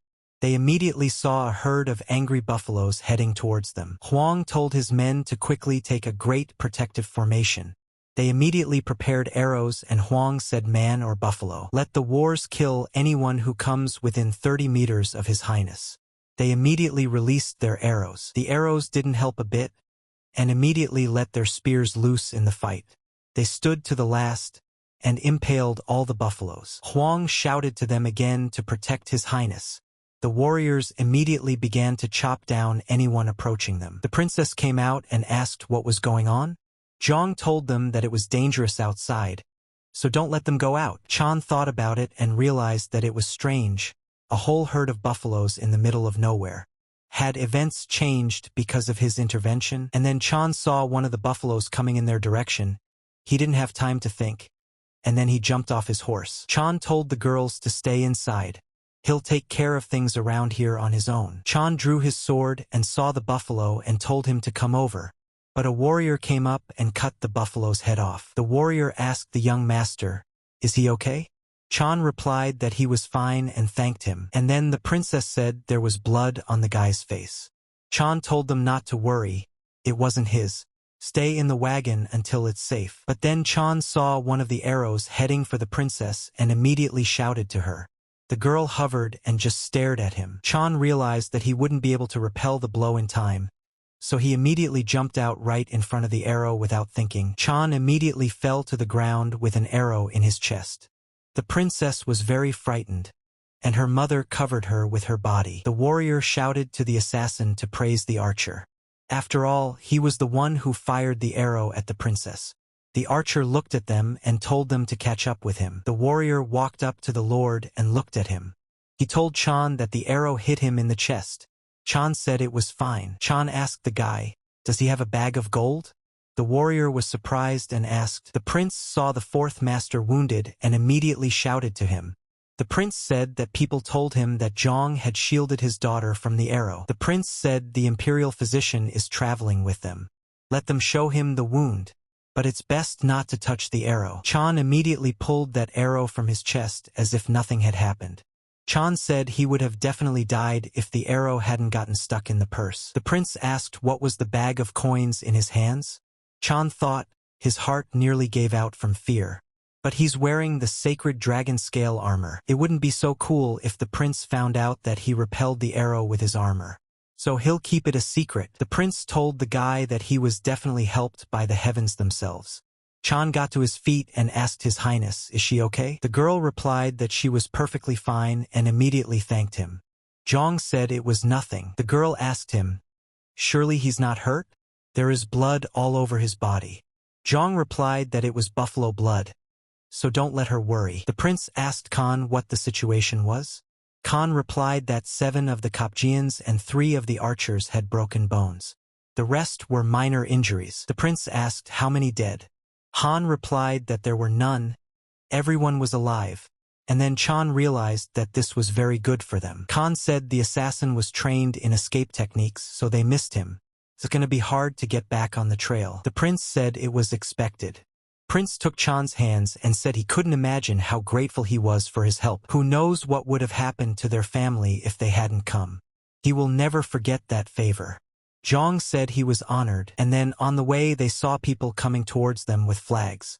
And at first they didn't realize who they were. Chan immediately realized that this was the agency of the Golden Dragon. And then they bowed, and the older one said that he was Nain Akbi, and greeted His Highness. The old man said his name was No Chi, greeting His Imperial Highness. The prince thanked them for coming all this way. They will leave the formalities behind. Let everyone stand up. Nain said he received a message that the prince was sailing on the Great Channel, so he immediately prepared to meet him. The prince replied that nothing was wrong. There was a herd of buffalo on the way, which could have caused a lot of trouble. But these two met them, so there were no casualties. Han and Chan tell the man that they haven't seen each other in a while. Nang said he was glad to see them, that he was in good health. Nain looked at the guy and asked who he was. Chan said he was glad to meet him and gave his name. Nain said that this is the 4th son of the king of the agency that the whole province is talking about. He is happy to see him too. Nain asked the prince why they had landed here. They were waiting for them at the port of the sunny village. And then his wife entered into the conversation and asked him how dare he? He came here and doesn't even know why they are here. Does he even realize that they were attacked by an assassin? If those two hadn't come to their aid, they'd all be in trouble. Chan was surprised and frightened. She could not only lose her husband and daughter, but she could also be censured because her cousin was in charge of the escort. But she could also be reprimanded because her cousin was in charge of the escort. If the arrow had hit Prince Zhang, The imperial family would definitely blame her and her daughter. The woman said she seemed to trust him too much. 10 years is long enough. Even the rock by the roadside would change. They'd have to set aside personal reasons. And then Nain lowered his head and told His Majesty that he had committed the unpardonable sin. The woman replied that she knew that they had changed their own landing place and such an attack was difficult to foresee. But other people understood and were ready to protect them. Better to entrust her daughter's safety to trustworthy warriors who can think one step ahead. And then she approached the prince and told him to support her decision and asked the head of the Nankin Union to hand over the protection of the residents to the Heavenly Dragon. Prin laughed and replied that since they were so helpful, he would do his best. He asked Chi what he would say. Chi replied that there was no problem. Everything is his will. Nain was immediately very angry that they had lost such a strong and powerful ally. Old Man Chi walked up to the guys and introduced himself. He was making an official request to the Heavenly Dragon to protect the pear orchard for the duration of His Highness the Prince's stay with his family. Let them consider it properly. Khan replied that they would do everything possible for their safety and comfort. And that shooter came to his house and the teacher was saying, who would have thought he wouldn't be able to pull it off. The prince and his daughter will still stay in the pear orchard for a while. They'll have many more opportunities. But first, have his apprentice tell him about the bastard who got in their way and saved the girl. The elder said that there were 2 pieces of news on the agenda, good news and great news. And then all the sons looked at the youngest son at once. The king asked, are they actually good this time? And then the elder didn't understand and apologized. The king said that the meeting had not yet begun, and everyone was already sitting with frowning faces. He thought the elder was joking. The elder smiled and said it was okay, he is always serious.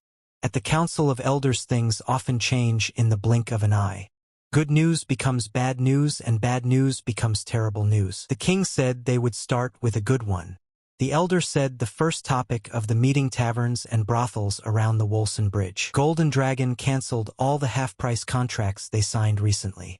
It seems that the loss of the pear orchard was too much of a blow for them. The commander said they used a very aggressive method to capture more territory and started making profits later, but were cut off from their main source of income so had to wind down. The Naquan Pavilion and other businesses changed their minds. The king said that the master of the strong and hidden dragon halls, have they held meetings with them yet? The eldest sons replied that they had. The king told his sons not to let their guard down again. Even though the golden dragon has been eliminated, there are still many agencies and sects that want these territories. They themselves must realize last time they noticed the problem too late. The sons replied that they would remember. The elder said that the second issue of the meeting was the security of the pear orchard. Right now, 3 escort commanders and 20 warriors from the 5 halls are stationed there. But this is a temporary measure. They need to select a hall that will be responsible for the defense of the residents. The commander said that, as the Blue Dragon Master spoke a week ago, the very idea was suggested by the master of the 17th Pavilion. The elder said that he also received the contract, so the answer is obvious. He should be in charge of guarding the pear orchard. Yell replied that there were no escort warriors in the 17th hall. The elder told him that it wasn't a problem if he asked the other halls for help. They do that all the time. With the big contracts, they even helped him. Yale responded that it was true that he was short of people, but it was the help he had gotten from other halls that helped him. The current situation is different. Chan realized that his brother was right. The Heavenly Dragon's fight is not only with other agencies, but also between the 5 halls and 17 pavilions. The contract to protect Prince Zhang is a unique chance for even the best halls.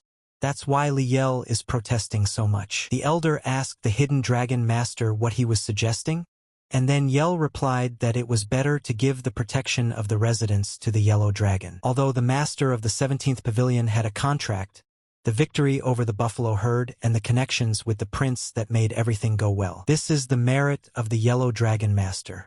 The elder said that it was true that he made a great contribution, but the face should be the master of the 17th Pavilion. Did anyone read the contract carefully? Han was immediately surprised. About the contract, the elder said that the master of the 17th Pavilion was smart enough to be the best in the capital exam. Do they really think a man like that would let his glory be taken away? even though he personally drafted the contract with the head of the Nanking Alliance? The elder replied that the Blue Dragon Master was right. The head of the Nanking Union added special conditions to protect the pear orchard must 17th Pavilion. Otherwise he would only pay half. Yale asked why he added such a thing.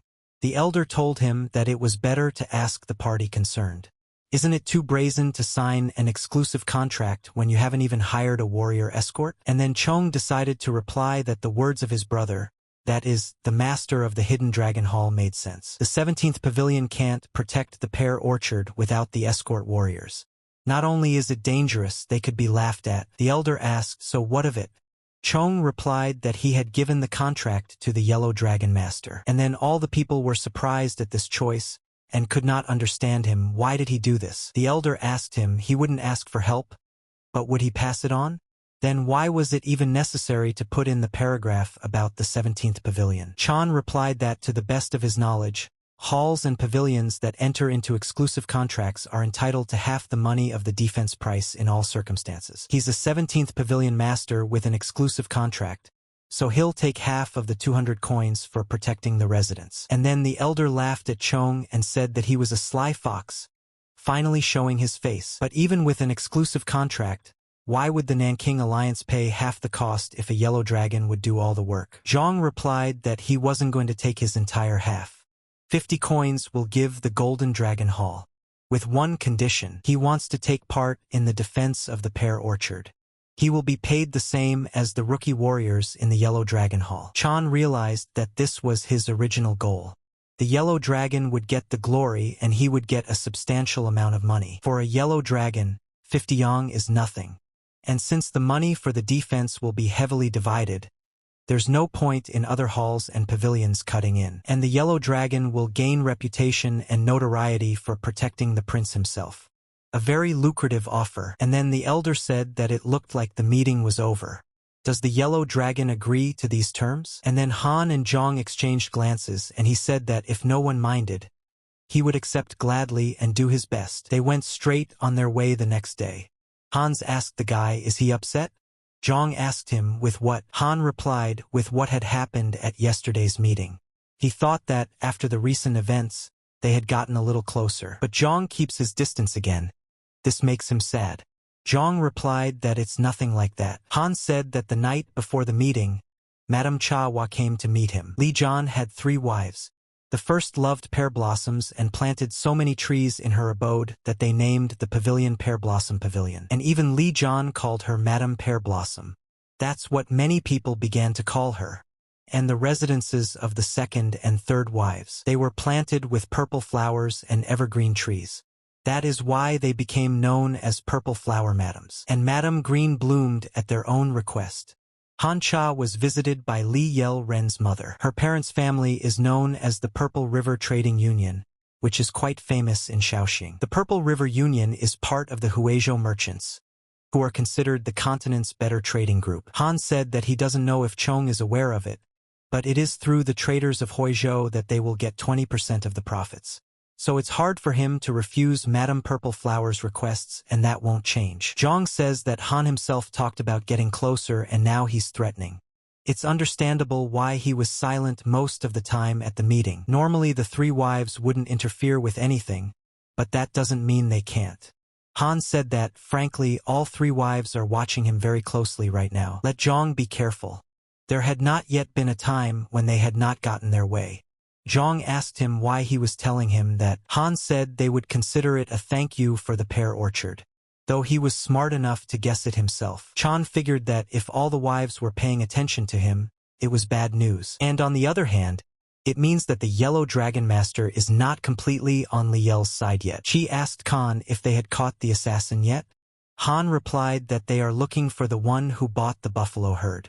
They also went around the artisans with the arrow, but it doesn't look like it was made in Hangzhou. The prince told them not to waste much time on it. If they were really going to kill him, they'd be back. She asked the prince, isn't he afraid? The prince replied that everyone is afraid. It's just that members of the imperial family have dulled senses over time. Han told the prince that from today, the veteran Yellow Dragon warriors would protect them and his family. Therefore, he could rest easy. The prince replied that he hoped there would be no cause for worry. Let them take care of them. Zhang said that they would do their best. And then the prince's daughter came in and said it was her. The prince told her to come in. And immediately she came in with bowls of food. She said she also brought rice wine from Peking. I warmed it up a bit, it's chilly today. Did she make her own wine too? Immediately the girl was embarrassed and replied that she did. And then she poured wine for everyone, and they began to taste it. Chong took a sip and realized it was warm water. The girl said she was very glad they liked it. Let them try the dumplings too. Chan immediately thought that they definitely couldn't be bad. He immediately picked up the chopsticks and started tasting them. He was very upset with her cooking. Han immediately said that the very subtle flavor of the meat. The girl asked, what did young Masterly think? Zhang replied that he had just skipped breakfast. Marvelous. And the wine is wonderful too. The girl heard that he hadn't eaten breakfast and asked if she wanted more.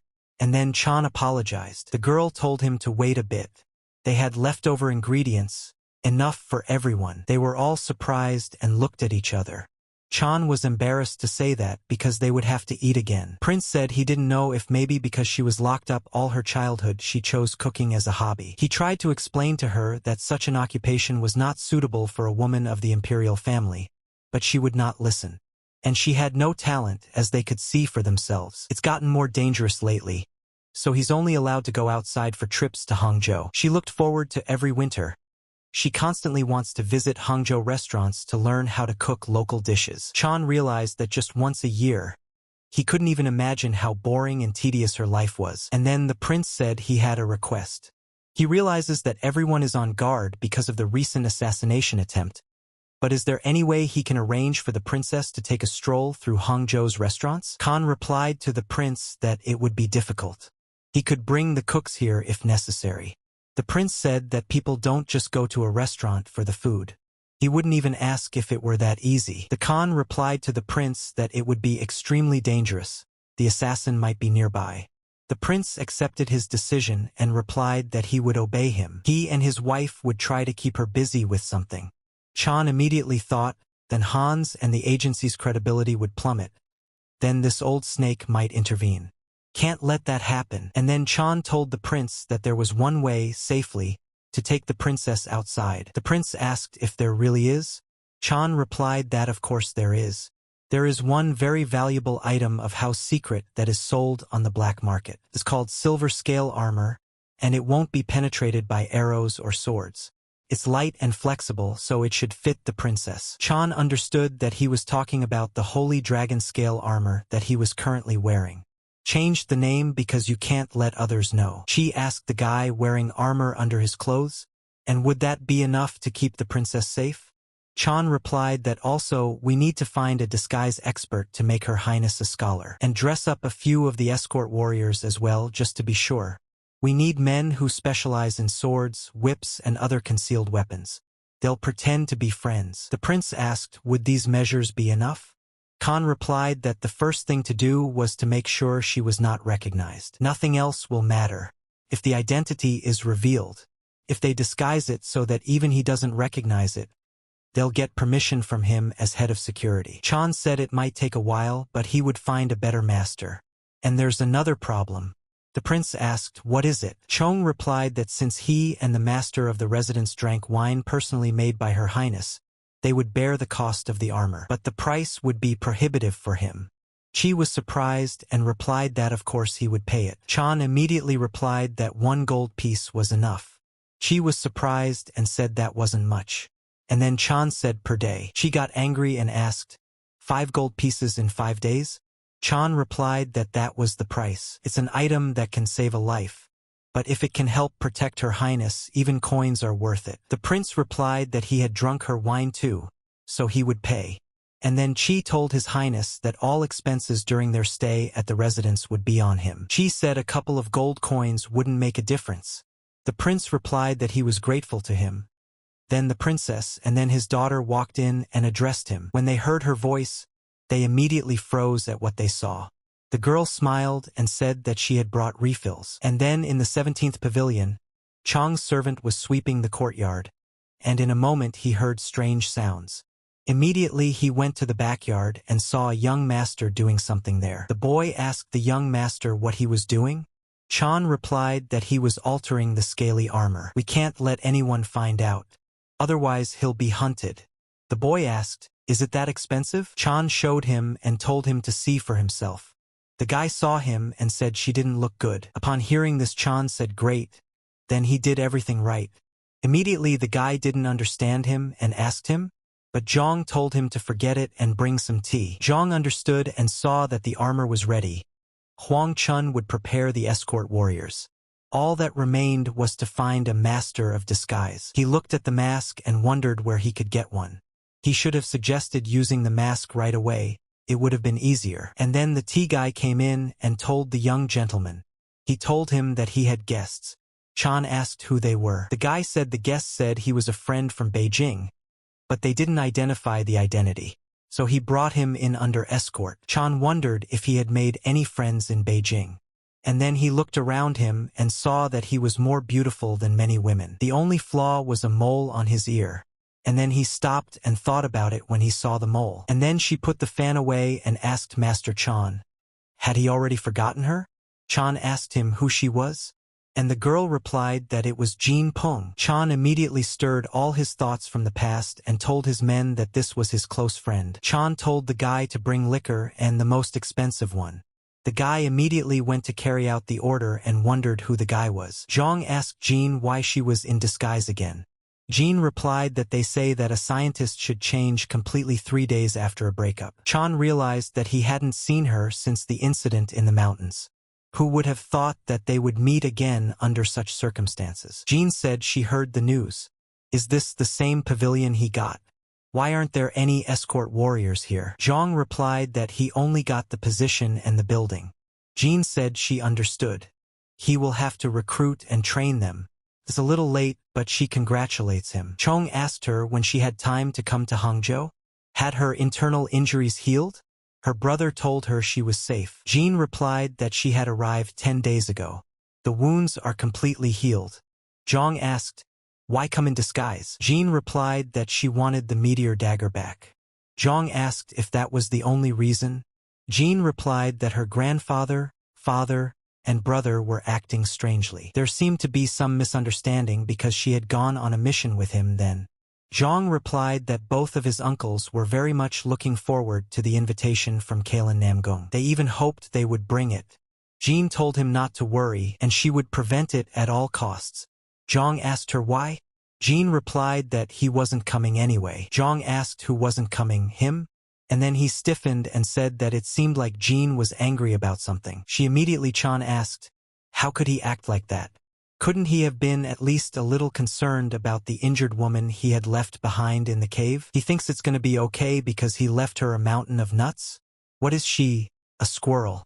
How could you not care if she got home or not? She thought he would come back for her. But he could have at least written a letter. I think the problem is her and her inflated expectations. Zhang took her hands and told her not to talk like that. Let them have a drink. No. They'll go to a tavern and get really drunk. Jean replied that she didn't even know. She has another appointment. Zhang said that he felt she was lying. And then the elder saw the children and asked the commander if he was thinking what he was thinking. The commander replied that maybe, most likely. Love is so beautiful. They didn't argue for long and headed to the pub. Jean had one drink and said it was great. Zhang said that drinking after a hard day only tastes better. Jean replied that was true. And the free one tastes even better. Immediately she ordered the waiter to bring a couple more bottles. Chan only hoped she'd order what she wanted and let her calm down. Just let her do him a favor. Chan told her that her disguise had fooled him again. This time the mole is in a more exquisite place. Jean replied that it didn't make any difference. Let them continue what they talked about before. How much will he get for renting the scaly armor? Zhang replied that he would get 1 silver yang a day. Jean thought about it and asked if it was too expensive. Chan replied that so-and-so's subject is valuable. If she agrees to help him, he will make her a temporary escort warrior for their agency, but would be treated like an escort gal, and he will pay her 1 silver chong every 3 days as a token of gratitude. What would she say to such an offer? And then Jean said no. Zhang smiled and gave her a drink and told her to drink more. Jean replied that she wasn't so easy to persuade. Wearing this disguise for long periods of time will cause the muscles to become very stiff, to the point of paralysis. That's why you should check on a person at least every hour. Then why doesn't she want to help chaperone? Jean asked why. She doesn't need the money. Has she already given up on the capital exam? There are still many things he can teach her. Jean asked Zhang what made him think she would go after him. Jung replied that when they were on the mission, she herself said that she wanted to start her own sect. He believes that she is not the kind of person who gives up easily. Jean nibbles and asks why exactly 1 silver in 3 days. Chan replied that he'd pay her out of the money he'd get from renting the scaly armor, but he wanted to make some money himself as well. Jean said that she would agree if she paid 1 silver a day. And then Zhang shook her hand and said that she agreed. And then Chong realized that he had deceived her, for he would receive 1 gold a day. The next day, they immediately left for Hangzhou City. The princess was so happy and pleased that she couldn't get enough of it. She asked the head of Jan where they would go first. Jean said when Li used to spend a lot of time at local establishments, so it's better to ask him. The princess asked warrior Li if there were any famous restaurants nearby. Chan replied that even the best food in the world would not satisfy her unless she worked up an appetite. Let them walk through Hangzhou's most popular places, such as Yufei's Tomb, Broken Bridge, Leifeng Weather, and Seoul Refuge Temple. They will enter a boozy immortal pavilion overlooking the Western Lake, where they will sample local dumplings and Shaoxing wine. The princess asked, "Isn't it too easy?" Zhang replied that it was the food of commoners, but the taste would definitely surprise her. She said that she still makes the best dumplings. Zhang replied that her dumplings were indescribable, but they say that even water tastes different in different cities. He thinks it would be the same with dumplings. The princess said that since that's what Zhang recommended, they would start with dumplings. And then they walked all over the city and showed her the sights of the city. Walking into the tavern, Chan immediately greeted his boyfriend who was sleeping, and immediately he was startled. When the guy saw them, he told them to go to the most convenient place for them. They were very happy to have such visitors. The guy asked them what they would like to eat. Chan replied to all kinds of their dumplings, Shaoxing wine for everyone. The princess asked Chan if he was sure he was talking about this place, for she thought it was very strange. Chan replied that he was sure. The princess said it was worse than she thought. And so they were presented with all the dumplings of the place. And then they all tried the dumplings. Zhang asked the princess what she thought. She said, "Are these really regular dumplings? Once you bite through the dough, the filling spills into your mouth in juicy chunks of meat. I've never tasted anything like it." And then the cook came up to them and asked them if everything was to their liking. The princess replied that it was so good that she would eat it every day. The cook said to forgive him for the rude question, "They look like tradesmen. Can you tell me how much you can earn as a porter?" Jean asked him why he was asking. The cook replied that they haven't had any visitors at all lately, so he was thinking of closing the place down. And you can't live without a job, so... And then Chan thought that this had never happened in his previous life. The woman couldn't resist banging on the table and said it was because of the 3 West Lake ambassadors. The princess asked him what she was talking about. The woman replied that their subordinates keep coming in and eating all their dumplings, but they don't pay anything. And then the very same people came in and asked the woman why she had been crying all morning. Did she want to say that they had offended them in some way? And then Chong immediately remembered the woman's words about the trio of Westlake dogs. He had heard of them before. There are many taverns and brothels scattered around the Western Lake, and all of them are divided into 4 zones, which are controlled by big underworld organizations. A group called the Western Two-Headed Shark Association is in charge of the Western region, and the trio of dogs are their warriors. Officially, they're called the Westlake Wonder Trio. But the common folk always add dogs because nobody likes them. The problem is that in a past life they were all cut out by a tantalizing flower. And because he killed it, some people are alive now. Chan thought, hadn't he thought about that? He told his men that it was a trio of Westlake dogs. Better get out of here so as not to cause trouble. And then the man said from the trio, and asked the waiters, they know what to serve, right? Dumplings, as usual, and Shaoxing wine. Plenty of food. And fry some pork. The woman said they don't serve that kind of stuff. The man snapped at her and told her to go and buy it then. The woman asked them to give them money. Then the princess told her to take their money. The princess said they would pay because they were leaving. And then the woman got excited and thanked her. And then Jean also said that it was time for them to move out. The princess said they better hurry up if they wanted to visit other tea houses before lunch. And then one of the trio told them to stop. He said they hadn't seen them before. Did they come from the north? Jean said they were merchants wanting to buy tea here. And the strong one is in a hurry. If nothing else is said, the man said he wasn't going to keep them. They could have at least had a drink before they left. If they're so busy, they've had enough of that young lady. And then the warriors got angry and called them bastards. And then the head of the trio said for his men to calm down. They're a bit stupid, so they don't know coins no matter how much they teach. Go where you're going, merchants. Chan thought, unlikely to apologize, but he besieged his men. Okay, that's fine, it's not a bad option. Chan said for them to go since they still have a long way to go. The princess asked that they are the trio of Westlake dogs. She wanted to just leave, but she can't let it go. Do they even realize that their subordinates are fed up and not paid a penny? This is an irreparable blow to a small business. They will no longer be able to eat those beautiful dumplings if they go bankrupt. So explain to them that if they want to eat, let them bring money. The man said to do that, but he didn't hear it, did he? Did she call them passes? Insulting him and his brothers in front of his subordinates should be paid for too. He doesn't care who it is. They will give 3 hands. Chan said he had heard a lot about the marvelous Westlake trio. Their case is not from these places, so made a similar mistake. May they forgive them this time. The men asked them, why are they frozen? First chop the hands off that guard. Immediately they jumped on them and shouted for them to die, and then they all stopped an unexpected guy who stood in front of them. The guy said he was greeting Her Highness, and then the men of the trio were surprised and interjected, Her Highness? Chan thought, who is this? The guards they didn't know about? And then Jean stopped Chong and told him to stop.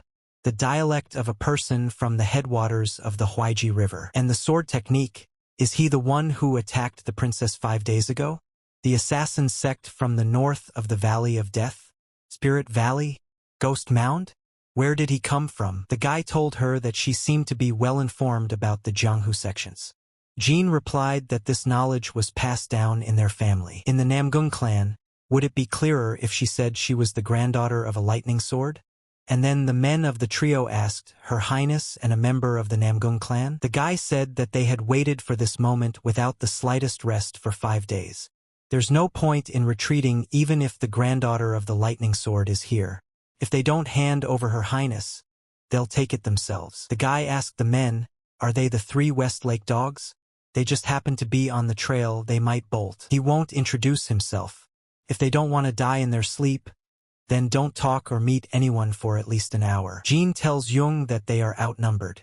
Let him seize the moment and take the princess away. Chan told her not to worry, he would fix it now. And then he raised his badge and told everyone to stay put. He is Ban Chawan, a warrior of the Emperor's Secret Service. The trio of dogs think they can carry their heads on their shoulders after inflicting such an insult on the princess. And then the kid was told it was a real medallion. Chan said he'll give them a chance to make it right. Let them protect the princess from those bastards. If a single hair falls from her head, he will chase you to the ends of the world. Find and execute each and every one of you. And then Zhang turned to Jean and said, does she see it? He said. The man from the trio said that luck was on their side. The marvelous 3 Westlake and the 2-headed shark association will fight to protect the princess. Passers-by were asking what was all the noise in that place. And then a guy stopped him and told him to stay out of it. And at that moment, the glass in front of them broke and parts of the windows sprinkled before their feet. In the institution there was a battle to the death. Armed men fought to the last man. Jean decided to fight too and protect the princess from her enemies. She was so small that she tried to stand up to the huge men. And the guy said he didn't expect a Secret Service guard to get in the way. Chan threatened him not to even think about getting out of here alive. After he threatened the princess, Chan said that once he found out what sect they were from, it would be destroyed to the ground. The guy replied that they were from a group that could kill even the emperor. The only question was the price. Not to mention the princess. Chan said the guy was a crazy bastard. But he was interested in something. What did he mean about the hour? The guy asked Chan what it was about. Chan replied that the guy told the others not to talk to anyone or see anyone for at least an hour. The guy replied that it was the time they would have to cover their tracks after killing the princess. Does that answer satisfy him? Chan immediately realized that this was nonsense. They weren't going to kill her, they were going to kidnap her. And then Jean yelled at him that the guy was lying to him. Jean said they attacked in the open on purpose. Their real target isn't the princess. They are waiting for news of the attack to reach the pear orchard. His Highness the Prince will think they are in danger. And then the princess and the guy immediately thought of the prince. And then Jung thought about it and realized that Jean was right. After all, the Yellow Dragon Master sent the best warriors here at once, and will request new ones from their agency. But the reinforcements need time to get to the residence. That's what they're after. Jean said the messenger wasn't supposed to get there yet. If one of them went there and deployed help back. Chan said that they have to protect the princess after all. And then the guy laughed and said the Western trio, they're gonna die here anyway. No one will know about their insult to the princess. Why would they risk their lives? And then the man turned around and answered the guy that he was right, but since he bared his sword, he would at least avenge his subordinates. The guy said that if he wanted to go to hell, and then a guy came in out of nowhere and told everyone to stop, because they had to solve his case first. And then the guy told them that he was looking for his little sister. Jean immediately realized that it was his older brother who had come. The guy apologized to everyone and said that until he found her, no one was getting out of here. And then one of the warriors asked him who was he anyway. They don't know what kind of nonsense he's talking about, but since he saw them, he must die. And immediately the guy wouldn't talk to them, and he cut off everyone's heads. The guy said if they didn't like the way he was acting, they could discuss it later. The warrior was surprised that the guy killed 3 of his subordinates with one blow. And then the warrior decided to ask him who he was. The guy told him to introduce himself first if he wanted to know someone else's name. No coins at all. And then the warrior came up and decided to introduce himself. But the guy interrupted him and said he had already guessed. These are the signs of the Spirit Valley. Judging from the way they wander around wearing black bamboo hats even in the daylight and the stench of rotting corpses, he seems to be a black-headed ghost. The warrior didn't like this and decided to be indignant about it. The guy replied that the people who wanted to attack him were using the Spirit Blade technique and Spirit Sword Trap that were developed in the Spirit Valley. And then he saw that someone wanted to run away. The guy immediately sensed it and asked where this person was going. And then Jean turned around and asked her brother, "Is this it?" And then the warrior immediately realized that it was Namgung Suk's Azure Dragon Sword. Juice showed the ring and said that a servant brought this to him and said that she personally handed it to him. Jean replied that she just guessed that she would have to face the black ghosts, and their tea house isn't very far away, so she thought her brother would be nearby. Suk immediately looked at her with an evil look and Jean asked him. Suk grabbed her and asked, what kind of trouble was she in again? Spirit Valley would cause a lot of problems even for him. How could they get into a new mess right after the one with the Heavenly Dragon Warrior? And then Jean told Jung that she and her brother would handle it here. Let him hurry to the pear orchard at once.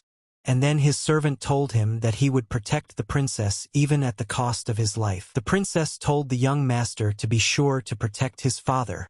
Chan immediately thought about it and ran to save him. He said he would handle it. Chan ran out into the street and immediately stopped abruptly. And then he saw the escort warriors who were protecting the pear orchard flying at him. Chong was yelling at them to stop. He's Li Chong from the Heavenly Dragon Agency. But they didn't hear him and just walked beside him. Chan immediately realized that he would have to return alone. It would be difficult to run 4 kilometers quickly. And then he immediately remembered that there were post offices here. He immediately got himself a horse and rode off. Running into the pear orchard, he saw that the guards had all been killed and there was a poisonous fog over the area. The talisman and worm energy protect him. But even with them, he can't stay here for long. We must find Prince Zhang quickly. And then he heard voices ordering someone to bring a carriage. And hurry up. He turned around and when he saw the man, he knew he had to go that way. At this time, in front of the palace, Khan was fighting with his warriors and telling them not to let their guard down. They must not let anyone pass. The attackers immediately took up arrows, and without any strain released an arrow straight at the warrior. When Khan saw this, he realized that things were bad. Khan lost his temper and called the archer woman names and said he would kill her with his bare hands. The archer heard these words and immediately released another arrow. She wanted to kill the squad leader herself. Khan reflected her arrow and said not this time. And then he realized at the end that it was an arrow made of metal. The chief foe immediately walked beside them and told Han that he had broken the stand. The old man immediately attacked without anything, and Han crashed into the wall of the building. The warriors immediately turned around and shouted to their commander. Han told them he's all right. Don't let him leave his position. Judging from his fighting style, he had no luck meeting a Secret Service warrior who's gone completely insane and turned into a thug. And it looks like it's the old man who's their leader. The old man told Khan that he would kill him painlessly if he missed it. Khan immediately replied to him that it was not to be, and then the prince himself came out and told them to stop. Stop it. Han told him it's dangerous here. Tell him to go back inside. The prince told the old man that he knows who sent it. The item is well hidden. Only he knows the location. They don't have much time. The agency's reinforcements will be here soon. Stop killing innocent people. Let them take him hostage. The old man immediately thought about it and agreed. Khan tried to change his mind and asked why. The prince replied that they had done their best. Would Han be able to protect his wife? The prince asked. He needed to be sure of that, at least. The Khan replied to the prince's humble servant that he would protect his wife at all costs. The old man told the archer that they would ride ahead, have her follow them when she had dealt with the bodies. The archer immediately replied that the order would be obeyed. The old man told the prince that it would be a long journey, so let him settle down. Then his wife came out and asked him how he could leave her. The Khan fell on his knees and told His Highness that they would come for him. He swears his life on it. And so the carriage doors closed and they went on their long journey. The old man immediately ordered the driver to go. And then Chan swung the ropes and said they're going now. He'll get them safely to their destination. They immediately set off on their way. The chief rode ahead and drove everyone behind him. The roads were so terrible that the prince in the carriage just ran to different corners. The prince opened the window and asked if they could slow down. Chan thought they were going north toward Beijing, but they were moving east. This road leads to the mouth of the Fuchunjiang River. It flows into the sea, so it shouldn't freeze over like Hangzhou's canals. Looks like they're going into open water. We need to get some distance. The prince started freaking out and insulting the driver, and then Chan replied to His Majesty that everything was fine.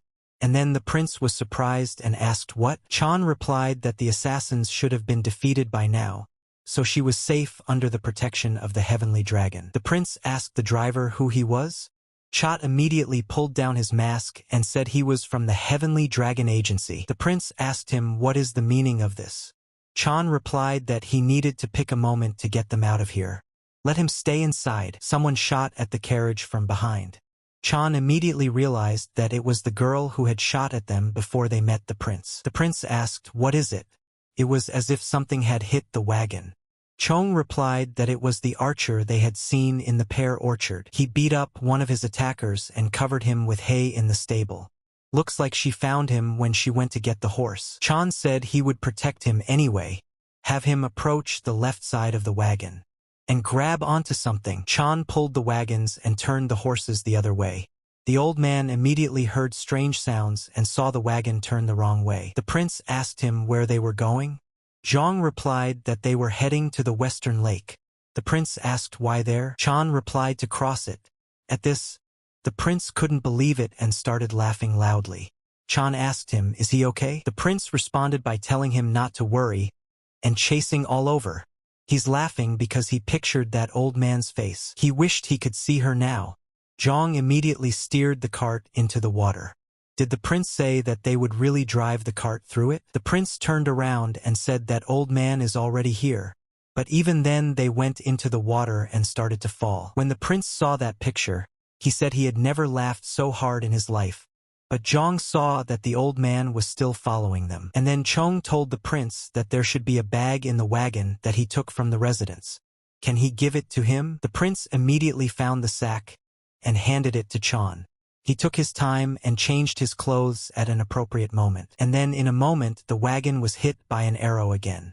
The prince said her bow skills were impressive, and then Chan replied that he was perfectly fine. He told the prince to grab the reins. Chan replied that the horses would stop if they didn't feel the tension. Let him hold them as if he were riding and race them. The warriors of the heavenly dragon would be waiting for them on the other side of the lake. The prince asked the boy what will he do. Chan smiled and replied that he would try to buy some time. The prince said that old man is a master after all. He could try to stay here. Zhang immediately answered him that it was his job. It may seem rude, but is there something he can ask the prince? Chan said that if he could protect his highness, let him grant him one small wish. Why did that sound scarier than falling into the hands of an assassin? He had already saved him and his daughter. That was already worthy of any request. So Chan got down from the wagon and said this promise. He stood up against that old man one-on-one. The old man told Zhang that he had heard of him. From the Heavenly Dragon Agency, right? Chan asked him, is he the master of the Spirit Valley? Chan remembered the guy's words that the people who wore black bamboo hats that reeked of death had come for the princess herself, used the Spirit Blade technique and the Spirit Sword Trap, which are developed in the Spirit Valley. The old man asked what happened to his subordinates. Chan replied that they were probably killed or beaten to a pulp. Their lives no longer belonged to them anyway. He doesn't know if the old man noticed, but the elite warriors, along with the Namgung clan master, had rather crossed the lake and would be here. And on the other side is the reinforced support team of the Sky Dragon Agency. You got it yet, old man? He and his assassins are surrounded. Their plan has failed. And then the old man started attacking and told Chan to stop talking nonsense. Immediately the old man dodged and said that he had tied nails to his shoes, so you can't catch him so easily on a frozen lake. The old man said that he understood and underestimated the guy. He immediately released 2 balls from his sleeves and said that he would then put all his strength into dealing with him. Chan immediately realized that they were spiked meteor hammers. Where could such a large weapon be hidden? He thought he was a melee master who didn't use weapons, and he brought hammers. Chan told the old man that he'd let him hit first, right? The old man immediately pounced and said the guy wouldn't wait. The old man told Chan that he had attacked him so confidently, and there was nothing to show besides footwork. Chan immediately dodged his attack and saw that too destructive power. It would break his bones in one hit. The old man asked the guy how long he could dodge. Immediately, Chan saw the orb coming at him and set his weapon up. The old man took the hands of the orb and said that he had put internal energy into the hammers. The wounds would be fatal even after a single hit. The old man told the guy to get up, because they weren't done yet. Chan immediately raised his weapon and said that it was just beginning. He hit the ice with his hammer and it started to crack. The old man said it couldn't be. The old man fell into the water and called Chong one last time. He tried to get out of the water. Chan realized that every master had his own weaknesses, but there are some that are common to all. Chan asked his teacher, and what are the weaknesses? His teacher told him that if you tie their legs together, they become useless. Chan asked him how to do it. Did the teacher say to teach him every little thing? Let him use footwork, the situation, the terrain, any tricks. If Zhang can create a condition where the difference between him and the enemy becomes like an adult and an infant, that's the equivalent of having his legs tied. And then the old man took his head out of the water and begged Chan to spare him. And then Chan thought for a moment. Chan realized that the old man couldn't get out because of the hammers tied to his hands. The old man was yelling for the guy to help him. And then the commander came running and told Chan to stand still. Their accomplices have already been caught. And then Chong ran to the commander and told him it was him.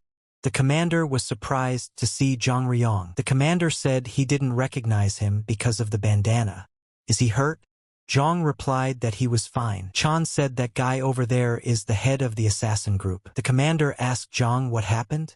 It was better for him to tell everything in detail. And at that time, the king and his men grabbed the others. The commander told the king of the agency that they had caught him, and the 4th master has been found. The king asked Chan what had happened. Chan replied that he had disguised himself as one of the attackers and stolen a carriage with his highness to lure the enemy to the frozen lake. Then he broke the ice with his axe and caught the head of the attackers. The king asked him how he did it. Chan replied that he had the advantage of speed. And then he turned to her highness.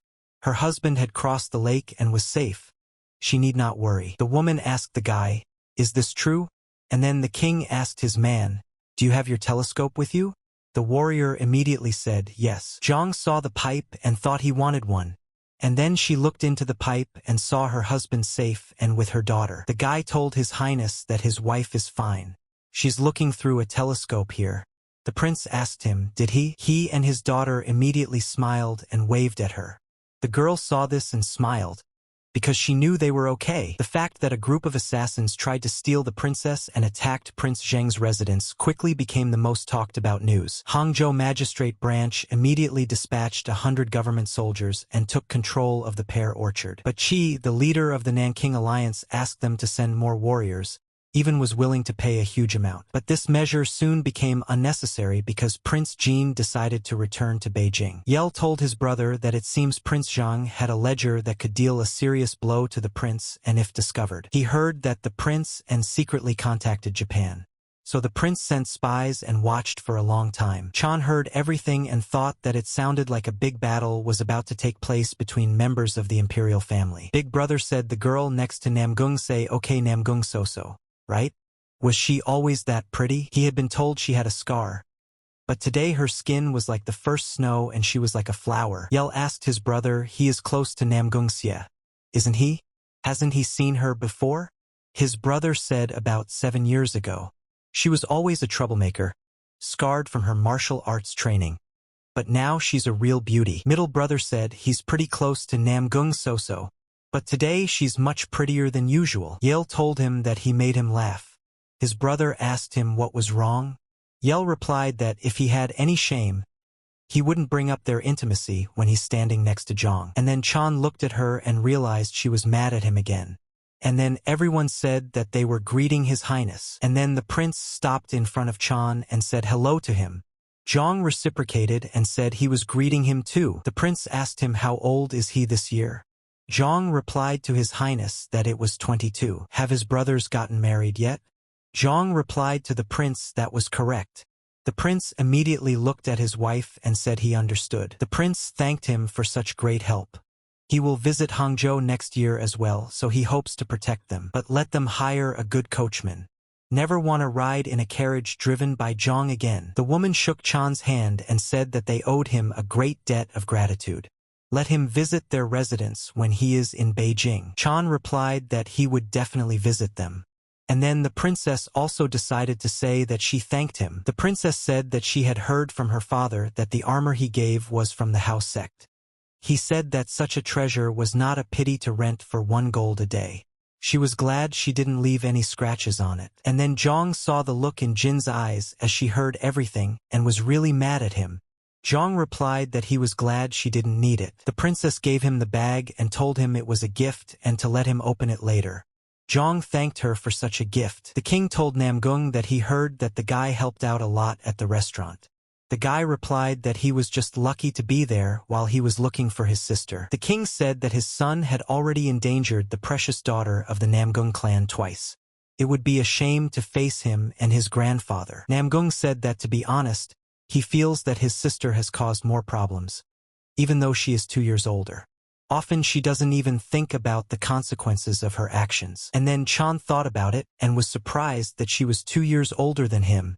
How is that even possible? And then the elder brother said, "Can you say such a thing about this beautiful and wise girl? Even for a brother, it's too rude." Namgung said it was his friend Ben. She remembers him, doesn't she? So-so replied that she remembered something. So-so bowed and said she hadn't seen Sir Ben in a long time. Ben asks her if we could dispense with the formalities. So-so replied that he was his brother's friend. She should show respect. And he is also much older than her. Zhang thought Ben was 30, they were 6 years apart. That's very cruel. Namgung asked her if there was anything she wanted to say to the head of the agency. So-so apologized to the king for last time. Not only had she deceived her elders, but she had secretly joined their agency's convoy. She realized her mistakes after her brother and grandfather's lecture. May the king forgive her for such an act. The king answered her that he knew who had made her deceive him, and he knows about the reward she promised for her help. The Heavenly Dragon Agency owes her twice already, and he won't forget it. He can visit them anytime he wants. Zhang saw and realized that some people might think it was his daughter. And then Namgung said, here's something else. Here's an invitation from Grandpa. He will be glad to see them. The king replied that he respected and equaled him even in his youth. Therefore, he would definitely find time to meet. Zhang saw that it was an invitation from the Namgung clan. Namgung told Zhang that they had already seen each other twice. Would he mind dropping the formalities? Zhang replied to Xiao that it was no problem. Xia told Chan that he trusts Soso to him. Just then, Soso yelled out to her brother. Xia said he was saying that because they had become good friends. He doesn't know if Chan has noticed, but she likes to cause trouble, and she knows how to do it very well. Doing first, thinking later. That's why he's constantly worried about what kind of trouble she'll get into again. Zhang replied that he didn't think she was something to worry about. He had never seen a wiser, more determined girl. Already he had learned a lot from her. Xia said he was glad to hear that. Then he would wait for their next meeting. Chan replied that he would wait too. The elders both blushed at what they had heard. Upon arriving at his residence, Chan asked the guy what he was doing. The guy was immediately surprised that the young master had come. Chan asked him what he had been muttering since morning. The guy replied that it was all to no avail. For the past 6 days, he had been cleaning alone and wondering where to get more staff. Chan asked him, is he ashamed? The guy replied that such a nice palace was being ridiculed, the famous 17th pavilion with no one in it but him. Zhang answered him not to worry. There will be more people soon. The guy asked him, is it true? Zhang sat down on a rock and replied that there was enough money too. Now they need to find the commander and the warriors. The boy asked how he would look for them. Zhang replied that there were many ways. There are enough people around who will want to work for their agency. But it's going to be hard to find the right ones. And then a stranger came up behind them and asked if there was a spare room. The boys were immediately both frightened. Chan was surprised to see the warrior Ka. He asked him why he had come so suddenly. Ka replied that the leader had demoted him last night and sent him here. At night he wanted to look around the place a bit, but he passed out. There were a lot of empty rooms. Chan told him what he wanted to say. Ka replied that the warrior was becoming a part of the 17th pavilion and asked him to take care of him. Chan considered it a great stroke of luck. He himself was contemplating how to drag him over to his place. And then Chan asked him why he had to demote him. Ka replied that he was a direct subordinate of Chief Chan who disobeyed orders. So he got demoted. Zhang asked if he was upset about it. And then the head of the escort came in and said, how could he be upset if he made this decision himself? I mean, what does he mean? The accountant replied that they say that 3 days ago, Warrior Ka visited Head Chan and had a long argument with him. Ka said he wanted to go to the 17th pavilion, asking to be transferred. When Chief Zhang disagreed, he threatened to leave the country. Ka said he was demoted for making threats in the first place. But he's grateful that he was sent here in the end. Chan asked him, why did you have to go that far? Ka asked Chan, is he not happy with him?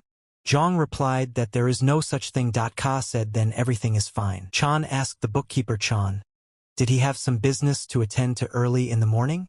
The bookkeeper replied that he too had been demoted. The scorekeeper told Chan to let him greet them formally. The head scorekeeper was transferred from now on and would work as the scorekeeper of the 17th pavilion. Chan asked if even the accountant Chan had been demoted. The scorekeeper said that he didn't have the same sense of duty as a Ka warrior. He was just following orders. But a demotion is a demotion, and thought that he had never dreamed of having an accountant. Especially not one like this. Chan told them that they should not stand outside, but go inside. Immediately they sat down at the negotiating table. Chan said that he feels more relaxed with such workers. The scorekeeper replied that they still need to select people to completely fill that table. It takes a lot of money to hire new workers for each role, and they will need to be paid salaries. Chan said he was not going to embezzle money. Warriors and commanders will only get the best. This is admirable, but money problems will still start. All problems start with money and are solved with it. So we need to find funds for the initial expenses. And then Zhang threw 50 yang in gold. Zhang said he didn't have any men, but he wasn't poor. Use them to clean up the pavilion. Also, their salaries will be doubled from the previous one. This is a demonstration of his respect. The guys asked twice as much. Chan replied that judging by their reaction, money really can do a lot of things. Now let them hear what he's thinking. In order for them to function, each must take on some of the responsibilities. If everything works out, they will be recognized as an independent pavilion. The scorekeeper said that it was now clear what the master was up to. The young master's words are extremely accurate. The scorekeeper said he was willing to give a report of yesterday's ceremony as scorekeeper of the 17th pavilion. And then Chan saw that the bookkeeper had not forgotten about the money. He said it was time to take action then. The scorekeeper said that a total of 55 errands were handed out at yesterday's ceremony. Zhang asked, that many? This is due to the fact that not too long ago, the defense of His Highness the Prince and the Summer Palace became widely known. Naturally, after such a thing, they started getting requests for palace security and escorting clients. Ka said that's why they have a lot of work, even though it's rare in winter. Zhang said there's work for the 17th pavilion. Chan immediately thought he had a commander and a scorekeeper. If food appeared, he deserved to be the first to eat it. The scorekeeper said there were no errands for the pavilion. And then Chan got excited and then froze for a moment and asked if he could say it again. The scorekeeper said there were none. Chan realized that the demotion was called that for a reason. It was a very huge fear for Chan.